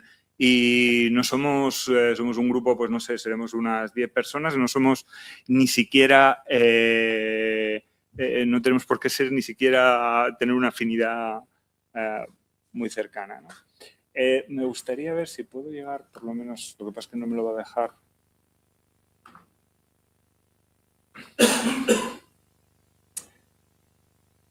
Y bueno, sobre todo lo que hemos conseguido, yo creo que en Gijón, claro, estamos hablando de una cosa súper local, es que ya seamos como una organización a la que se consulta también, mediáticamente, políticamente, y bueno, es como otra de las organizaciones sociales que están ahí, ¿no?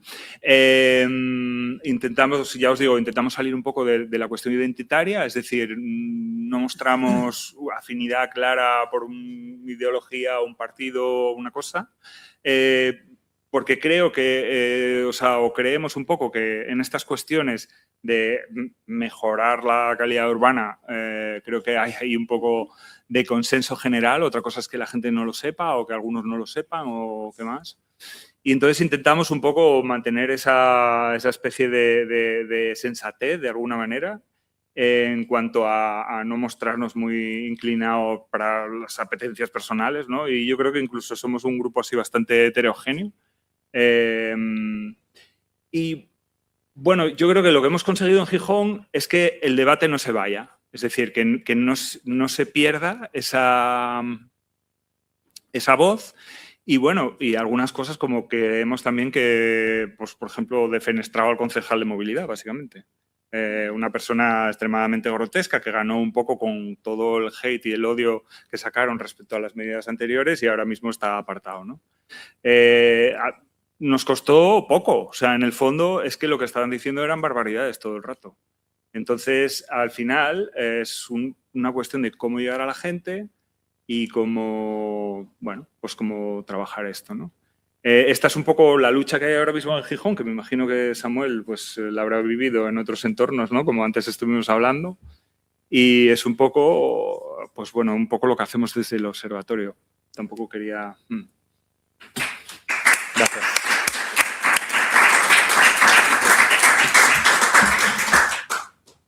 Juan, os había pasado una presentación, ¿sabes si está aquí? ¿Aquí?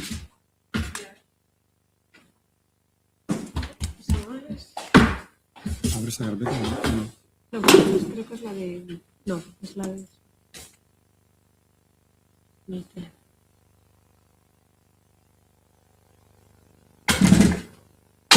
Te vuelvo a mandar, si no. Sí. Firmándomela otra vez. ¿Te la mando? Sí.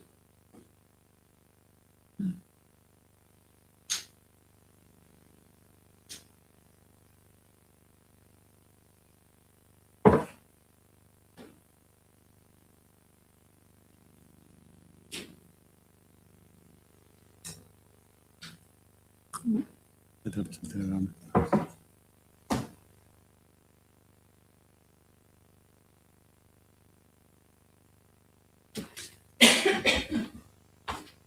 Bien. ¿Qué tal? Buenos días. Yo soy Samuel, soy ingeniero de caminos y he estado un tiempo trabajando en aspectos de movilidad sostenible y urbanismo. Y bueno, pues desde ese análisis de la perspectiva más de clase y del efecto del capitalismo y cómo aterriza en nuestras ciudades, que hoy os quería presentar un decálogo de ideas para que nos llevemos cada uno y cada una a la que más nos interese, que nos pueda servir para debatir, para confrontar, para analizarnos y para ver en el contexto que vivimos, ¿no? Estamos en este momento de decidir entre una transición justa o el ecofascismo, que estaba hablando antes Eva, y es porque estamos viendo que en el momento absoluto de un decrecimiento forzado, quienes están marcando de qué manera vamos a decrecer no somos quienes estamos aquí sentadas y sentados, sino que es una élite económica y política muy bien conducida que quiere seguir preservando el derecho a explotar los bienes materiales y los bienes sociales y humanos a su antojo, sabiendo de este escenario de decrecimiento y que está provocando guerras en todo el mundo. Todas las guerras actualmente se mueven por intereses de la extracción de materiales derivadas del colonialismo puro y duro o de la circulación de esos materiales y nos está conduciendo, como se está viendo ahora con el bloqueo en Cuba, pues a un escenario de absoluta decadencia de la humanidad en el que ese 1% al que apela las jornadas de hoy pues están aprovechando de los reductos de un modelo capitalista que está condenado al fracaso por su mera existencia. Entonces tenemos que tomar poder, tenemos que empoderarnos a base de ideas en las que yo os traigo 10 que nos puede servir para aplicarlo al concepto de nuestras ciudades y los modelos urbanos y que evidentemente no son ninguna receta mágica de cómo tenemos que transformar nuestras ciudades, pero sí nos tienen que servir de reflexión de cómo podemos configurarlas. También en materia de movilidad, y apelando a las palabras de Eva, muchas veces lo mejor es no hacer nada. La movilidad más sostenible es no moverte, es tener ese consumo de proximidad, el trabajo cerca, tu entorno de cuidados cercano. Esa es la movilidad más sostenible. Evidentemente, luego hay, dentro de los modos de transporte, unos mucho más sostenibles que otros. Que fijaros las guerras lo que provocan es volver a recuperar la tasa de ganancia del capital, que es uno de los indicadores primarios que mide el capitalismo, ¿no? De si yo invierto dinero, cuánto soy capaz de recuperar dentro de un volumen de inversión que cada vez se hace mayor. No hay nada tan atroz como destruir el capital acumulado para poder volver a lanzar la tasa de ganancia. Y eso lo entienden perfectamente, y en la movilidad la tasa de ganancia tiene mucho que ver en cómo la articulamos en nuestras ciudades. La mayoría de problemas de nuestra movilidad se heredan del capitalismo fordista. A mí me gusta hablar de este concepto, de cómo Ford pensó, con toda la intención del mundo, que en cada casa hubiese un coche. Yo voy a abaratar todos los procesos de producción, voy a dar a cada familia un salario digno para que se compre un coche. Y en plena alianza con todos los desarrollos urbanísticos y de planeamiento urbano de las ciudades, que no nos olvidemos que siempre hablamos de la planificación y el planeamiento desde el punto de vista marxista, el capitalismo tiene un planeamiento y una planificación súper estructurada. Y aquí se ve perfectamente. Nos generaron la necesidad de tener un coche en cada casa, en base a una serie de parámetros totalmente estudiados, antropológicos, de cómo íbamos aceptando determinadas distancias o el tiempo invertido en movernos. Esto lo supieron interpretar perfectamente y acabamos asumiendo que en cada casa debería haber un coche, para poder movernos. Y bebe de esto, bebe de la necesidad de seguir incorporando esa tasa de ganancia del capitalismo en todos los aspectos. Y en la ciudad encontró perfectamente la forma de implementarlo. Como anécdota, ayer estuve en un congreso que hablaba de arquitectura y accesibilidad, que fue súper interesante, y acudió una arquitecta que era además neurocientífica. Estaba estudiando neuropsicología, estaba haciendo el doctorado en neuropsicología, y hablaba incluso de la afección cognitiva que tenía en los nuevos diseños de las ciudades, en los que basábamos todo en la tecnología pura, en meternos en un coche, no interactuar con nuestro vecindario para llegar al punto de destino, trabajar y volver en el coche a nuestro punto. O sea, esto estaba teniendo ya una repercusión cognitiva de una merma de capacidades cognitivas en el ser humano. Y otra vinculación muy interesante es esa ciudad dispersa con el auge de la extrema derecha.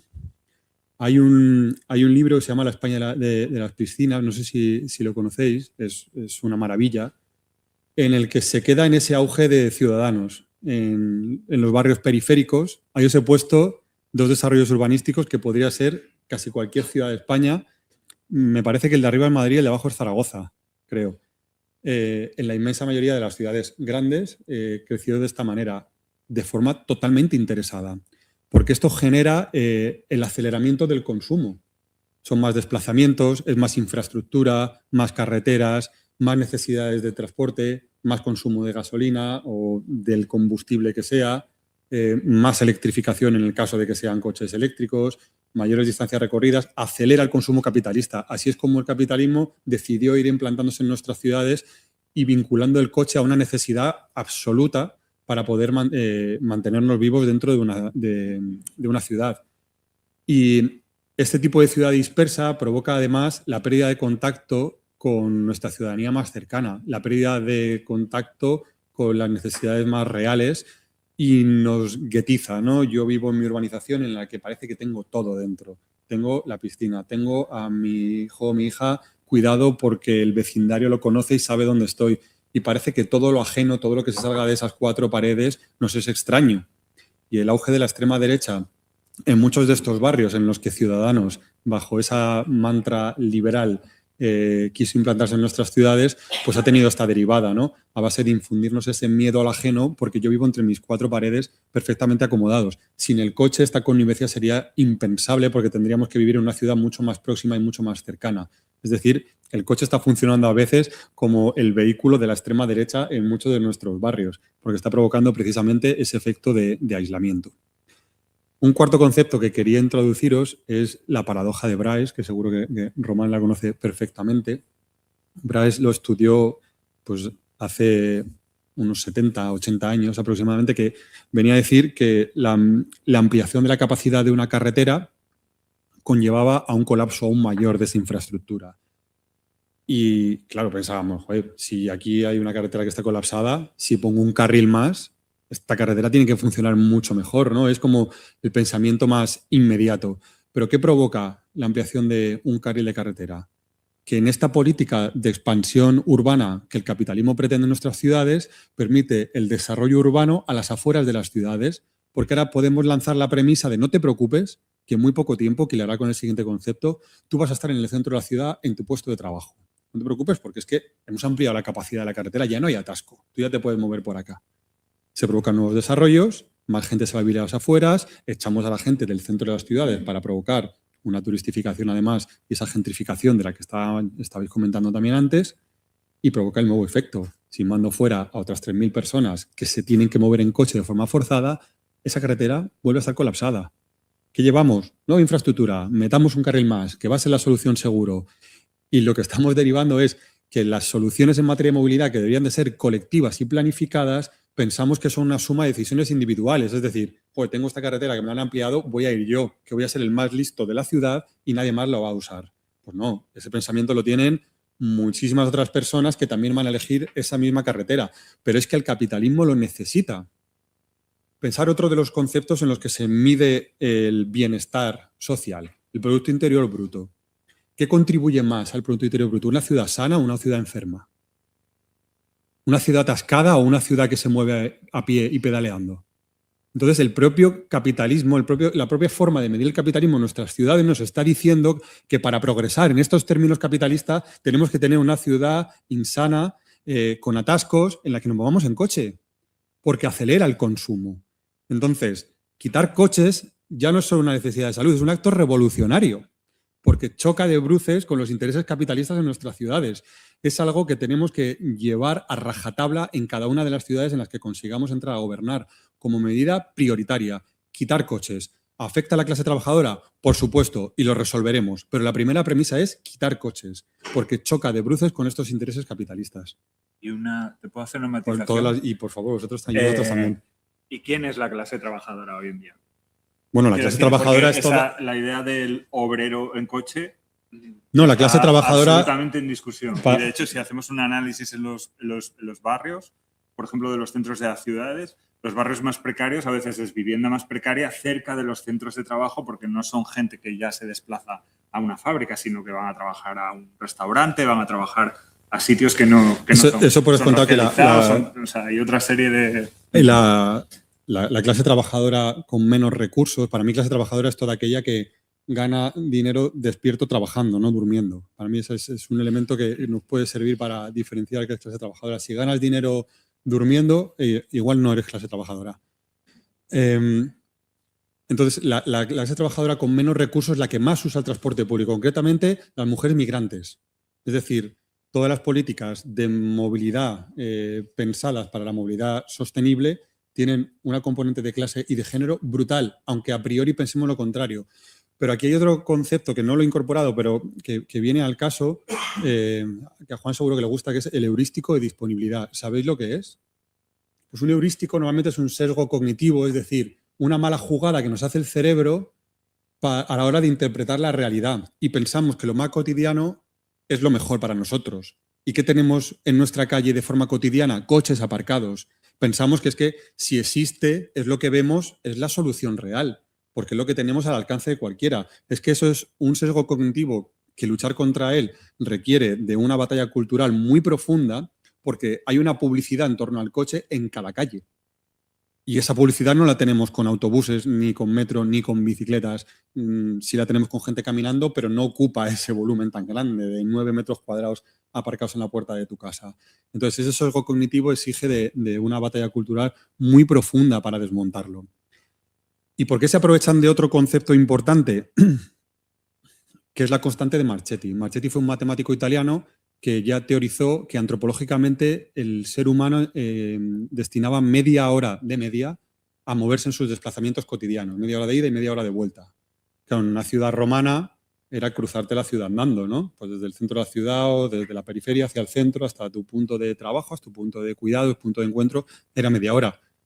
Según fue avanzando la movilidad o los distintos modos de movilidad, fue ampliándose la ciudad. A día de hoy, centrada en el coche, es lo que provoca esa ampliación de carreteras, para poder lanzar la premisa de que tú en media hora vas a llegar al trabajo, porque si te dicen que vas a tardar hora y media, no te vas a vivir ahí, pero te dicen que vas a tardar media hora, y tú efectivamente, cuando te mudas a esa ciudad o lo estás comprobando a ese barrio, Lo pones en Google Maps y te dice, sí, 27 minutos, aceptable. Si te dijesen 48 todos los días, dices, uff, es de media, que seguro que alguna me decís, no, yo tardo 15, bueno, pues habrá otro que tarde 45. Es de media. Pero esto está totalmente teorizado y demostrado como una constante antropológica del tiempo que aceptamos en nuestros desplazamientos. El capitalismo se aprovecha también de esto, que es que está totalmente planificado. No está a la Dalí del liberalismo de que la gente se distribuya como quiera. No. Es un modo de organizar la ciudad totalmente planificado. Y luego, para mí, la gran derivada en materia de movilidad y del uso de nuestras ciudades está aquí, está en el tiempo. El tiempo que nos roba el capitalismo excede en esta extracción de la plusvalía de nuestro tiempo de trabajo. Excede con creces, porque estamos constantemente comprando tiempo. Yo supuestamente me compro un coche para ir más rápido, ya vemos que no es cierto en muchas cosas, pero compro comida rápida para ahorrar el tiempo en cocinar. Estamos constantemente comprando tiempo y por eso el decrecimiento en la esfera del tiempo es vital para el desarrollo de nuestras ciudades, que yo voy a hablar de lo que conozco un poco más. Pero como para mí ha sido una variable en las pocas charlas que he podido escuchar y seguro que en las siguientes, el tiempo es un elemento fundamental en la parte de la extracción capitalista. Y es que además hay otro concepto que bebe de Ivan Illich que a mí me encanta, que es la velocidad social. Que lo que viene a decir es, nosotros asumimos en coche al trabajo tardo 25 minutos, ¿vale? Y en bici 33. Perfecto, hablamos de puerta a puerta, el servicio de la bici. Pero ¿y el tiempo que tienes que trabajar para poder pagar los gastos del coche?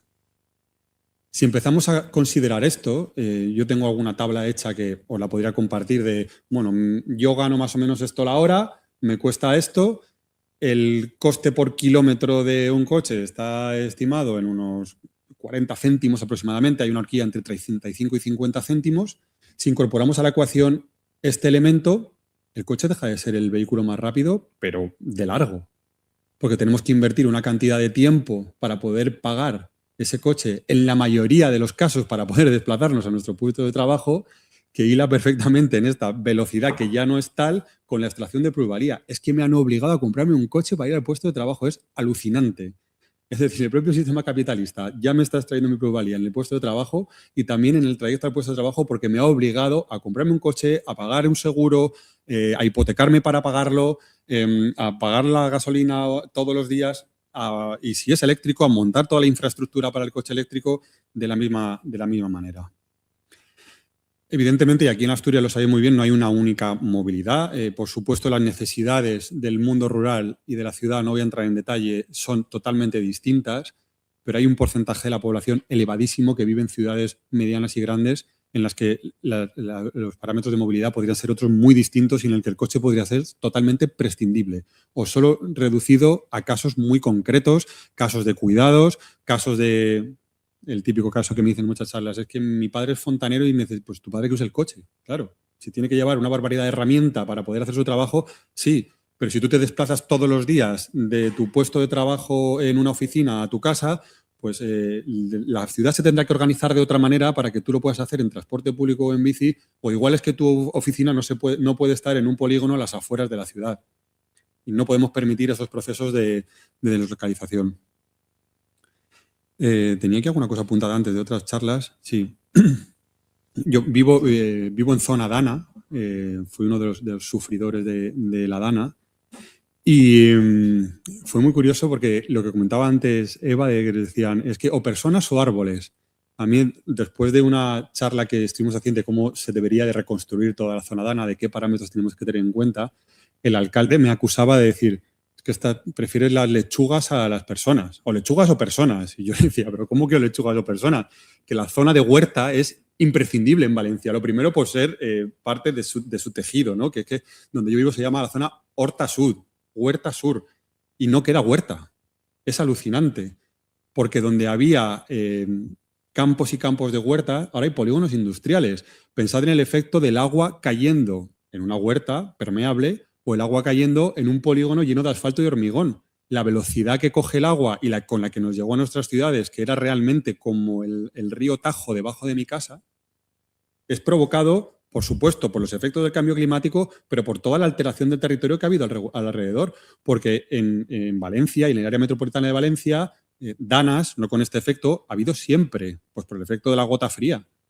Pero con esta intensidad está provocada precisamente por la alteración del territorio que ha multiplicado la velocidad del agua. Y luego hablar de la tecnología, ¿no? Que la tecnología no puede sustituir nunca a la política, que ahora estoy harto de ver de congresos de movilidad sostenible en la que solo lo patrocinan empresas de vehículos eléctricos. Y que me cuenten a mí cómo cambia, primero, la ocupación del espacio público y cómo cambia la distribución de nuestro tiempo, que son los dos ejes vertebradores que el capitalismo interpreta en nuestras ciudades. Voy a ocupar tu espacio y voy a ocupar tu tiempo. No cambia absolutamente nada. De hecho, de todos los límites planetarios que veíamos antes, el único que resuelve es el de la contaminación aquí, en esta ciudad donde se implanta.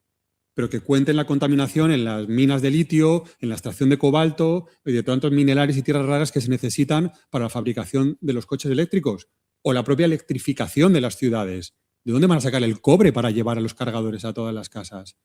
Es decir, ¿es un aliado el coche eléctrico? Sí, claro que no queremos contaminación, pero es un aliado dentro de una reducción drástica del uso del coche. Drástica. Ese reducto que le quede, que sea eléctrico. Pero por favor, no nos vamos locos con sustituir todos los coches actuales por coches eléctricos. Hay un caso muy esclarecedor. Para cambiar todos los coches que hay en Reino Unido ahora mismo a eléctricos se necesita el doble de la producción anual de cobre. En el mundo. Si quisiéramos cambiarlo mañana. El doble. Entonces, que no me cuenten que la solución a la movilidad pasa por cambiarlo al coche eléctrico. Es un aliado, claro que es un aliado, pero pasa por ocupar nuestro espacio público, que sea nuestro, que es el foco de la charla. Y había empezado Juan hablando de la utopía y yo voy a terminar hablando de la utopía porque para mí es una herramienta política práctica brutal en el contexto de escenarios distópicos absolutos que vivimos, que si nos los cuentan hace 25 años no nos los creeríamos. Y hemos olvidado la utopía como esa herramienta de lucha que caracteriza a la izquierda. Y para mí pasa porque nos pregunten, ¿cómo quieres que sea tu calle? ¿Os lo han preguntado alguna vez? ¿Cómo quieres que sea tu barrio? A mí no me lo han preguntado en la puta vida. Y bueno, pues yo puestos a elegir entre una acera de 3 palmos, 2 carriles de paracoche y aparcamiento, prefiero otras calles, desde luego. Y estoy seguro que la inmensa mayoría preferiría reducir su dependencia del coche a cambio de articular la ciudad de otra manera. Es que estamos hablando del siglo de la innovación y no somos capaces de pensar de forma creativa e innovadora en una forma distinta de organizar nuestras ciudades. ¿De verdad pensamos que la única alternativa es tener el 80% del espacio público destinado al coche? ¿Pero dónde quedan los cuidados? ¿Pero dónde quedan el disfrute de nuestro espacio? ¿Alguien se va a una ciudad de turismo y piensa, me voy a pillar un coche de alquiler y me la voy a recorrer de arriba abajo? Yo creo que nadie. Voy a pasearla, voy a disfrutarla. ¿Y por qué no queremos eso en nuestras calles? ¿O es que sí los queremos y no nos preguntan? He cogido unos ejemplos de calles que a lo mejor os suenan o no. Calle Santa Susana de Oviedo. Yo creo que si a los vecinos y vecinas de Oviedo le preguntasen qué calle prefieres, no sé si habría debate. Creo que no. Igual si preguntamos... Sí que lo habría. ¿Sí que lo habría? Sí. Pues entonces habría que ganarlo y ya está, ese debate. Calle Instituto en Gijón. Ejemplos bastante absurdos de cómo con actuaciones mínimas a nivel económico, mínimas, se podrían ir revirtiendo muchas situaciones. Que dices, ¿qué alternativa tenemos? Conquistar el espacio público y nuestro tiempo en materia de movilidad. Recuperar. Hablamos de la ciudad de los 15 minutos, pero es que ¿cómo vivían mis abuelos? Mis abuelos vivían en una ciudad de 15 minutos, en la que no necesitaban desplazarse más de 15 minutos cada día para tener los recursos necesarios cerca. O era de forma puntual, pero tenían los cuidados cerca, el ocio cerca, el consumo cerca. Tenías todo cerca. Pero es que no nos queda otra. Es que va a haber un escenario de decrecimiento, ya estamos inmersos en él, en el que elegimos esto o que nos van a marcar la forma de consumir los recursos, los energéticos, el agua, los alimentos. Yo prefiero que nos pregunten y que la acción colectiva vaya marcando el desarrollo de nuestras ciudades. Bueno, esto he tirado de creatividad para ir pensando algunas ciudades, pero para que creo que si planteas esta imagen, hace poco en el pueblo donde vivo me decía el concejal de Compromís, ¿y qué hacemos?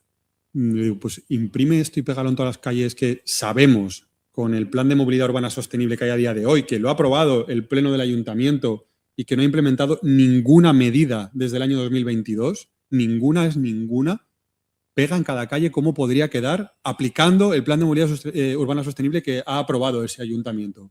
Hagamos una campaña en inundar las calles de cómo podría ser tu calle, vecina y vecino. ¿Podría ser así si quisiéramos? Es que por supuesto que podría ser así.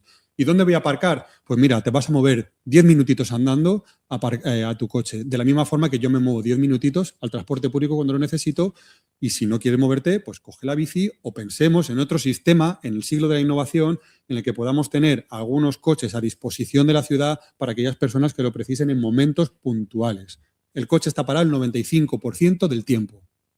El 95% del tiempo está parado los coches.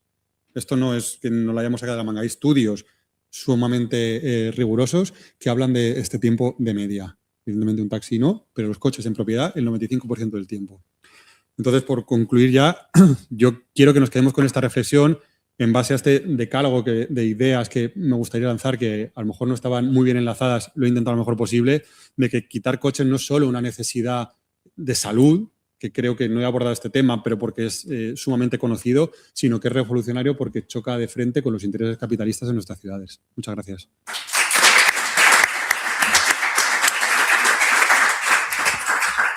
¿Hay tiempo para una pregunta? Sí, no, vengo con buenas noticias. A ver, Román es una persona muy ocupada y Samuel viene desde Valencia, con lo cual, teniendo esto en cuenta, en consideración, y puesto que somos mayores de edad y que cualquier persona puede marchar cuando quiera, me parece oportuno que aprovechemos el que estén aquí con nosotras y nosotros y que podamos estar 10 minutos más quien quiera preguntando.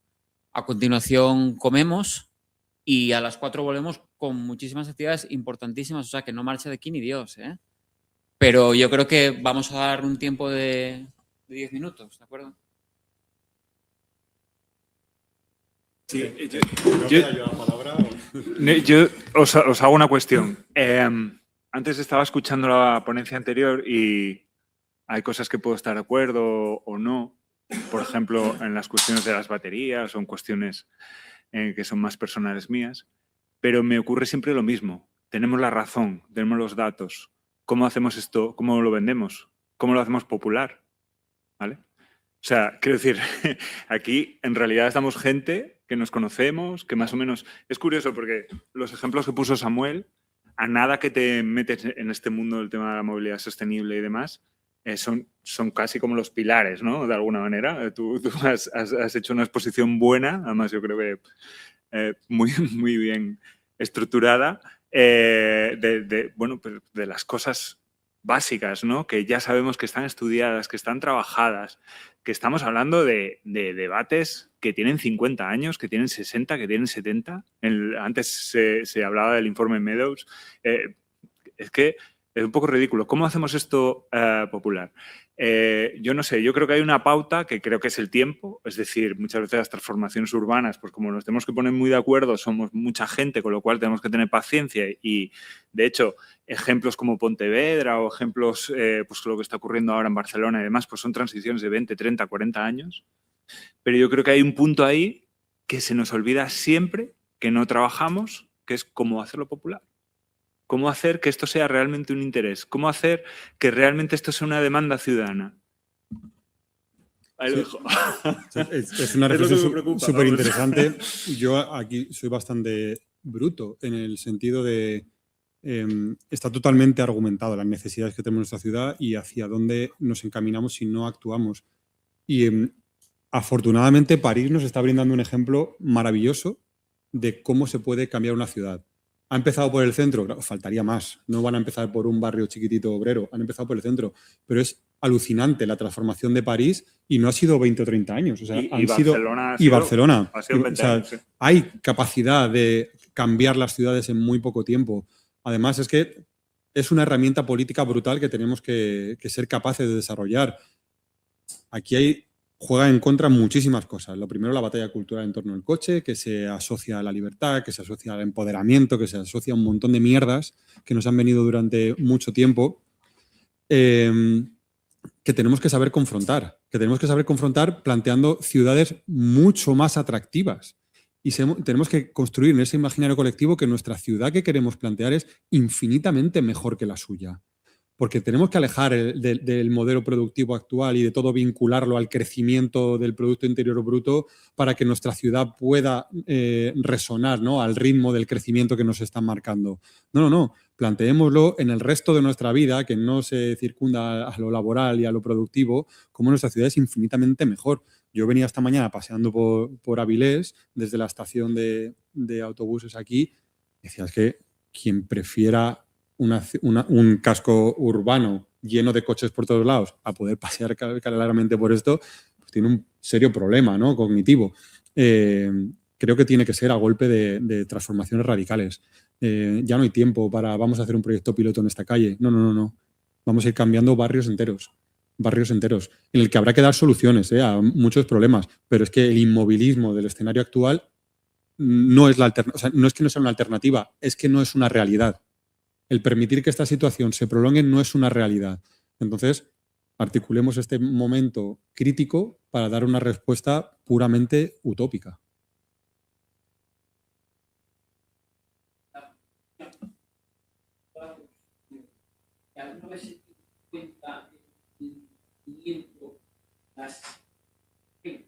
Las tuyas que teníamos, la de tremenda, fuerza, una importancia que podría ser el abrir el territorio mentalmente. Claro, o sea, no si quieres contestar. No hay recetas, es lo que comentábamos antes, no hay una receta universal de decir abramos todas las vías de ferrocarril que se han cerrado en las últimas décadas. No hay una receta, pero evidentemente que el tren es un elemento vertebrador del territorio, indiscutiblemente, lo ha sido históricamente. Es que muchas veces tenemos que mirar a qué entramado urbano teníamos hace 50 años, a qué tejido rural teníamos hace 50 años, porque es muy probable que tengamos que volver a algo parecido. Si es que hay que innovar, pero es esa retroinnovación que me ha encantado el concepto que se ha traído antes. Me lo había apuntado antes y no lo he comentado, pero precisamente está en eso. Está en poner un ojo en cómo articulábamos antes nuestras ciudades, que eran infinitamente más sostenibles, más cercanas y más humanas, y cómo se ha eliminado esa escala humana en la planificación urbana y, por supuesto, el recuperar muchos modos de movilidad que había tradicionalmente, que son infinitos. El transporte público es el único modo de movilidad universal, el único. No necesitas un carnet, no necesitas comprarte nada. Hay gente que no puede caminar, hay mucha gente que no puede moverse en bicicleta. El transporte público es universal. Entonces, debe de garantizarse ese acceso universal al transporte público y debe innovarse en ver cómo se lleva a cada punto del mundo rural una alternativa de transporte público cuando se necesite. Y a mí que no me cuenten que no hay soluciones ahora con el avance tecnológico para poder disponer de transporte público a demanda, con frecuencias bajas en determinados puntos y que se incremente en determinadas circunstancias.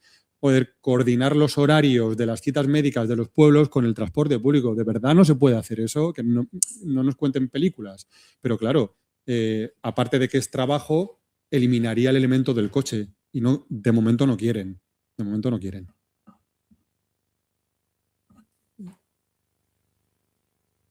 Bueno, un poco relacionado a lo que decía antes Román, porque bueno, yo soy de aquí de Avilés, nosotros estuvimos haciendo un plan de barrios de cara, bueno, para meter propuestas en los presupuestos, y con las 17 asociaciones que nos reunimos aquí de Avilés, absolutamente todas, una de sus prioridades y preocupaciones era el aparcamiento, porque no había aparcamiento, querían más aparcamiento. Entonces, enlazando un poco de lo que decía Román, ¿no? Tenemos la razón, tenemos todo, pero no somos capaces de conseguir que la gente lo entienda. ¿Cómo se podría hacer? ¿Cómo no? Más o menos ya lo respondiste un poco. Y luego, por otro lado, también lo que dices tú de vamos a hacerlo y luego verán que es mejor, un poco como lo de las infografías.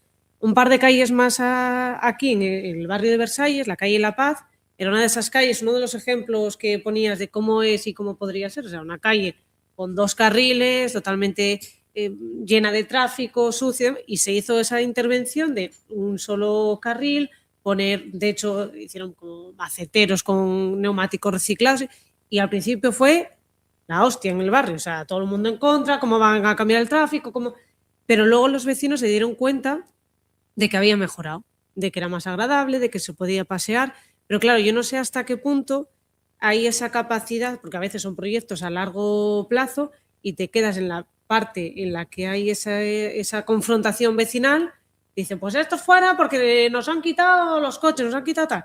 Y no somos capaces de hacer ese proyecto a largo plazo y que se vean los beneficios y que entiendan que tenemos la razón. A ver, yo no sé, yo voy a contestar como siempre desde mi humilde opinión. Yo creo que, vamos a ver, yo viví la transformación un poco que ocurrió en Barcelona porque era vecino de allí, básicamente. Entonces, sí, participé de una supermanzana y bueno. Yo lo que veo es que normalmente la composición de las asociaciones de vecinos pues son pues muchas veces gente jubilada, sobre todo señores. Entonces, claro, ¿qué piden? Pues bueno, pues para ¿cómo se dice? Para un carpintero todos son clavos, ¿no?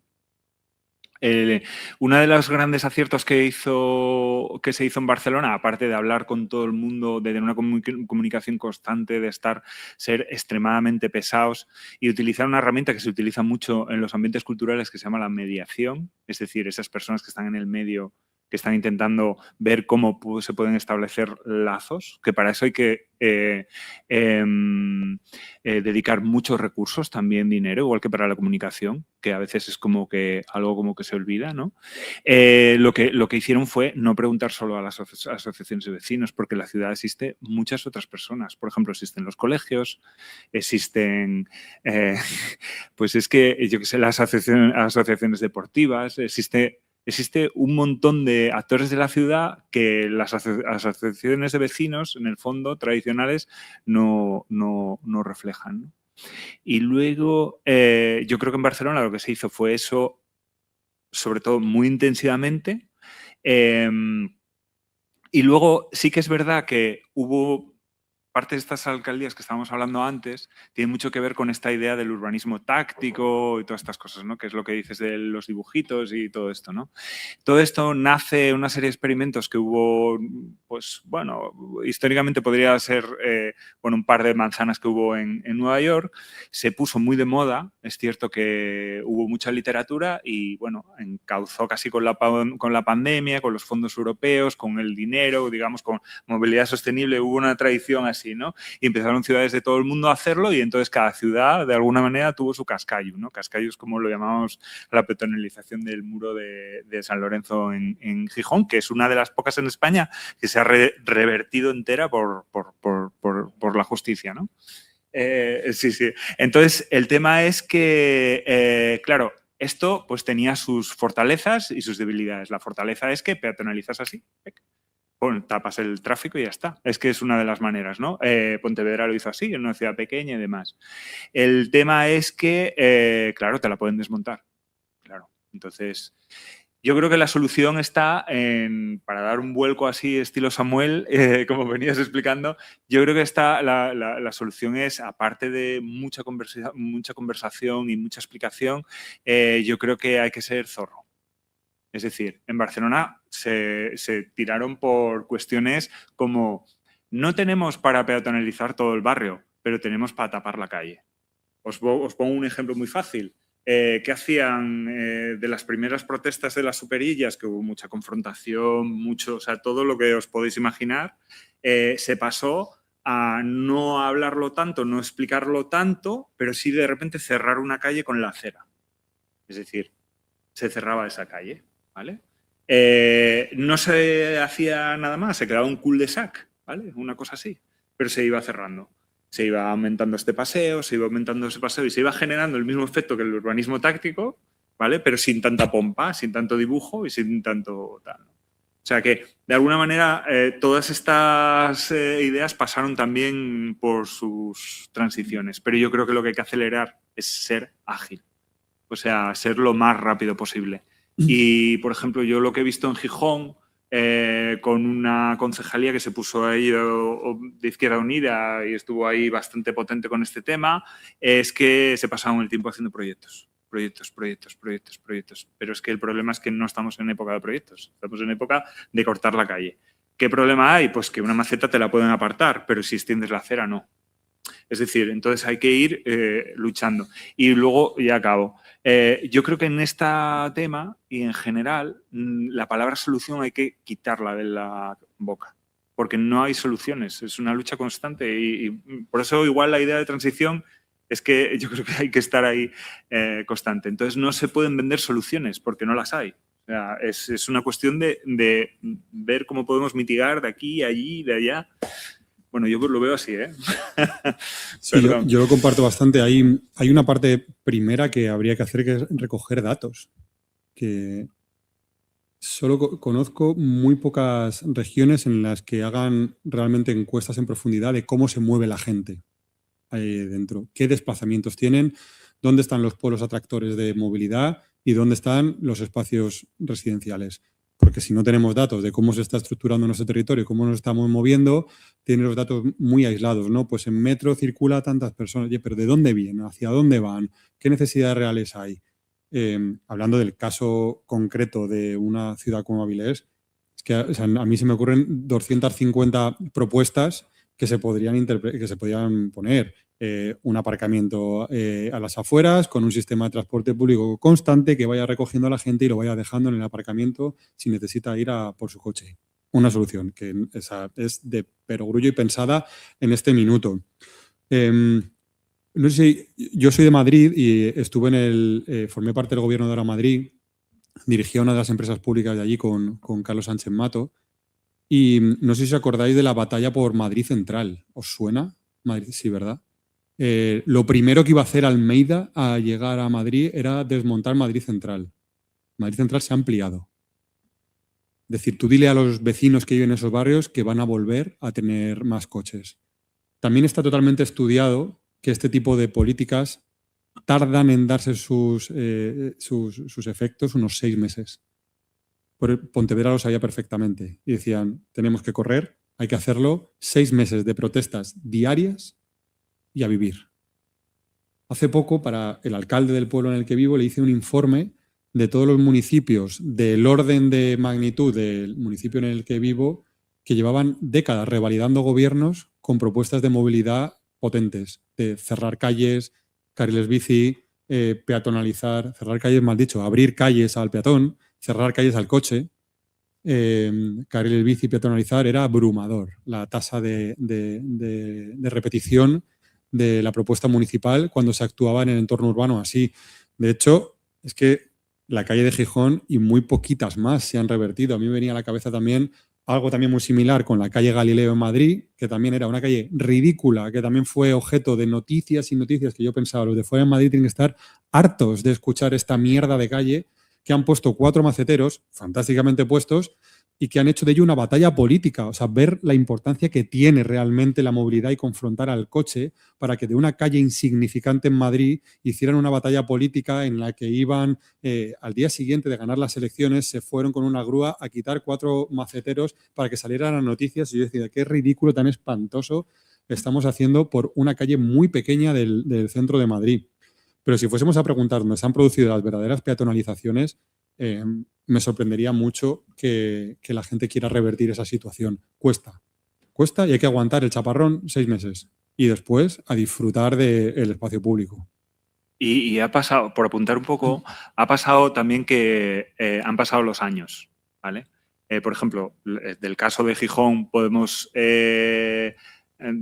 extrapolar que un poco al beneficio de los medios y al no saber utilizar los medios por la otra parte,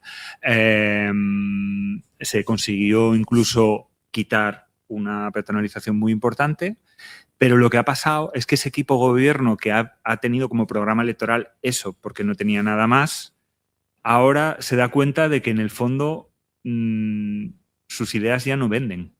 Es decir, nos encontramos Oviedo, por ejemplo, un poco sospechoso de ser de izquierdas y está peatonalizando sin parar. Claro, lo hace, bueno, sin tocar mucho el coche y demás, pero bueno, va peatonalizando y va a ser todo el casco urbano del centro de Oviedo sin coches.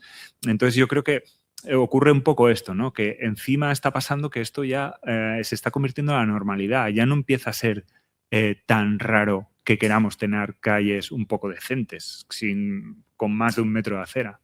La cuestión es cómo hacerlo todavía más, más popular y que sea una demanda ciudadana, ¿vale? Si hay alguna pregunta más. Lo que decía de revertir. Victoria hizo el anuncio de que iba a revertirlo como prueba. Y claro, se rebotó. Y dijo, es verdad que sacamos todo del muro, pero en la avenida del Molinón no se acuerda nadie. Y el asfaltó entera al mismo tiempo. Se partieron 2 carriles de circulación. Y fue hace 2 años. Mira, hay una cuestión, ahora en Barcelona, yo sigo un poco los asuntos de Barcelona y ahora, por ejemplo, el movimiento más ecologista, más radical, sí, 2 segundos, sí. Por ejemplo, está metiéndole mucha caña a Colboni del PSOE, que lo que está haciendo de alguna manera es como revertir algunas cosas, ¿no? Pero ¿qué va? Ya no está revirtiendo nada, está comprando todo lo que hizo Colau. De hecho, sí, bueno, una calle pues no era lo suficientemente peatonal como se había pensado y entonces ahora mete los coches. Pero en realidad no hay vuelta atrás. Quiero decir, lo están comprando todos ya. Incluso la derecha en muchos sitios tiene este mismo discurso. El ejemplo de Madrid es claro. La cuestión es eso, es cómo seguir empujando, pero para que se convierta en una demanda. Y no olvidarnos de que no es solo el centro de las ciudades, sino que no podemos seguir perpetuando ese urbanismo disperso, que es la clave para no depender del coche, de esa promesa de barrio a 30 minutos en coche del centro de la ciudad. Esa es la que hay que eliminar. La peatonalización del centro se van a dar en todas las ciudades, segurísimo, pero hay que ir a los barrios periféricos donde vive gran parte de la clase trabajadora, porque el centro se está turistificando en todos los sitios, donde verdaderamente hay que actuar para no tener esa dependencia del coche, que es la verdadera clave, eliminar la dependencia.